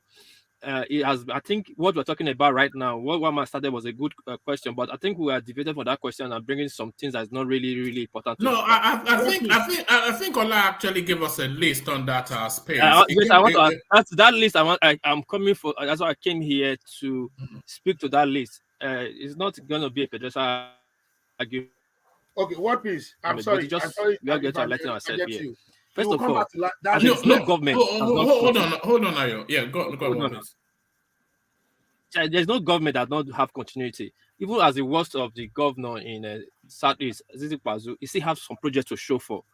Even in South, Delta State, the Ibori, they have even as worst as they are, they still have something to show for. But what we are saying, what I think Wama was saying, or to my own understanding, is this. We can say, yes, Tinubu came and made things, he innovated things he made, and he adds some to it. That means that to the generation of to the wealth he was getting, the vast amount of money he was getting, he was supposed to do more, something that is very viable and very viable and physical. I mean, that's really physical. You can say it and you can talk about. What piece are you taking into account? What Ola was saying, that the removal of the federal presence from Lagos, it placed an additional burden on the Lagos revenue. So the federal capital moving from Lagos to Abuja, it placed an additional burden on Lagos State to self-sustain. That I'm not going to agree on, because in 1999, Lagos federal capital was removed long before now. It's not just when Tinubu came in, it was removed. Federal capital was removed long before now. But when did the capital move to Abuja? Abuja 91. 91, yeah. So yes. It's not on that Tinubu time. So one thing the federal government does is that when they remove one thing, they add another. So when that's why they see security votes. They start giving state security votes. They start, what they remove, they replace it with ×3 or ×4. So Lagos, they don't. No, they do. That's why revenue allocations are different from different Woman, states. can I comment, please? I'm sorry, what piece? Go through the history of security. So the list of what you are bringing. One thing that hold on. What piece? No, I just an advice. Let him land. Sorry. There's a very simple one in the layman's perspective. Everybody can just close his eye without unconsciously say, "Oh, 12 Miller Bridge, Babangida project." That's one thing we wanted to hear. Not dualizing. The road you said about dualizing was already there, built by somebody, which is continuity of government, which is okay. One thing he just did, new, fresh thing that he just created that was not there, like I just said, that jazzed everybody up, that he just built, that everybody needed. Just one. Don't tell me what he built or what he met on ground that he repaired. That's all. All right, thank you. Okay. Please, Fatai, sorry, I have only 5 minutes. Yeah, woman, I remember there was maybe last week. I saw you gave money to this lady. I think it was an apathy lady or something. Where you somebody. Yeah. So do you still have that account? I want to send 50,000 naira to that account now. So if you can give me that naira account now, I can do that. I just like before I leave, please. All right. Let me just say this. It wasn't actually just the amputee. And by the way, that's from it's part of the social responsibility that we have decided to adopt as a platform. So it's not just the amputee lady. There's 3 people that it's Folly that is helping us with this. He's doing it for us in Ekiti or wherever he is. So we've tried to empower 3 people. So there's a barber. Actually, I've got it here if you want to see it. So there's a barber that we empowered. So here he is. Mr. Wale, that's the US. That's the US. Hello, Mr. Wale, that's the US. Mo dúpẹ́ lọ́wọ́ yín o. Ẹ ṣé o. Fún ìrànlọ́wọ́ tẹ́ ṣe fún wa. Ọlọ́run máa bless yín o. Ẹ máa lọ síwájú o. Ọkàn yín máa balẹ̀ sí ni o. God bless you, sir. Thank you. God bless you, sir. Ẹ ṣé gan. So that's one, and then this was the one that you may have seen. Yeah. That's the.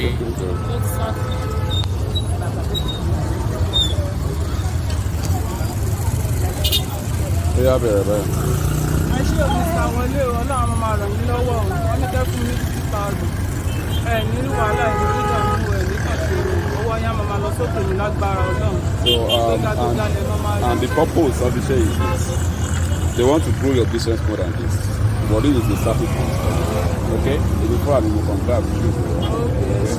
So go along with that. Ẹ ṣé gan ni Ọlọ́run máa ràn yín lọ́wọ́. Ẹ máa rí náà máa rí lò. Ní ìdààmú ẹ̀ ní wàhálà tó dàgbéga láwọn máa jẹ́ sí. Ẹ ṣé gan ni.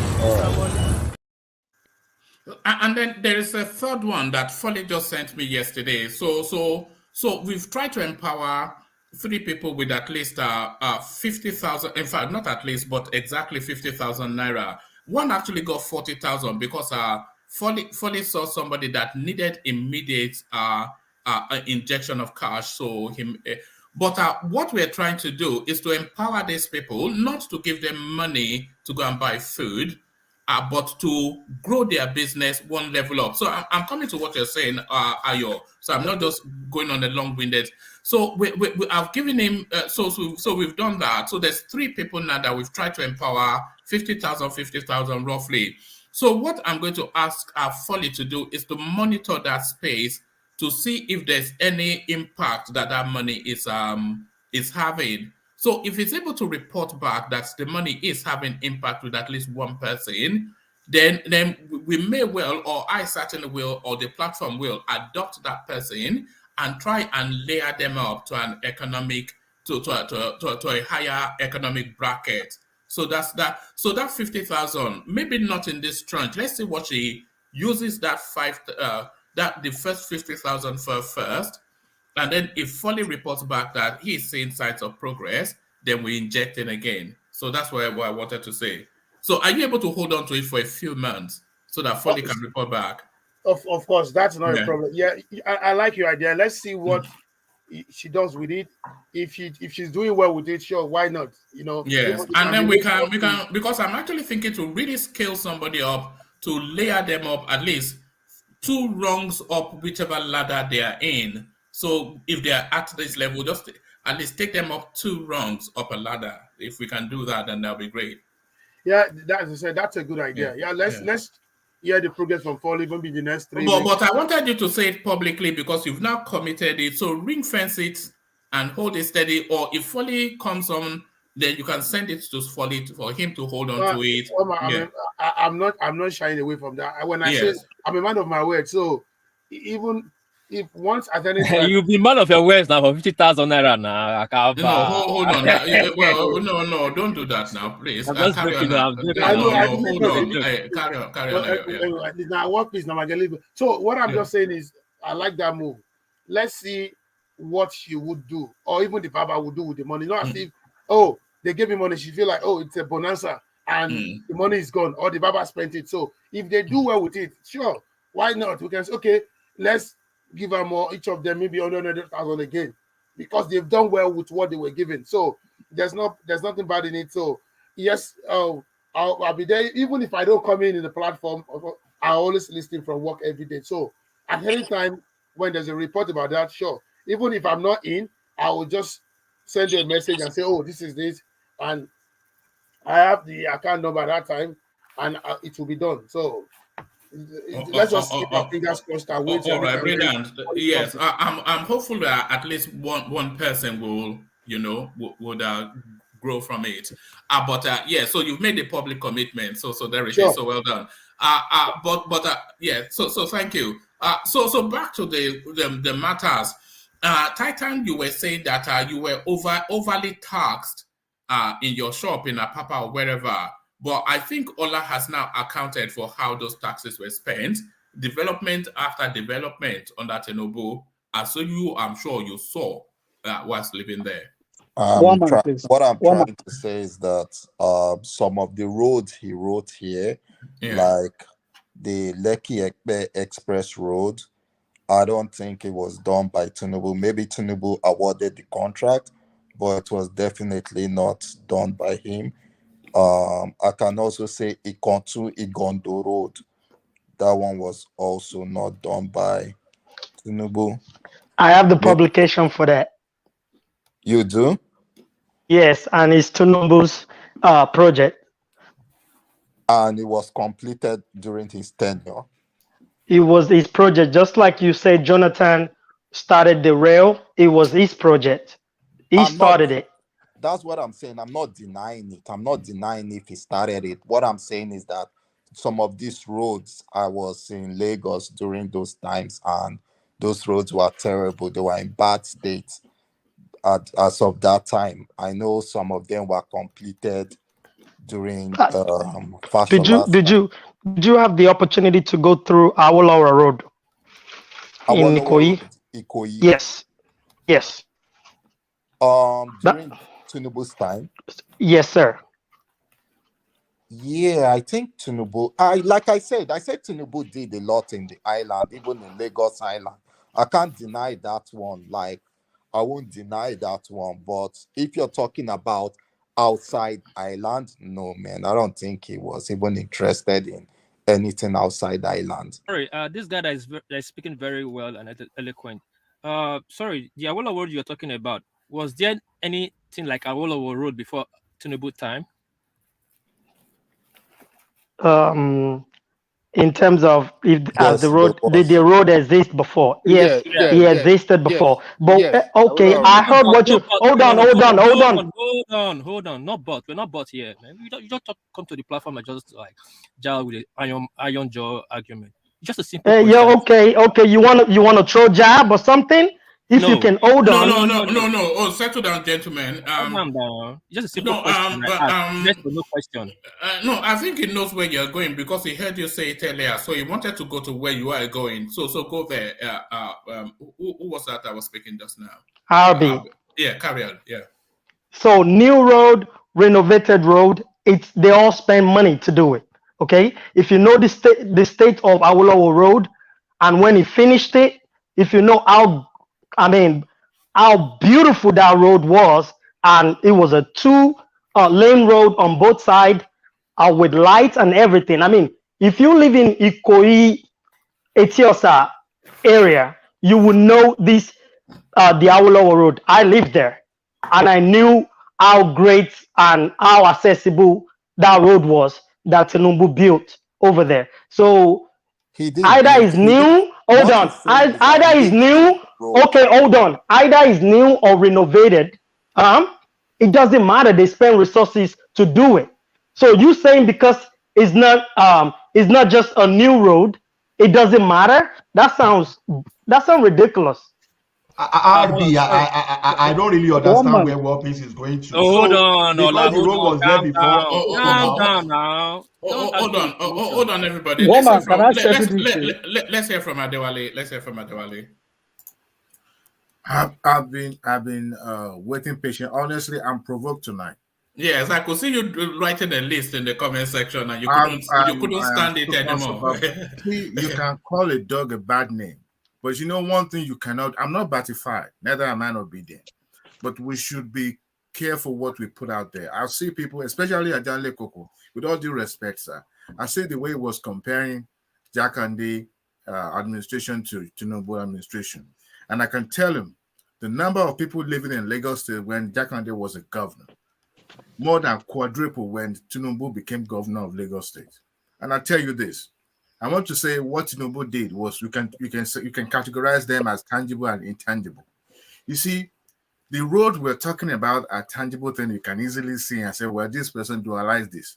It was during the era of Bola Ahmed Tinubu that commissioners now started embracing social media and the internet, that whenever anybody see pothole in every street, you can take the picture and there's a particular website dedicated for that. You can upload that, and I can bet you the following week somebody will come up there and address that road.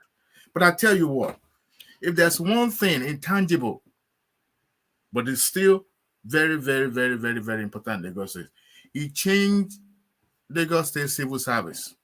Before he became governor, Lagos State Civil Service was just moribund. Anybody, anything goes. He changed and reformed that section. What did he do? He made sure that he created jobs first and foremost. Lawma, refuse everywhere in Lagos State. He made sure Lagos State was clean. And then he created job for people. He's not the one that created Lawma. Sir, Lagos State Waste Management Board has been existing before. Lagos State Waste Man. No. Hold on. I want to. Lagos State Waste Management Board has been existing during the time of Jakande. Sir, I want to emphasize on job creation. Come on, man. I'm telling you. You said I'm trying to debunk what you said. You said he created Lawma, and I said that is not true. Lagos State Waste Management Board has been existing during the time of Jakande. I agree with you, whether created or not created. But don't say he created, because we are trying to paint away from it is that he expanded it and employed more people. Expanded? That is not. Forget about that. No, you can expand. You reform and you expand. Look, even Loma the civil was there service, when the even the revenues civil were service, being you are dropped talking that he initially. reform. What did he reform in civil service? Let him make the wider point. Revenues were being Okay. dumped in the street of Lagos when Loma was in existence before Tinubu. But he employed people and reformed it and expanded it to the point that he employed more Lagosians to have a steady job. You can say, well, what did he do with the money? He paid those people steadily. Their incomes were coming in every month. Tell me which state in Nigeria can survive without federal allocation as at present, even during his time. Tell me which state can survive without taking the crumb from the federal allocation. This man was not paid, but yet up to this moment, Lagos State has not owed any civil servant a penny. They are being paid on time, timely, except when I think the doctors in Lagos State were fighting with the Fashola then. And what were they? Not that they were not paid, they wanted more, and they could not negotiate well. But they were being paid. See, this is what is called ingenuity of a person. What did he do? He made sure he created job. Till today, every civil servant in Lagos State will vote for Bola Ahmed Tinubu. All those people you see at his rallies. How can you say that? Every civil servant. I work closely. I work closely with these people. I work closely with them too. See, let me tell you something. I work closely and I have a lot of them that we say they will not vote for them. See, because of let me tell you something. Of the those way. people that said they will not vote for him, they are very, very small when you compare their percentage. Oh, come on, man. Oh, come on, man. Why I'm are you not making this batified, kind but of please statement? don't let us. That, don't let us. all civil Somebody servants said, will vote for Tinubu. For the what? man was, what has he done? Hold on 1 second. They said, what Hello, did he do? everybody. He Hello, built some everybody. housing estates. Are the civil servants in Lagos State, do they live better than every other sector in the state? They are poorer people. They are very poor. Hello, everybody. I greet you all. I greet you all. I'm a new. Hold on. Just for you, sorry, Adewale. They are not going on strike. Sorry, can anybody even hear me? Lecturers they are where people. Here you one man. Adewale just continue talking. When they asked to strike, Lagos University was not on strike. They didn't join. They were being paid. What are we talking about? You can call the man and say, well, you don't like his politics, but to say that he didn't do anything tangible in Lagos State, please, I beg your pardon. You know what? He built every successful. Hold on. Can you came after him. Hold on, one man. His successors. You can't say that they did not perform. I don't know how long you guys have been in America. If you go to Lagos State, and the Lagos State you left when you left Nigeria, it's not the same Lagos State that it is right now. Are you sure about that? I went to Lagos. You may, if you're trying to compare, can everybody let Adewale just land? If you're trying to compare and contrast, please do not benchmark it to the standard of where you are living right now. Look at it in the framework of African standard. I would tell you, Lagos State has changed. But should Lagos State be to African standard? Because Lagos State is a global city. Sir, it's a global city. No, we cannot have the African standard in Lagos now. Lagos is a global city. It's an international city. So are you saying Lagos State is not part of Nigeria? It's not really, is it? They're going through the same hardship every other state are going through in Nigeria or any other state. But Adewale, the wider point that people are making is that the development that you may well say that you've identified, they're not commensurate with the amounts of money that hold on. No, they're not commensurate with the amount of money that Tinubu, by his own boasting, claims he was able to generate. And people like Titan, who he got the money from, they are able to confirm that he squeezed them really hard. So there's nothing commensurate with the vast amount of money that he generated. Contemporaries. And in addition, this is the 5th largest economy in Africa. Before it became the 5th largest economy in Africa, somebody make it that way. It wasn't. See, among his contemporary, tell me the best or the best performing governor when Tinubu was a governor. Tell me which governor outperformed him when he was a governor. There are a lot of them that. Please mention one name. Hold on. Mention somebody. There are a lot of them. Please mention one name. Comparison I just Then mentioned what Donald Duke. Donald One Duke, man, they can are I the just ones who interject? constructed What a they tourism achieved. place, Obudu Ranch. What is It, the outcome of Obudu Ranch now? Tell me. What is the outcome of Obudu Ranch? All right. Before you interject, let's hear from Just For You, who joins us for the first time. Good to have you, Just For You. You wanted to come into the conversation. Let's hear from you. Okay, I greet you, everybody. I don't know the time here. I'm speaking from Germany. I listen to everybody. I just have a little comment, just want to say, because I continue to listen. Before I make a contribution, I have to go into research before I talk about Lagos and Jakonde and the rest of them. The question I want to ask these people that are supporting Tinubu building Lagos, because when I listen to that young man who talk about the achievement of Jakonde, it is very, very clear and it is enormous. Lagos, if you travel to the east, when you are coming or when you are going, when you get to Oshodi there, you spend hours there. It was Fashola that worked on that place, not any other person. Even the military couldn't do it. At the time, people go against Fashola that he drove Igbo people away, he drove this one. But today, people are enjoying it. Collective effort is not good for one man to attribute it to himself. Let us call a spade a spade. We have to say things by the way it is. Now, Jakonde was there, another person was there. I have been listening to what people are saying. Sorry that this is my first time here, but as a matured man, I listen to everybody's conversation. When you work together, collective effort, and one man is coming to say, I am the one who did it, how do you feel? Because I know of Fashola, as at that time I was in Lagos, though I rented a place there in Lagos, but I was going up and down.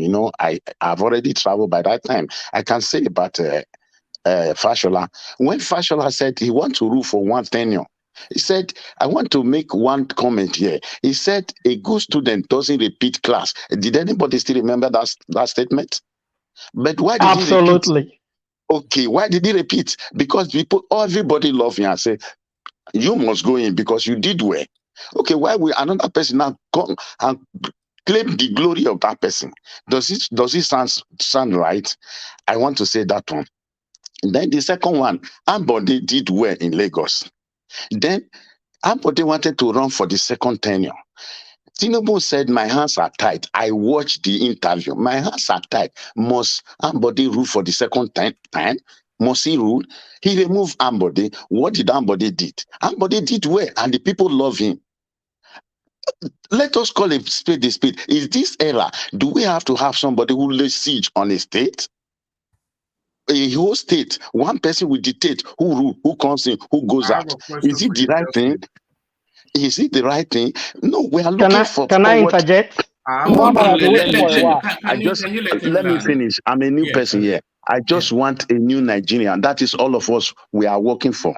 That is, I'm not after. Even if Tinubu is a good man, he wants to rule for 20 years, like Libya. Go and look at Libya now; they are suffering. If you want to rule for 20 years, fine, but give us what we want. Don't destroy something and you expect people to like you. That is the point. This Buhari we are talking about now, Tinubu is the one who brought Buhari. Has he corrected him? The APC, we see all the what they call it, the manifesto. It was a full manifesto. Have they done it?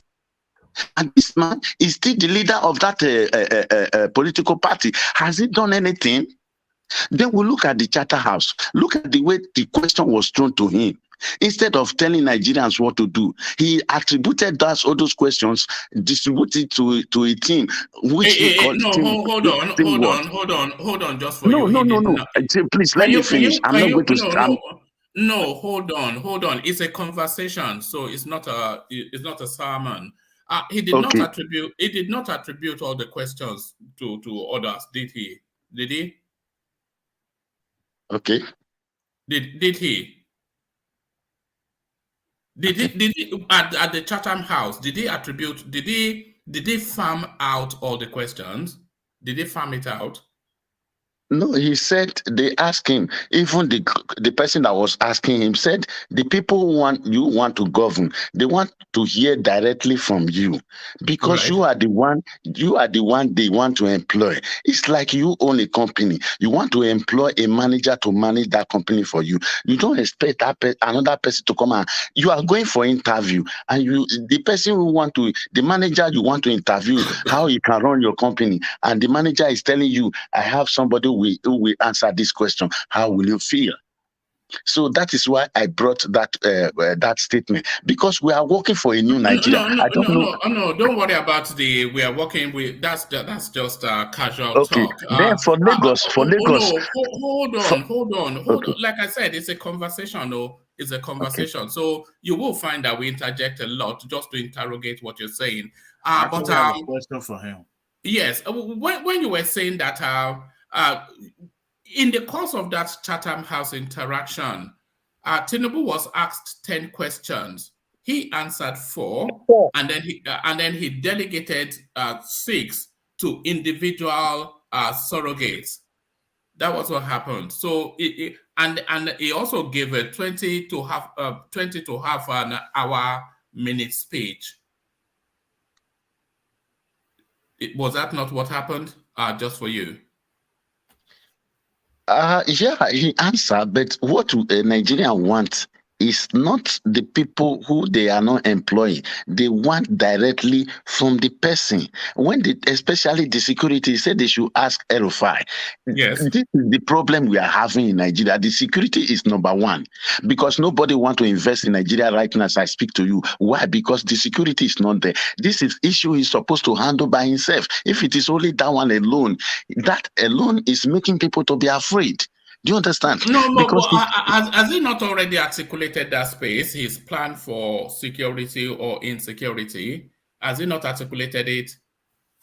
No, even if you watch the moderator, the moderator even counter him. He said these things. This is what Nigeria want to hear. You understand? Age, your personality, your ideology, and the rest of them. He's supposed to answer all of them because if you look at what they call it, Atiku, Peter Obi, all of them, they are saying they don't delegate people to answer questions for them. You have to tell Nigerians this is what we want because we are voting for him.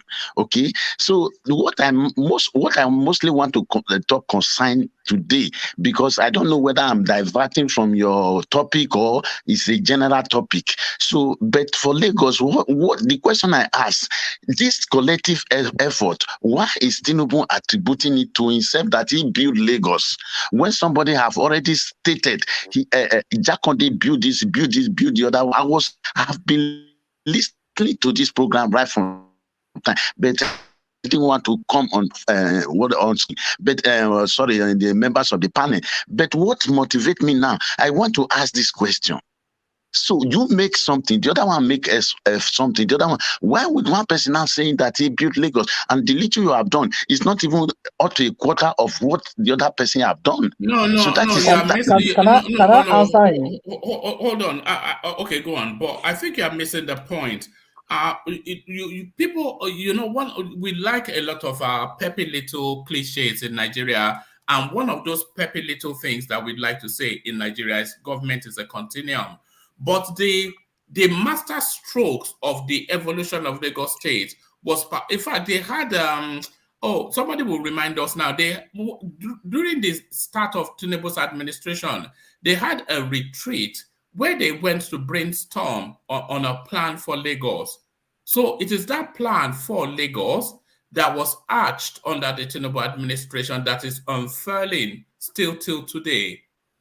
So the whole of the thing that goes on in Lagos is directly attributable to the master strokes of the Tinubu administration.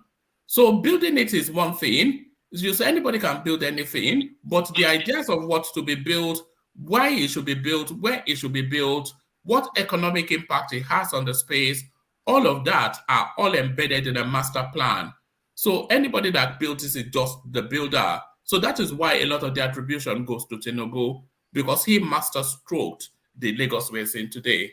But Can one I man, can but I one add man, to can I One just say man, one something? man, One man. one man. In Can an I say interview, something? can I Fashola say said, something? One man. Yeah, Let let's me hear do from this. Adane Coco. Yeah. Look, when Jakonde was there, Jakonde team developed a developmental plan for Lagos State, and it was in the archive. They have it in Lagos.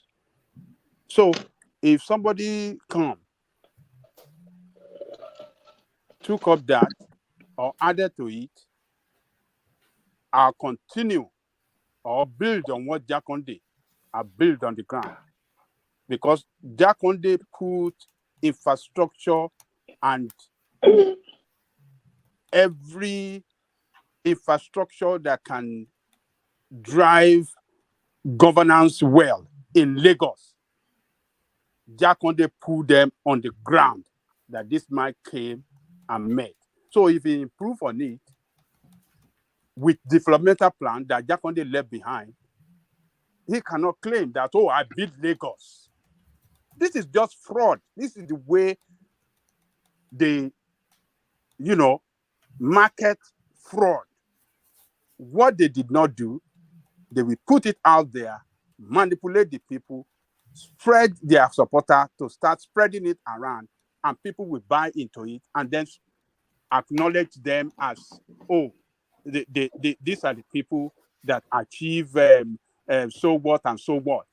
So they should not. There are a lot of things that Jakonde Adane Coco, Adane Coco, Adane Coco. Lagos State waste management. Please, Lagos State. Let me tell you this. please, let me round up. Let me conclude. I Let will me let you round. talk. Just give me 1 minute to round up. Let me conclude. Let me One conclude. voice. I will yield to you. I will yield. Adane Coco. Yeah. This Lagos State Waste Management Board, when Jakonde was there, when Jakonde brought it with all this truck, every local government, they were present, and it was free. They are collecting refuse, free. Before Jakonde came, you can see refuse every nook and corner of Lagos State. Jakonde came, he cleared them up. This incinerator you see at Adeniji Adele, and that place that you see that they are putting the refuse, Jakonde was the one that put everything in place.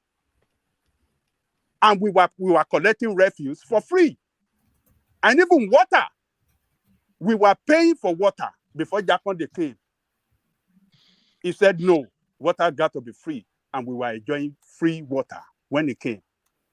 And they double up on that from one plant Iju Water Works, and build additional substation, like 4 or 5 additional substations around Lagos State, all within 4 years.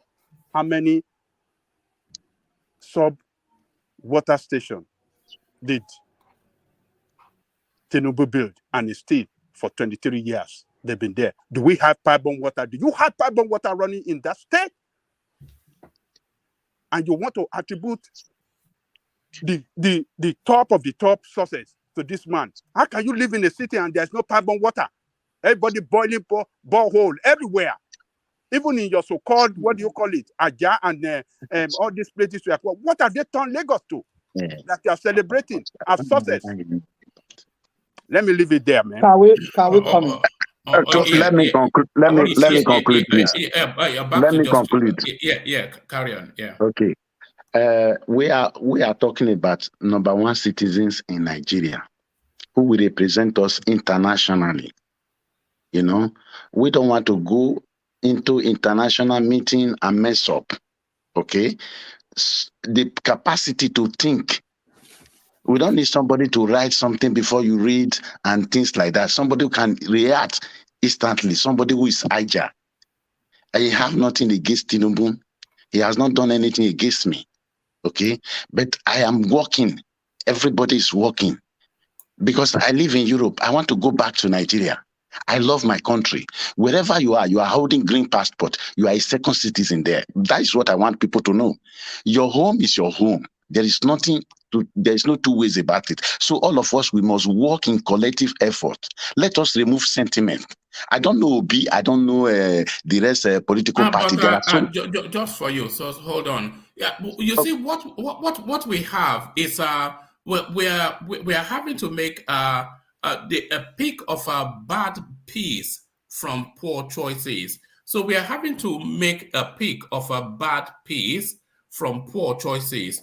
So the electoral field in this cycle is filled with very, very, very poor, low standard candidates. So that's the choice we have. So out of those very, very poor, low standard candidates, and I'm talking about the people viable, I'm not talking about Sowore, who is an excellent candidate, but doesn't have a hope, or Prince Adewale or all that. So of the four that are viable, they are very, very poor choices. So we are having to pick a bad one out of the one that is less bad in terms of him able to do something. And in all of that, the two that have any real possibility are somebody like Atiku and certainly somebody like Tinubu, in terms of having an actual real brain that we've been able to quantify in the course of their journey. Is those two choices. So the choices really is Atiku or Tinubu, but even that Atiku and or Tinubu, they are the worst of the choices that we have. So we're having to pick from a rotten bunch. But then who else is there outside of those two that is able to, that has a brain? No, I'm not talking about, Okay, for me, you see, the ability for us to choose the rightful candidate lies within us. Number one, we look at their characters, what they have been doing. So Tinubu, we have seen so many errors in Tinubu. Number one, he went to go and hire fake bishop. That alone. No, leave all of that. That's politics. Okay, Don't worry about all that. Okay, now. Sorry, just for you. Sorry. No, let me land, please. Let me land because we don't have. No, hold on. Too many people have been broken up. He will lose his flow. Let him just flow, please. Yeah, I'll come to next base. Yeah. We are looking forward. These two people we are talking about, I don't think they fit for Nigerians' economy or they fit for Nigerian presidency. They are not fit for Nigerian presidency. That is why I make mention of 18 political parties. Actually, the rest are history because these four people you mentioned, Labour Party, Kwankwaso, Tinubu, and Atiku, these are the forerunners that we emerge. One of these four we emerge. But the ability for us to choose, we don't have to choose like Buhari. Then we regret. That is what I'm driving at. I don't know whether you understand me. Then we look at their performance. We look at their characters. We just don't come here to talk. We have to look at their characters. Then we follow up. How will these people perform? What is their physical strength? No, forget the physical strength. These are the requisite of the president. They are not. You forget their character and forget their physical strength. What you have to look at is their antecedent. That's all. That's all. Their achievements is what you have to look at. So you are not looking for a nice guy. You are not looking for when you look at this Oyedepo now, when you look at this Oyedepo now, they are discovering illegal pipeline. Who brought this thing out? It is Obi. Obi said, you and I cannot steal oil because before a vessel will come to the seashore, at least Obi discovered there's oil bunkering in Nigeria. Who is the one who raised the alarm? He is the one who. That is what I'm trying to say. Hold on. Obi raised the alarm that there's oil bunkering going on in Nigeria. Is that what you said? No, I did not actually mean that one. What I meant is that they know that oil bunkering have been going on, but he's the one who said that oil bunkering government has hand in it. That Obi was the one that said that. Yeah. I know he was the one who said it. Yeah, I can defend that one. Are you joking? So, what I'm trying. Yeah, joking. Okay. Look at this. So what I'm trying to say in the nutshell, finally, let me just round up. We are looking at the capacity. We are looking at the capacity. We are looking at competent. We are looking at people who have the people's heart. We are looking at the performance in their past employment or their past position. We are looking at all of that. We have to put all of this together before we can choose. We don't just look and say, okay, let us remove this, let us remove character. If you don't have good character, then you don't expect somebody to do well. Character must be there. You are telling me we should forget that one. That is why I'm telling you the character of the person matters the most, because you must have the people at heart. No, forget character, especially when it comes to politicians. Politicians are actors and they sell you a narrative, So I suspect that you're trying to indicate that Peter Obi has this pro-people stance and stands with the people for probity and honesty. But Peter Obi is an actor, as are all politicians. Remember when he went to Benue State, he made this announcement that because of the flooding that was going on in Nigeria, he was going to suspend his campaign, and he was inviting every other candidate to suspend their campaign because there was a national emergency. And the very next day, he was in the middle of a flooded area, decked out in his party regalia, Obidati all over him, pretending like he was sympathizing with the victim. So it's an actor. He is. So that's why I said forget all of that. It's their antecedents that you have to look at. Forget all these acts that they put on for you. Let me tell you another thing that Obi, for example, for example, today it's not receiving title. It's not interfering to the state he has governed. It's not receiving title. It's not receiving wages. It's not receiving anything. This is what you have to know. Forget all of that. All those ones are still acting. Those are props now. Those are props now. Have you ever been to the theater when they put an artificial tree there to show forestry, and then they put a cardboard cut animal at the back, and then the actor plays out a scene for those are props. Those are props. What has he done? Antecedents. That's the thing. Forget the props now. Those are props. Don't worry about that. The political space. Hold on. The political space is too advanced for that narrative. I have to tell you that just for you. One man, please. That he went to Benue and he was carrying baby, saying his top campaign, draped in his party rig. Forget now. What's all that? One man. Sorry to interject. This is what I was trying to say.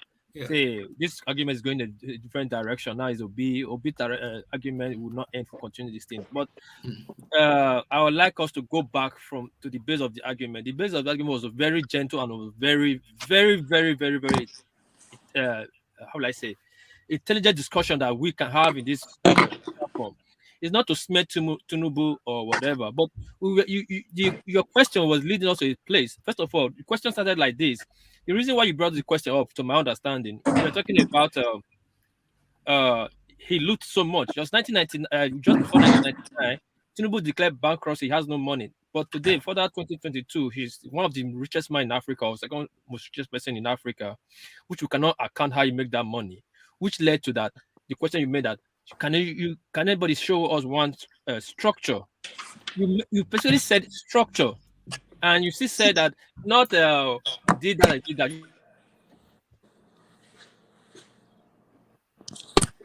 You see, when someone is not saying the truth, and Ayo could not defend it. Hold on now, Ayo, like you're missing my this thing. Please now. No, you faded out. You faded out. Yeah, Karen. Can you hear me? It was just a discussion for us to sit down and tell me, okay, he built this and he built that, or he didn't do this and he did that. But I think at twice, one man came in and point Ayo to the right direction again. Just tell us the structure, not he completed this or he dualized this. We know that. Just tell us one structure. But those are structures now. I think people have given you. Hold on. Yes. One man. Allow me to interject. Okay. Let work his land. Yeah. Sorry, carry on. Yeah. So, people came to give us what he did, and that's what I was expecting. So that you tell us what he did, then we'll push on that and see if he really finished it when he did it, and give him kudos where he's supposed to be giving kudos, and the bomb where not supposed to be, the bomb where we're supposed to to debunk. Now, if all they have said till now, nobody has actually really tell me about one structure. Those things they said he did. If you go into you now hear, okay, he completed it. He completed this. I can actually tell you one he did. I don't know if he finished it, started on this time and finished on this time, but we can. All right, you faded out again. But talk about something like that he did. Okay. That is very visible. Okay. Hold on. All right. I think we've gone through that list already. Ola gave us a list. Adewale also gave us a list. So I think that list, that's what I'm saying. That list as a matter of fact, that list is not. Adeleko could dive into that list, set up and down, and they all see admit to Adeleko, yes, he did started it or he didn't finish it. We wanted something that he started and finished. Just one. You said but one, like a bridge, just something. I'm not trying to tell me he built give ambulance to Lasso. Just give me one visible structure he did. No, they've given you a list already now. They've given you one man. I want to say something before he completely landed on his speech. Yeah, go on, Adewale. It's easier to forget. 1991 was when IBB took federal capital to Abuja. As at that time, all the infrastructure in Lagos State were in comatose. They were not rehabilitated. But guess what? When the Tinubu administration came in, they focused, even up till Fashola's administration, they focused on rehabilitation of those, even including the Jakande project.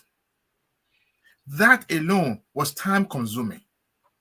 Now, when Fashola became governor, he started beautifying Lagos because they were trying to clean up first before they started expanding. Somebody said, what did he spend the money on?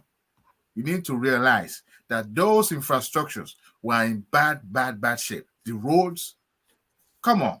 Now, to top it off, the pride of any politician is to have somebody that will succeed them and that will surpass their achievement. But guess what? Fashola surpassed Tinubu because Fashola was not even a politician. Fashola was a practicing lawyer, a friend to his Tinubu's brother. But he brought him in because of his brilliance. He brought him in to become his chief of staff. And when he was leaving, he single-handedly handed him to the party. Now, this is his man of his choice. And guess what? The party accepted him and brought him and made him the governor of Lagos State. And he never disappointed. He did it. He built on what his principle has laid down for him, continuously up to the present governor. And somebody said he didn't achieve anything when he was a governor. No, of governance in Lagos State. You can't say Fashola did not perform. You can't say even at one time of Ambode, he did not perform. You cannot say that the present governor did not perform. He continued building on what has been designed by their political principle. So with that alone is a big and nobody is saying that they did not perform. No, somebody said he did not build anything. Somebody said he did not build anything. And that's what I'm trying to let people know. The success recorded by Fashola and Body should not be attributed to Tinubu. They are students. That is what we are saying. It was a master plan that it was working on. No, forget he didn't plan anything. Oh, come on. What is master plan? I was telling you that Lagos had a developmental plan since the time of Jakande, and it's right there. Goodness. Oh Adewale, just a second. But Ajale Goku, we even listed the project done by Tinubu on his own. Myself, look, I can tell you that I do not even like Tinubu, but to say that this man, during his tenure for 8 years, does nothing. No, we didn't say he didn't do nothing. We didn't say he didn't do anything. We didn't say he surpassed the previous, and even including him with the military governors, he surpassed their achievement. He did not surpass anything. Ajale Koko. Yes. Ajale Koko. Yeah. See, like Adewale is saying, the way I talk, it might seems like I am pacified. I am not. But let's say the fact. When you were reading out Jack on this achievement, before I make this comment, I went online and I was trying to look at what are the specifics of Tinubu's achievement. See, I can see more than enough. Then these were things that I can remember because I was still in Nigeria. I was in Lagos when some of all these things happened. Now, let us go back to 1999 to 2003 to 2000, when Tinubu was the governor. We all agree that Tinubu was never an orator. So nobody was speaking for Tinubu. All this is I'm seeing here, if we were to be in this current age, where Sanwo-Olu is everywhere, Ambode is everywhere. See, when Fashola came, Fashola is a lawyer. This guy speaks, me personally, I admire Fashola when Fashola is speaking. Fashola does not need a teleprompter to speak. So when he speaks, he can say, okay, my government has done this, my government has done this. Tinubu, go and check. If you go and look at old videos of Tinubu, Tinubu was never an orator. He's this kind of local politics person, all this kind of Babadedibu kind of policies. It's only just that he's educated. So nobody was speaking for Tinubu. So you can say there were a lot of things that I can see online. These are not things that I'm making up. I'm in front of a system now. A lot of things that Tinubu did, and the one that he approved that never commenced, I can see them here. The one that he did, and all these things cost money. See, government is not all about infrastructures. What is the essence of building infrastructure? And the security is at low.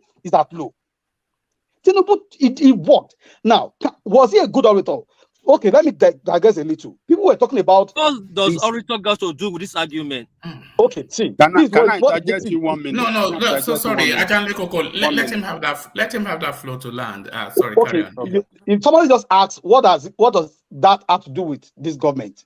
See, let's take an example of a Fashola who can articulate, okay, I did this, I consulted this, I did this.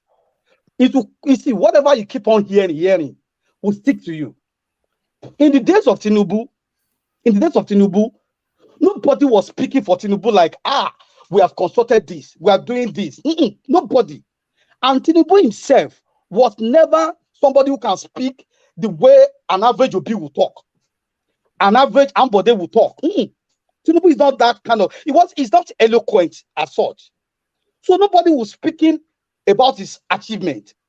Did it work? Yes. Again, I'm not going to vote. I'm not voting in even 2023, of course. But I am talking based on what I can see here. I try to look at all the things Ajaloko was saying. They were absolutely right. He was right. All the things he said, Dankode did. But the fact is that one man asked, all this money that Tinubu made and his performance, were they at par? And I'm saying, to me, I agree that they were at par because all these things that he said he did. Okay, for instance, between 2006 and 2007 alone, Tinubu injected 1 billion naira into LASU. Look at now, 2007, 1 billion in LASU. That's in LASU alone. That was money. It was a glorified secondary school before then. So all these things cost money. But Tinubu was never, okay, I said I wanted to digress. They said in Chatham House, 10 questions, he answered 4. He delegated 6. And people were talking. Go back and check his time as a governor. When Tinubu go and present budget, his guys will be there to talk. So it's not a new thing that Tinubu is doing. Even when he was presenting budget in Lagos State to House of Assembly, that were his people. Tinubu will not talk. He will just talk a little. He will say, okay, head, defend your own. This, defend your own. That is his style. Did he perform? Yes. I'm not going to vote. It's not I'm campaigning for Tinubu because I want to go and vote. And I don't like him either. But the way people are talking about he's not doing, in fact, he's making me to research more about the guy. And I'm beginning to like him more. When they say he didn't do this, I'll go and research. He didn't do this, I'll go and research. Are you trying to say Tinubu was like the best performing governor during his time? Yes. Never. Yes. Okay, I won't even say that. I won't even say that. Recently, someone who said something, I think he said it in this London that he went to. He said that the plan that they are working with, he said they are coming up with a new plan now, which that confirms truly that Tinubu had a plan. And Tinubu has always said that they had about 20 or 20 something years plan. So I want to just retweeted about a week ago that he is coming up with a new plan, which means that plan truly existed. Now, if Tinubu had done something within is 1999 and when he left office. He will not show face. All the things Buhari is doing now. Of course, I don't like Buhari either. But it looks like Buhari is not doing anything. When Tinubu comes in, or article comes in, or Obi comes in, and those decide, they will tell, they will start saying that is what Buhari has laid the foundation. See, did the guy work? Yes. The Fashola performed absolutely. Even Ambody of a one-time governor did excellently well. If Sanwo-Olu had deviated and has gone to doing something else, you won't be seeing this progress. Fashola was able to make that name because he was building on the foundation that Tinubu laid. If Fashola had been a PDP governor, Lagos would never have been the way it is now. Because he will leave all those projects. He will go and start doing something different. Thank you. He will leave and start doing something different. This is great. I was asking this question. Sorry. If Tinubu did all this so well, where did he get the money that he stole that make him so much rich and most second richest man in Africa? That's another thing entirely. Okay.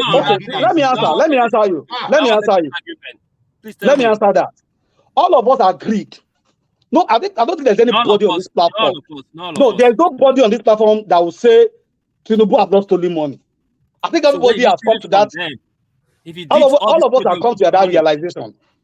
Whatever they say Tinubu is today was never a wealth that is acquired in one day. We know that, but which source of the government did that source all this money from? Because in taxation, Ayah told us the money from that tax went to local government and the state. They use it judicially. Now, where did the money now come from that he stole so much that make him so wealthy? If every infrastructure he did so much infrastructure, you guys have counted about 400 infrastructure. War peace. Can I ask you a question? People are talking about character. This is why I talked about character before. Okay. Can you give me a second? Even in United States of America, politicians get paid money by lobbyists that is more than the money they earn as a salary. So I don't know what you're talking about. Are you really speaking on this platform, or are you just talking to me through phone? I don't understand.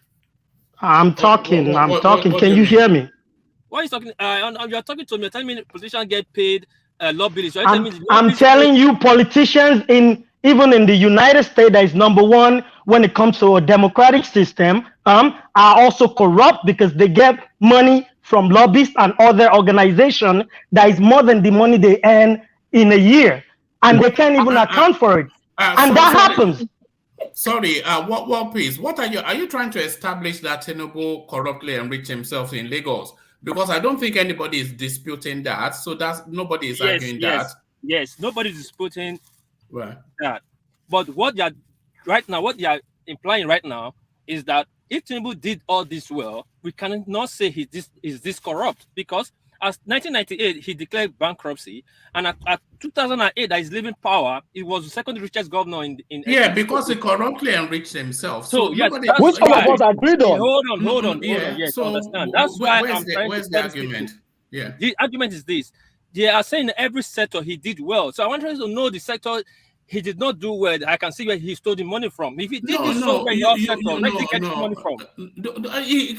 He corruptly enriched himself. The corruptly enriched in Nigeria is usually embedded in contracts now. When the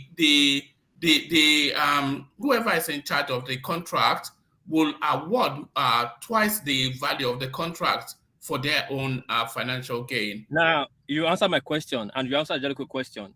The money he made during his time, and you were saying Jakonde made 4 million, and you were saying Tinubu money you cannot compare with Jakonde. We cannot say that Tinubu made more money during his time. That's why he could make money from contract that make him that rich. Well, Pete, Jakonde you are talking about, right? So, I read somewhere. Do you know why I did not even put out to post it?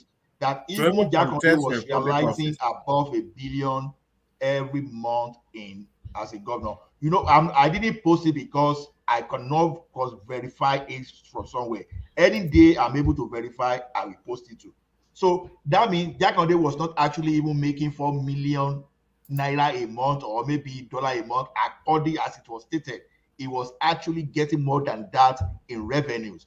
Otherwise, by the time you reconcile all his projects, you put value on it, honestly, there's no basis, there's no way you can say he actually achieved all those things with $4 million. That's another fallacy. No. No. Hold on. I Hold on. I think that was a mistake. It was making 40 million every month. And let me tell you this. Hold on. I want you guys to listen very well. All these praises for Tinubu, increased revenue and all this. Before Jakonde get there, the revenue was not as much as that. Okay, let us now look 40 million that Jakonde was making every month. Between that period of time to the time of Marwa was making 600 million. Let's consider, look at the percentage of increment right there between that period of time and what they have done within their own time now. And let's see who has performed the best. From 40 million to 600 million, 600 billion. 600 million. And compare it to their own time that he claimed 600 million to 5 billion. So 5 billion, 5 billion is billion. Hold on, Ajalikoko, don't forget during Marwa, Nigeria was in serious embargo. Seriously. Serious embargo. Look, if Marwa, as at the time Marwa was leaving, if Marwa had contested for governorship position of Lagos, Marwa would have defeated anybody. You know why that is possible, sir? It's because once you leave office and you are still fresh, people will judge you. Because he performed, not because of fresh. No, this guy performed. Let me tell you this. Hold on. Tinubu was also popular when he left. Hold on. Let me tell you what Marwa did. When Marwa came in, there was security challenges in Lagos. Okay. Marwa said, first 100 days, I will put the security challenges under control.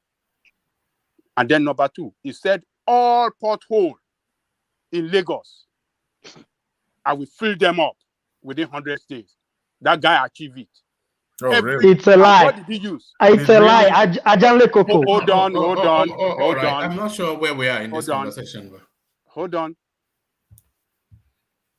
And what did he use? He was using direct labor agency. He filled up all potholes around Lagos within 100 days. And this guy, within the short period of time, he spent a big so many roads as well.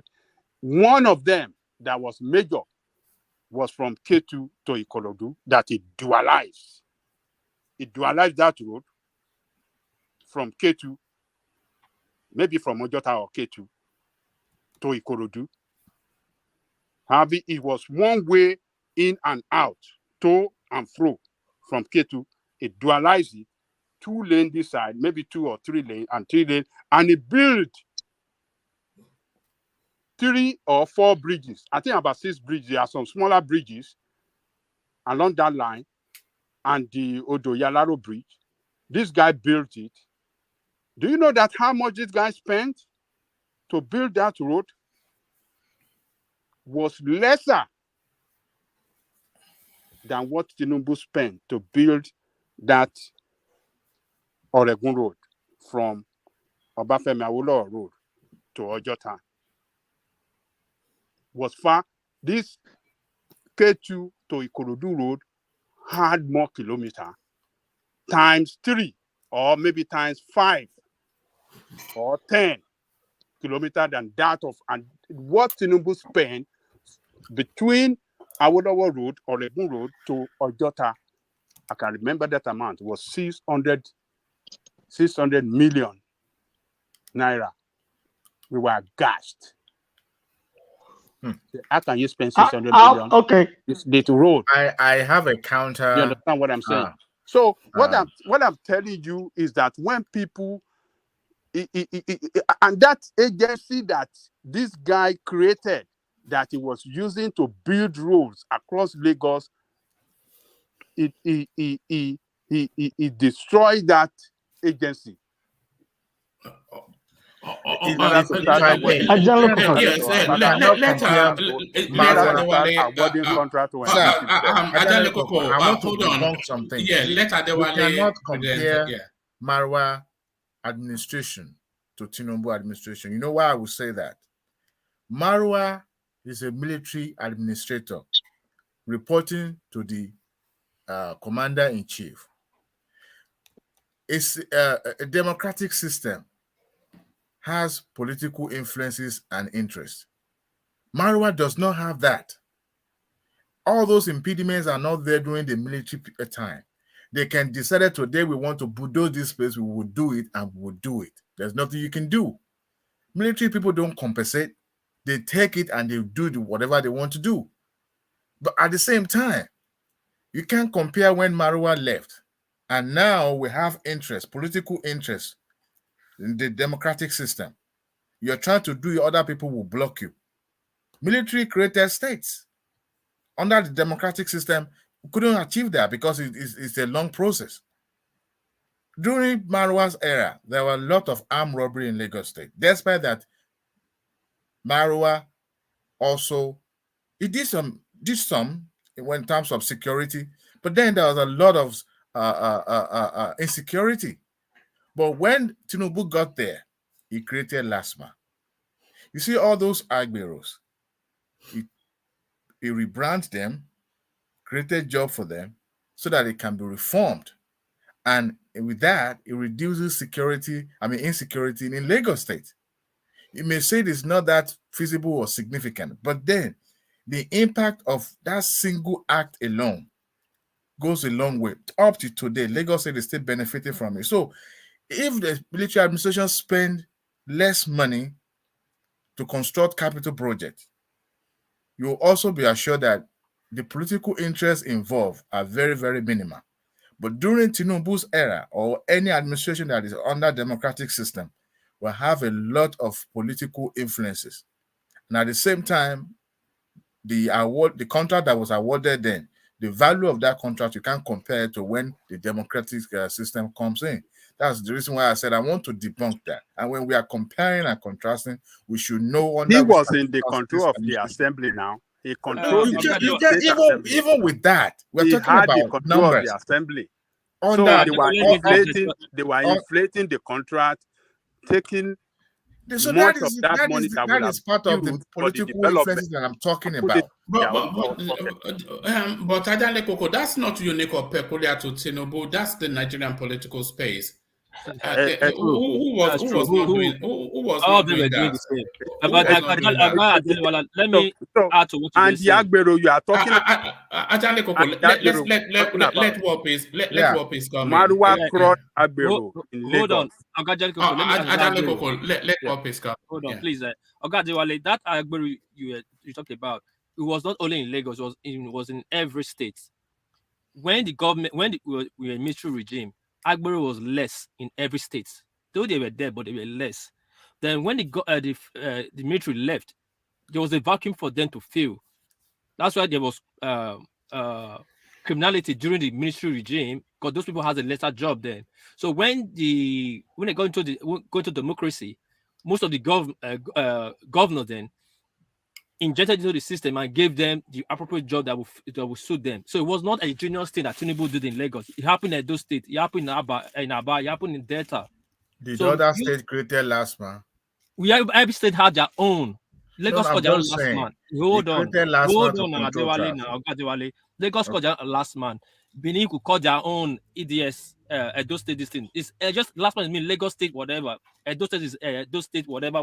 EDS something they call Edo State own. Delta State had their own. You understand? So every state had their way of turning the Agberus, those criminals, into Agberu and give them job. And we all saw the effect and the impact of it. They took over some states, they took over some areas, and there was problem. Same in Lagos. Yeah, when Agberu took over, the Oshodu we're talking about, it was just at the tail end of this guy, what's it called? This last guy that impeached, they removed, that from Mondo, Ambode. Ambode, that fixed that place. Do you know, But it's I was in already been in Lagos, the pipeline. 2001. It has already been. Hold on now, please now. 2001, I was going to embassy, I was going to leave the country. 2001, 2002. I don't stop in Oshodi. We don't stop there. 2003, we don't stop there. There was still criminality everywhere. Not like Tinubu just came in, the crime just dropped. And don't forget, when Babangida was the president in Nigeria, he was in Lagos. Anani, I don't know, I guess you know Anani Lodge. Anani was controlling Lagos and Bende states. So you don't say that. Criminality has always in 2001, under Oshodi, you will see how more personal carrier there. It doesn't. There was still crime. There was still crime. There was still crime. Even though there was in front of the we are so used to quick answer. We want to be rewarded now. You see, when talking about the long-term goal and achievement, people always think, well, you know, a plan that's been put in place in 1999, up to this moment, that plan is still working. Why do I know that? Thank God that the APC is the one controlling Lagos. If it were to be PDP, maybe the plan would have changed or something comes in. But up to now, it is still AD, original AD governance, that is still coming to Lagos State, right? Now, every successive government in Lagos State continue with that master plan. Tell me, how is it possible for a governor to single-handedly created a project, and you want to tell me that a political party, the platform that put him in that office, will not have an input in that project? It's not possible, because we're talking about political interest. So if you're now saying that the platform that put that governor there doesn't have nothing to do with that project, then that is just absolutely a lie. Can we also attribute the failure of APC president to Tinubu as well, since we are attributing party success to? Absolutely. There's no way you will mention Buhari administration that Tinubu's name will not come up. Because why? He was part of the political party that put the Buhari into presidency. So if today he's trying to deny his affiliation with Buhari, on the other hand, and is trying to promote his own previous achievement while being in the government, then the burden is on him. There's no way he can distance himself from Buhari. But what I'm saying is this: there's no governor or any political public office official as of now that will say, well, I single-handedly, put this project in place without the input of the political party that put me there. So when you're talking about Fashola Sussex and Ambode Sussex, you cannot distance that from Tinubu as well, because he masterminded their coming into politics. So there's no way. They will always consult with their godfather. Tinubu is still seen as their godfather, right? So if you're now saying, well, Fashola's achievement is not Tinubu's achievement, how can you separate that? Adewale, you cannot deny that those three mentioned, have not performed. Adewale, you mentioned about last man they created. Let me tell you this last man that he created, during the time of Jakonde, we had it. They called them Maja Maja. I can't remember the name they gave them officially then, but we called them Maja Maja. That was what that con. So no, Maja Maja was FRSA. No, hold on now. Lagos, when military came after then, they dismantled that. So this is what he brought back and basking around as if this is what he has done for the fall. No, we had, look, there's a lot of things that Jakonde are put on the ground that they are building upon.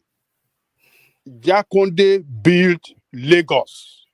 The Lagos we have today is Jakonde that put the structure in place on the ground that every successful administration built upon. I know you are passionate about Jakonde. I know you are passionate about, but there's up to this moment, every political ideology comes from certain, individuals. You borrow your ideology from people and match them, coupled with today's what is trending as of today. During the Jakande, there was no technology, no social media, right? But somebody now at this moment in the Nigerian political scene is promoting himself on social media, right?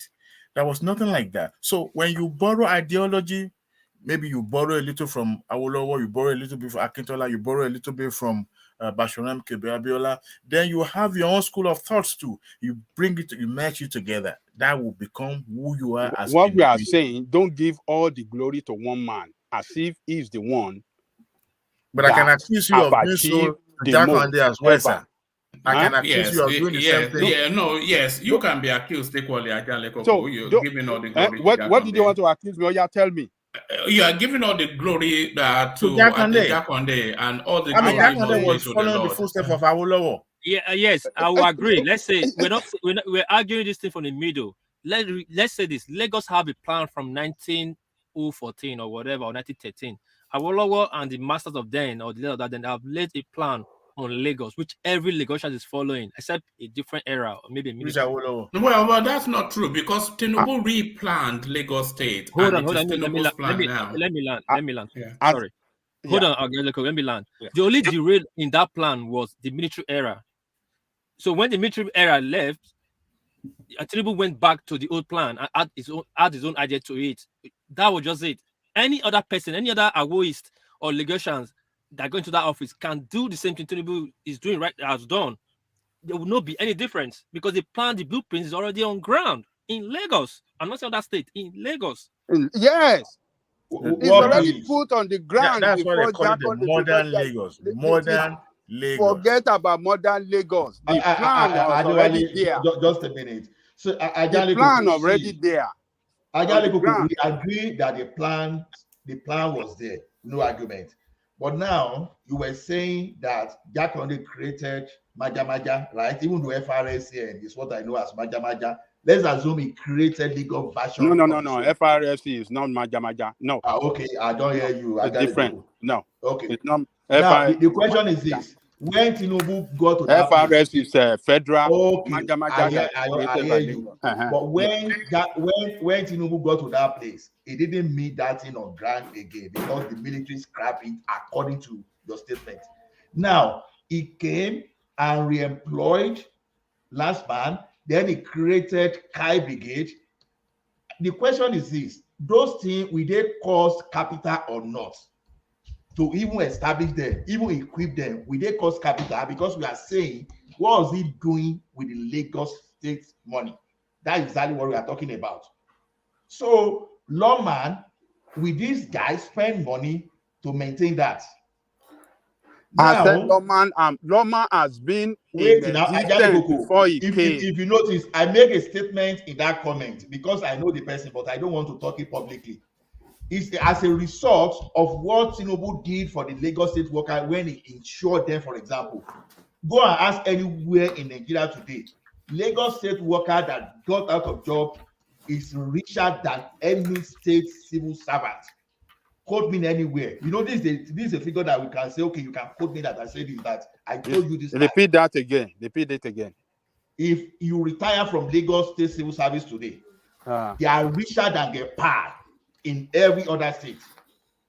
Because now, go and look at the figures someone just got. This is the person that I know. It's not to say them say. Now, this is the person that I know because you know that it depends on the level, on the grade level you are. Whether this man was level 14, the person that I was talking about. But whether it's level or no level, he insured these guys. That level 14 is a director. He's a director in civil service.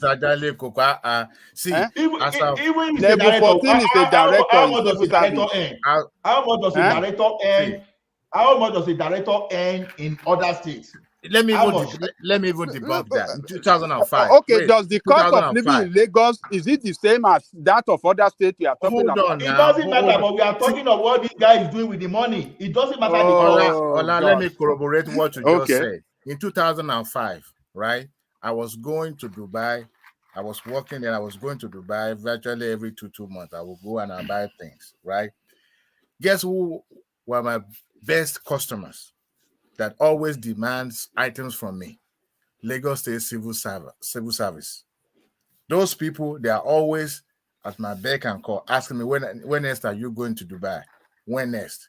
I'm not talking about director, I'm talking about the low-level officers. I work very closely with them because our banks then were collecting taxes on behalf of Lagos State and at the same time collecting VAT for federal. So I was one in charge of those tax remittances. I always go to their office. They were the one that patronized me the more. I'm talking about not even bankers like me. The civil servant were my best customer there. Those one, did they tell you that they are living on their salary? If they are not well paid, would they? No way. No civil servant is well paid. Before you say Oga, you have to say have you worked in civil service before? No civil servant is well paid. You guys just wait. You see, I'm talking of the teacher. Look, other Maruwa, you were praising no civil servant is well paid. No civil servant is well paid. Look, I agree with you, but their salary yes, is always look. steady. Compared to other states at retirement, I was specific. I said at retirement because of the insurance that Lagos State did under Tinubu for the Lagos State. They are better paid. They are richer. In other states. You are talking of somebody who is level 14 officer, who is a director. Yes, he's a director. You want to compare to somebody at the low level. You said, do you know how much? Hold on. Hold on. Gentlemen, let Adewale come in with this point. I think he wanted to come in with a point. Adewale. I agree with Ajanle that they are not how do I put this? They are not paid the way they're supposed to be paid, but their salary are steady. He reformed that sector, civil service in Lagos State. He reformed it. All right. But one thing I want us to understand is this. The engine room of any government is civil service. Tell me that state in Nigeria. I take it back. There are some other states in Nigeria that are as wealthy as Lagos State. But I haven't heard people saying, why haven't they turned them to Dubai? River State is there. Their government is building gutter and flyover and calling it a project. Okay? Why haven't them turned it to Dubai of today? You see, when we are comparing and contrasting, there are political interests. See, before money goes hand, this is non-military era. Before money even, once they said federal government release money or state government release money for this project, there are a lot of political interests already lining up to put money into their pocket before the project can even take off. As of now, see, when Tinubu left office, if at the moment that he left office, he contested for the office of presidency, he would have won hands down. But of course, it wasn't the right time because at that moment, he was just trying to build and consolidate on his political foundation. Because every governor that leaves office, you said it wasn't the right time. Why wasn't it the right time if he would have? There's a way you calculate. One thing I've studied that man, you may not agree with his political ideology, is the man with foresight. He foresees things before it happens. See, why wasn't right was when he left office in 2007, a Yoruba man was just leaving the office, right? Okay. And at that moment, it will be wrong for another Yoruba man to seek for that office. Okay. Okay. And the power went to the north. Okay. Okay. So when the power went to the north, as at that moment, he was still trying to find his foot by trying to enhance ACN then so that he will be able to, that will propel him to the central because it was still regional at that moment. He was building bridges. Now, if he had come out at that moment and said, well, I want to vie, it would just be like a Showore and Co. But then he knew what he had was not enough to push him. When it's like a propeller, you have to build more rocket. behind that's not the reason why he didn't contest. The reason why he didn't contest was that the power went to after Yoruba man to be wrong. Yeah, but it's still part of it. Still part of No. Sorry. Tinubu was actually, by his trajectory, he was meant to replace Yar'Adua. He was meant to replace Yar'Adua. So Obasanjo came, then Yar'Adua succeeds him, then power then should translate from Yar'Adua. Which party would have put him in there? No, he would have calibrated his politics towards that. How is that going to happen? PDP was reigning supreme at that time. Well, how did they manage to force PDP out of power? No. See, as of 2007 when he left office, PDP was the lord of the land. Yes. Their words were supreme. Yes. Right? So how many states was controlled by ACN at that time? How many? I couldn't tell you. They lost on those states. They lost the Ekiti state. So he had no chance at all. And that would be a political suicide for him to seek for the presidency at that moment. He knew after Yar'Adua. No. After even before Yar'Adua, because before Yar'Adua, I'm not talking about before Yar'Adua. The picture I was trying to paint was that Obasanjo would have served this 2 terms which he served. If had Yar'Adua completed 2 terms of 8 years, then power should then transit to the south. And then if power transits to the south after a 2-term, because when power transits to the south, it usually comes to the Yoruba space.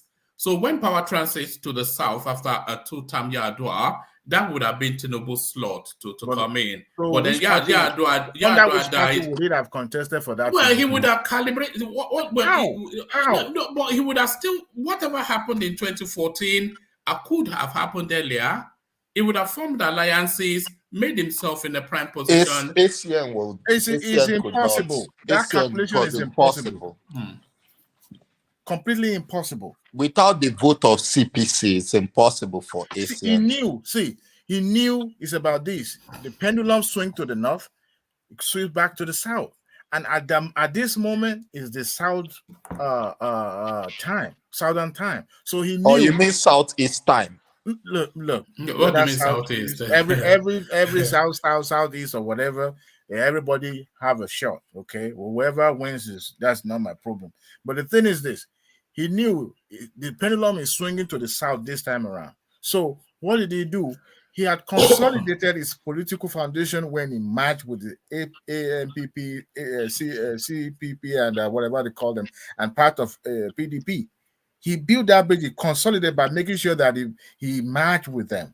That is a political calculation, a mastermind, a masterstroke. And indeed, that knowing fully well. Okay. Adewale calculates this. Let me go back to where I was.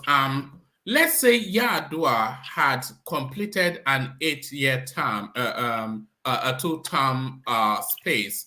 If he had completed that, and the gentleman's agreement still subsists, that power should then transit to the. So there was never a Goodluck Jonathan period. So Obasanjo, then Yar'Adua for 8 years, then power comes to the south. Who would have been contesting that election? I don't even see that changing. You know why? Because Jonathan was already in government. Okay. Now, without Obasanjo, Jonathan wouldn't have become a president or even a vice president. But as at that time when Yar'Adua died, Tinubu was still in ACN. There was no merger then. And there's no way we could have put merger together with any other political party, because that would have been too short of a period. So we're talking about to form no, that's not where I was inviting you to. I'm inviting you to. Okay, go ahead. No, I was inviting you to imagine that Yar'Adua is still alive as we're speaking now and healthy. So he completed 2 terms in government, and then power then has to come to the south. So if power comes to, so that would have been when did Obasanjo? 2015. Jonathan would have won now. No. Would have won. that calculation is what I'm trying to imagine. It probably wouldn't have possible. It's possible that Jonathan would have contested, but then you look at the relationship But would between Tinubu would Tinubu have been in contention? relationship between Yaradua family and Tinubu. Tinubu worked for the senior Yaradua. Yes. Right? But the younger Yaradua is what I'm not so sure about their relationship. And the both of them belong to two different political parties.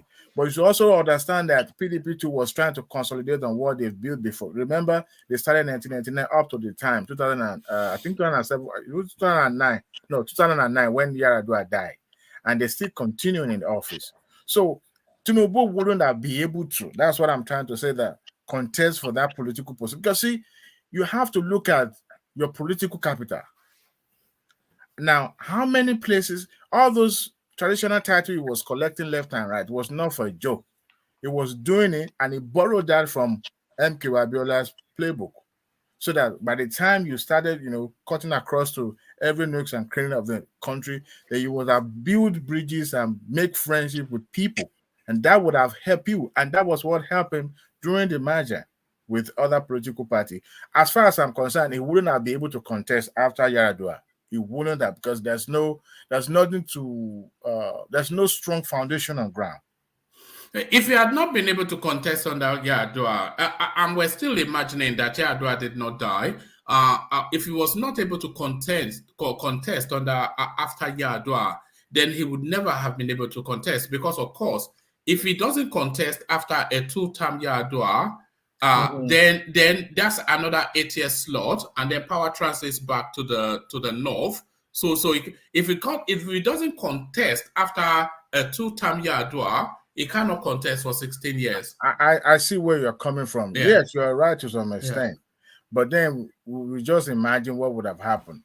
But he might have probably even change his mind. But I don't see Tinubu having an alliance with the PDP. I mean, we're talking about the power of PDP at that moment. They were controlling a lot of states. No, right? I'm not talking about forming an alliance, No, but I'm saying being on the ticket. His political party wouldn't have been enough to propel him to that office, and I'm sure that would him being a strategist would have known that it's just he's riding on a dead horse if he's trying to contest, just like some other people are doing now, knowing that they're not heading anywhere. So, as far as I'm concerned, his timing worked, but then his political lifeline is in the hand of the electorate, whether they will, vote for him to become their president or not. But I think he came out at the right time. But Mr. Dewale, the alliance worked in 2015, right? When Buhari came in. Yes. So if Yaradua was alive from 2007, he will have used 8 years till 2015. So it will have happened exactly when the alliance of Buhari happened. Do you understand? I do. No, what I'm saying, okay, it will have happened exactly when APC was formed and Buhari ran for the ticket. So that will have been Bola Tinubu then, because he's swinging to the south. But you also need to factor in that what led to the margin in the first place. It didn't just happen on the blues. He was the one that said, you know what, I think we should take this step. And he made calls and talk to people, and they sees a great idea. I mean and they decided to embrace it. But to some extent, Jonathan finished one time, had 2 years left of was it 2 years or 3 years left of what is it called? Yaradua. So with that, it will have even go back to the north in the first place. Even if Jonathan, we are trying to remove Jonathan now as if it won't be the factor after Yaradua. But because the power that be then forces the hands of the and push Jonathan there, even though it was a very reluctant agreement and all that. The power that put him there forced him out. But whichever way, time is the best weapon, and he used it to his advantage. But of course, I believe now age is catching up, right, with him, and that is one thing that is does not have going with him. And people that diagnose him with his health and all that. Well, I'm not a doctor and I can't say it because the Tinubu of 2005 is not Tinubu of 2022. But then you cannot take away his sense of reasoning. Is Adewale of 2005 Adewale of 2022? I'm more wiser, more human, more. I've changed and I'm more mature, super mature, because I'm having gray hair now. So, so yeah. But what I can say is I'm more mature, and I want to believe that's what Tinubu is at the moment. Because Tinubu of 2005, 1999 would have been a bombastic Tinubu going on the media. He liked to sound like American sometimes. And that's why people didn't like his, believe he was arrogant at that time and never really, he's always, rubbing people off in some ways. But then people like his style at that moment because it was different, it was new, was something a little bit more on the modern side. He was a party guy. Just say it was a party. It was just a Lagosian, just a typical Lagosian. That was what Tinubu just a typical Lagosian. Somebody you can meet and at the same time hit it off with him. It's just a life of a party kind of a person, and it still is. That is why you will see Agbero today, and it will be at home with that person. It will see a they said there was partial to a certain white powdery substance. See. Yeah. I don't know about Warmer. No, it's a well circulated rumor. Warmer. This platform, I want to believe, is full of intellectuals. When we are making speech, I don't want us to come from an assumption angle. Sometimes we assume, but we should also try to be factual. You see, I don't know you. I don't know if you smoke. I don't know if you drink Coke or you drink Fanta. I can stay here and say, well, this might look like he might be, drinking Coke and Fanta, right? If we haven't seen him doing that, we should not. I know. Have you not heard that speculation though? Because he smokes cigarette. I know that for a fact. I've seen him smoke cigarette before. Okay, he smokes cigarette. But then, like I said, if you haven't, like right now, I can see you on the screen, and I can start making an assumption about me don't smoke. Yes, everybody know now, but only no. See, we should be factual. We should not be. This is not a beer parlor discussion. We should be factual with whatever we say. I know sometimes we are. But in your personal life, where it's not a more believing but I'm only saying it. That might well account for his debilitation. Big time.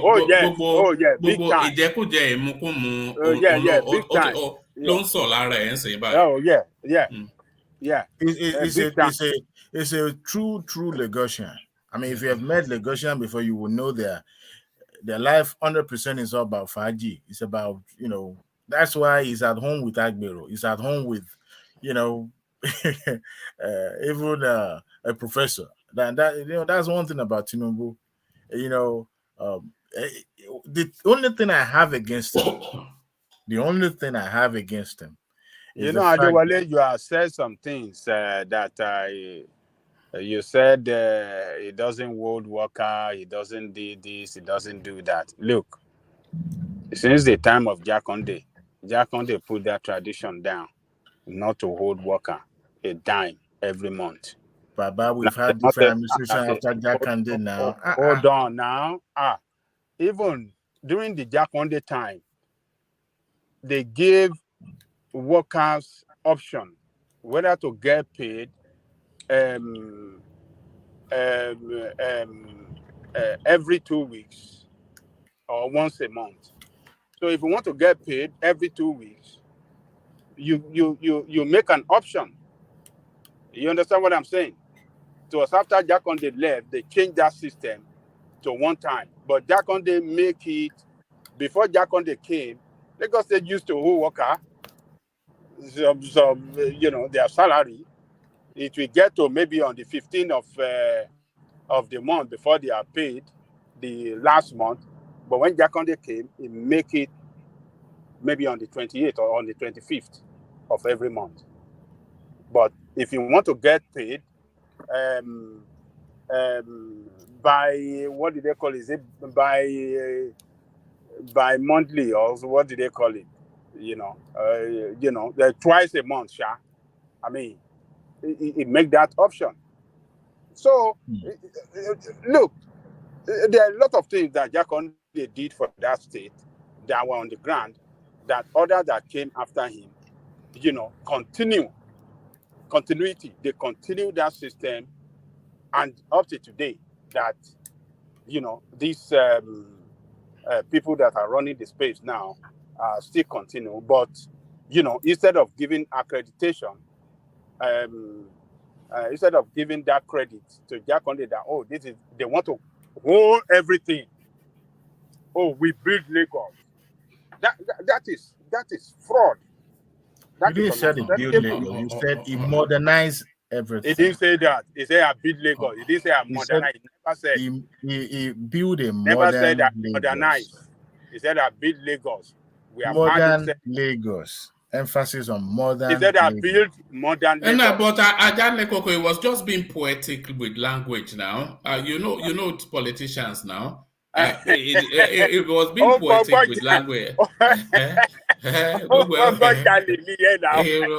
being poetic. No, you see, like I said earlier, money, money. You borrow from this, you borrow from there, and that makes you who you are. But there's nothing wrong. Baba Jakande was the best thing ever happens to Lagos. But what we're trying to emphasize here is that Tinubu changed the political landscape of Lagos. There's difference between governance and politics. He was good at both. He was the master and manager of a manager. He sees that you are good, brings you in, tap into your intellectual. But you see, I don't have to know what I'm doing. Somebody played a video, President Biden, President Trump, during COVID. There was a man called what you call this man? This doctor in charge of Dr. Fauci. Fauci. Thank you. God bless you, sir. So every time a question is asked that is pertaining to his field, guess what? Both presidents will call upon him to come to the podium and address the nation and give them the fact. Because they are talking from a political perspective. They want it from the real deal, the person that is actually in that field. There's nothing wrong. But then I would have preferred at least have a little idea of whatever question is being asked. That is my own. That's why I condemn his outing at the Chatham House. But then he's good at. See, he never met Vice President Oshibajo. He met Vice President Oshibajo at Otunbagbenga Adaniel's office, according to the history. And that was where their friendship was formed. Up to the time he invited him to the politics and he joined him in his administration. At the time, he was the commissioner, and his younger brother was also a commissioner in Ogun State during the Otunbagbenga Daniel. If it wasn't good, they wouldn't invite him. He knew this is not a thoroughbred politician. But that is what we're talking about. Ability to be able to see the potential in people. That's what makes you a good leader. And somebody talks about is into politics. I mean, he's seeking for the office because of his ego. He doesn't need money. See, every politician, no, I take that back. Every individual seeking for public office is full of ego. He's at the twilight of his life, whether we like it or not. Sometimes people want to have a redemption. They want to pay forward. They want to pay back. And opportunity you have, once it slip out of your hand, you may never get it again. So you will do everything in your power to make sure you get this. We're talking about the power of presidency. You're like a second to God. Your declaration, your executive declaration is enough to get things done. But at the same time, this is non-military. This is a democratic system where you have to consult at the same time, consult widely with political interest before you can, because that can be an arbitrary to your political machine or whatever you can call it. So That is what it's good at. Now, the public optic we are seeking, we are so dazzled with people coming and performing. I can stay here all night and speaking Turanci as if I have something in my head. But when it comes to follow up, execution, for those who are in the project management here, execution and controlling and follow up, and when you are good at that, that makes you the best manager, a manager of a manager. That is the type of candidate which Nigeria should be seeking for. Somebody who can go to somewhere in the Maiduguri and bring out, or go to Onisha and bring out the best from that area and put that person in the platform to be able to benefit people. That's what you should be seeking for. But then democracy allow people to have a voice. And that is why I will never criticize Obedient. I could criticize them on a fact basis, but at the same time, batified and articulated, I could criticize them on some factual basis. But when people have options, they go for it. And that is the beauty. See, a lot of things we take for granted now. 1998, 1996, when the land was even full of chaos, couldn't even think about this. Now we have a lot of things taken for granted. We're talking about what this person is, not this and that. Before then, you not bond anybody where to even say something bad about the president. You will be in jail. Today, the journalist can call somebody and be pointing at the politician and tell them this and this. They not born you well before that. But we take it for granted because now we have our freedom, we have democracy. We can change. We don't have freedom. You see, Buhari's wife, one college boy said something against Buhari. Why he was taken to jail. That one is 50-50. See, freedom get level. Okay, freedom get level. Freedom get level. You're either free or what she did is what she did. Okojaye. I'm talking about the woman. But that boy needs to be taught a lesson as well. See, there are a lot of people online. Right now, I'm sure some people will be typing nonsense and be abusing me and talking about this guy. Once they see that you are talking a little bit, oh, you are Tinubu's brother, you are this and that. Oh, you are obedient, you are doing that. Some people are just, I don't know, this democracy, and the social media enable people to bully other people. And that is why I see that, it's 50-50 to me. But then that woman needs to be tongue-lashed a little bit. All right. Thank you, Adewale. So thank you, Adewale, and thank you, gentlemen. We've hit the 6-hour mark, and you know what that means. We were going to seek to start to round off to land on Ajale Koko, but I think his systems just dropped. So we seek to start to round off and land on Ola instead. Patrick joins us, I think it's just left now. So we seek to start to round off then to land on Ola, and we kick the rounding off with RB. So RB, another one bites the dust, another session are done and dusted. RB, closing remarks. All right, I think we may well have lost RB. So thank you, RB. Thank you for your company today. Join us again. Here. I'm here. Brilliant. Closing remarks. We were about to run off. Okay, thank you, Juan. So for this educative platform, learn a lot. Disagree with people, but also thank you for holding, trying to coordinate the platform and hold the people to some facts when they just pull things out of their whatever. You try to make sure they try to bring it from a place of fact. I just want to say something about just one of the candidates that I know about. Somebody said something earlier about Ambode, and I will just say this. Ambode was a good governor, but sometimes there's something called emotional intelligence. No matter how good you are, you have to know there is something that made that platform that got you to be a governor.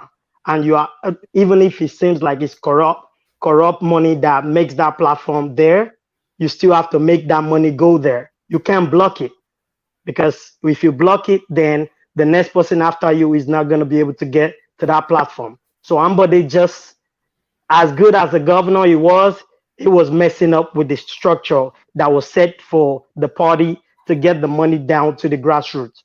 So that was where he fucked it up. And also he sacked Fashola's sister, who was the general manager of one of the parastatals. So if you have information, I think that was even in the paper then. So he actually messed up he ruffled some feathers back then. And that's why he couldn't get his second time.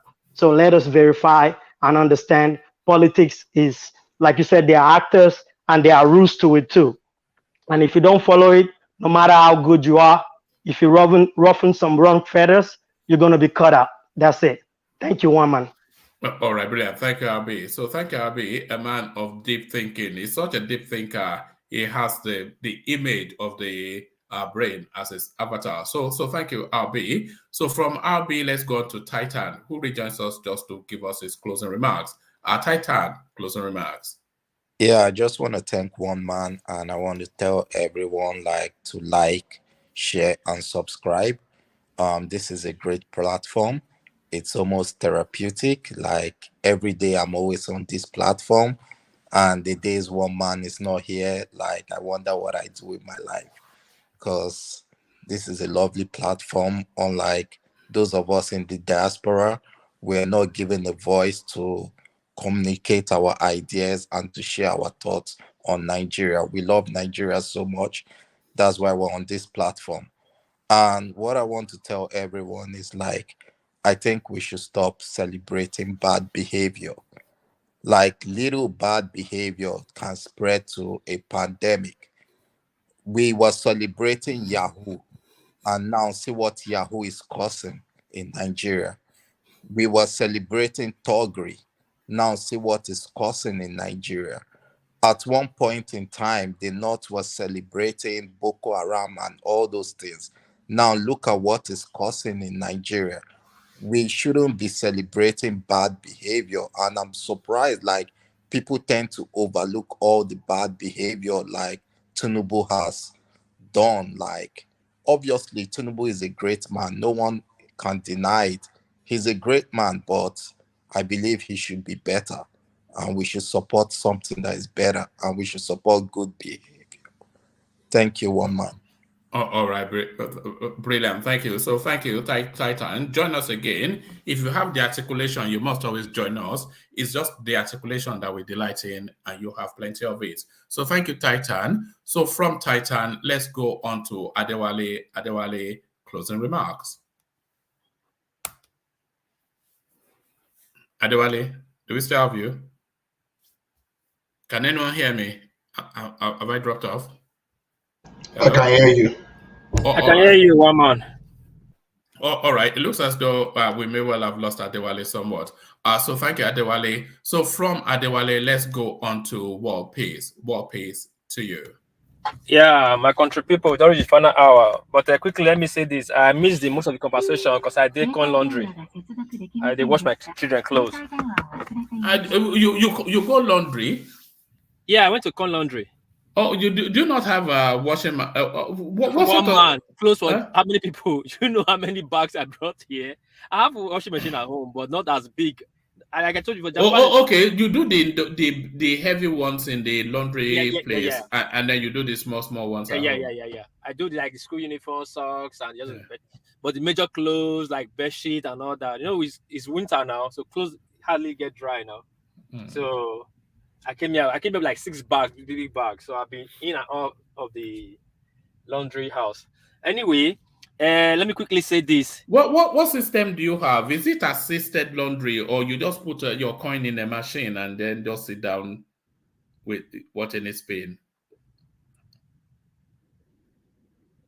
What pace? My network is dropping. My network is dropping off and on. All right, carry on. Just give us your closing remarks. Can you hear me now? Yeah, carry on. Yeah. My network is dropping off and on. Can you hear me now? Yes, we can. Carry on. Can you hear me now? My network is dipping off and on. Yes, we can. Like that. Okay, that's your laundry stuff. I don't know what you're trying because I did. No, don't worry. Just give us your closing. The laundry, I just put my laundry inside, put the coin, the amount, and the hours I needed to work for. Yeah, okay. My closing remark is this. In that Tinubu space, it's good that we talked about it, and we have done that, and we have moved on to the next. And my country people, I not get much to say. Mona click like, shares, and thumbs up. Make una buy coffee. Do what I say, not what I do. Because the day I'll do my own. Now, booyaka, it go be. One man, I don't have much to say. I'm inside my car. I'm about to head home. I'll join you guys again tomorrow. So now I'll say peace. I'm out. All right, brilliant. Thank you, Warpace. So thank you, Warpace. Try to multitask, and they tell us men cannot multitask. So thank you, Warpace. So from Warpace, let's go on to Ola. So Ola, to you. Yeah, thank you, everyone. As usual, the one man went to Mo as delivered today, and it's not just possible to come to this platform and we not learn, no matter how. And you see, like people will say, there's no difference between an illiterate and someone that will not get himself educated regularly. And that education is what one man went to Mo is providing. You can't believe the type of task before me now that I'm still listening, and definitely the forum is keeping me on and very interesting, and I've learned a lot of new things today. That's why I keep telling people to say, okay, it's just your thumb up. Should we not be too little or too much just to click thumb up to encourage the forum? And what's the purpose of doing that? We bring more quality people. You know, I can't stop mentioning Adewale. I can't stop mentioning Saki Father. We know Ajale Koko is there, and so many Ayakulata, and so many brilliant brains that have come to this forum to share. So the more we click thumb up, the more we get more people to come and share their view. So those are the kind of things I benefit from. And I can tell you categorically today that I've learned a lot. Then when we are analyzing our politicians, we know these people are bad, no doubt about it. But what I keep advocating for is if all of them are Satan, let us evaluate the option we have for now. The option we do not have, there's nothing we cannot do. Yes, we need a saint, but the saints are not coming. So among the bad product we have, we be okay, let's see the benefit of each bad product and let us reposition ourselves and let's see what they can offer us. And when we keep misrepresenting figure just to kill our opponent, we are not doing our country the right good. That thing can be like I can even call it a lack of patriotism by the time we start misrepresenting data. So please, for the purpose of those people that will learn from us, let us be very cautious and very careful of what we say. Let them take wrong information for the truth. So other than that, I don't have any other thing to say. That one man went to Mo, we expect you tomorrow, and I believe that's better topic and better brains. We are better brains, but I think we get more better brains to come and give and educate us again tomorrow. Thank you, everyone. See you later. All right, brilliant. Thank you, Ola. So thank you, Ola. So Ajande Koko rejoins us just only in time then to give us the final word. So the final word, Ajande Koko, the man with the golden gun. Ajande Koko, the final word. Thank you, woman, and thanks to everybody that came on the platform today. You know, American says that another day, another dollar. But on this platform, another day, another session.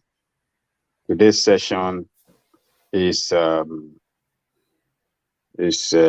think will be recorded as historical. The present and the past, the people that are running Lagos State now, with their godfather, that is known as Tinubu, and the man that ran Lagos in the 80s, Alhaji Lateef Jakonde. What Jakonde was able to put on the ground, what he was able to achieve, you don't need to go online to look for it. You don't need to check it online. Everything that is put online there were put by Tinubu and their team as their achievement. But that of Lagos State, but during the time of Jakonde, this is what was very visible. We saw it happen. And everything I told you was, I didn't check it online. This was what I witnessed. This was what we saw. And that is why we will always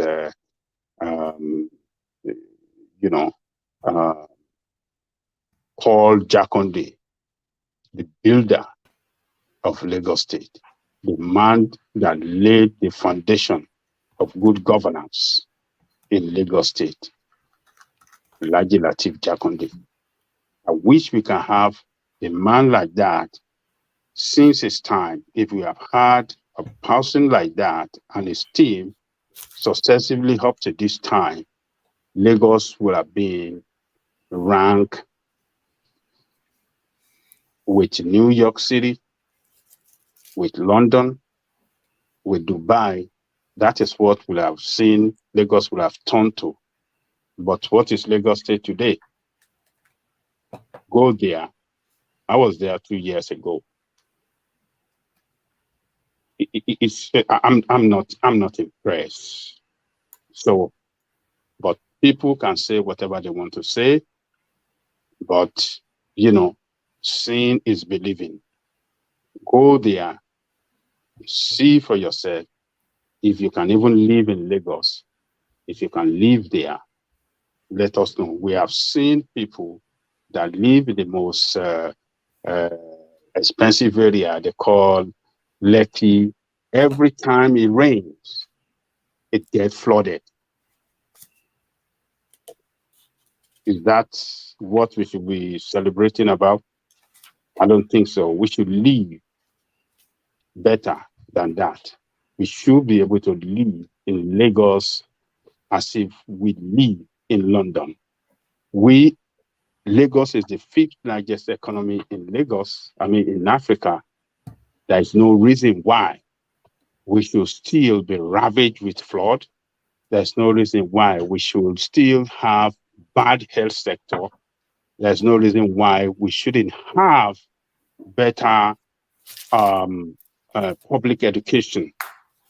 Most of people that I know does not allow their children to go to public school. Because why? It's a failure. And that's why they don't allow their children to go to public school. When I was growing up, we can count number of public schools in Lagos. Maybe like 2 or 3. We all went to public school. We can count private school rather. Maybe 2 or 3. But, well, that is history. But Lagos of today, that when it rains, everywhere gets flooded in the most expensive area. It shouldn't be like that. It's a shame. It's a sign of failure on people that have governed Lagos over the year. It's a sign of failure that Lagos State today, you can run up pipe on water at every nook and cranny of Lagos. It's a sign of failure where you don't have,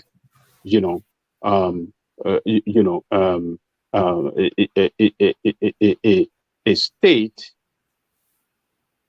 that you can drive around with ease. But let's leave the rest till another time. Let me thank those of you on the comment section. You are the greatest, the strength of the platform. Come back tomorrow. Let's do another round with one man. And to those of you listening around the world, do this platform a favor by clicking on the like button. When you do that, the algorithm will go wider, and we can bring in new voices, and we can, continue the struggle together. This is a struggle. What we are doing here, we are struggling. We are working hard to see how we can contribute in our own little way to, towards taking our country back from hyena, from lion, from all these criminals that occupy the spaces. So please do that. And as you are doing that, subscribe as well. Click on the like button and subscribe so that at any time One Man Went Tomorrow is alive, it's going on live, you can get notified. So One Man, 6 hours, 22 minutes. Great thanks to you for bringing us together again. Bring us whatever you have for us tomorrow, and I guarantee you we shall join you, trash it out, and continue the struggle from there. Thank you, one man, the Eagle. See you tomorrow. Good morning to you in UK. Good night to all Americans. See you tomorrow. Thank you, woman. All right. Thank you, Ajale Koko. So thank you, Ajale Koko. So ladies and gentlemen, this has never happened before, because as soon as Ajale Koko has his final word, the session ends. But we only allow this only because it's a developing voice within the space, and we want to encourage him. But Adewale, don't let it happen again. After Ajale Koko speaks, nobody else speaks. But have your closing remarks. But people will tell me off in the comment section, but carry on. Closing With all remarks. due respect, Odanle Koko, Agbanya Daleo, God bless you, sir. I feel challenged and I liked it, the robust discussion, and everyone that joined the show and were in the studio today and all the listeners, thank you. You challenge everybody. We are doing this just like Ajale Koko said. We are doing this to better ourselves, to better our country. And then we should look back. We've gone far, a journey of almost 30 years where we are. Today we can discuss politics together. We know what is going on back home. That itself is an achievement. Now we can build on that. Abusive words is not going to help. A rhetoric online that is dividing is not going to work.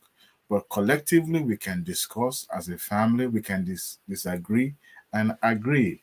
However, our current candidates, our current public officials that are there now, we should also know the military has done a lot of havoc in our society. We are building back. It will take us a journey that might even last generations. But we should also know for every decision we take today, every step we take today, will last for generations. Vote for your candidate. Vote your conscience. However, if you strongly believe in one particular candidate or the other, tell others the reason why you believe in them, and maybe our country will be better off. Thank you very much. Ajale Koko, I appreciate you. One man, thank you very much for the show and bringing me back. Thank you. Good night. All right, thank you, Adewale. So thank you, Adewale. And that brings the session to an end. So vote fresh. You all remember vote fresh. That used to be maybe some of you, outside of that vintage. That used to be Chris Okotie, who started his life off as a musician, became a pastor in an intermission, then became a politician. So every road to the market, which is the Nigerian way. So there it is. My voice now fast faded. So I'll just round it off. So I'll leave it here, carry the conversation on with you in the comment section. But here I say peace.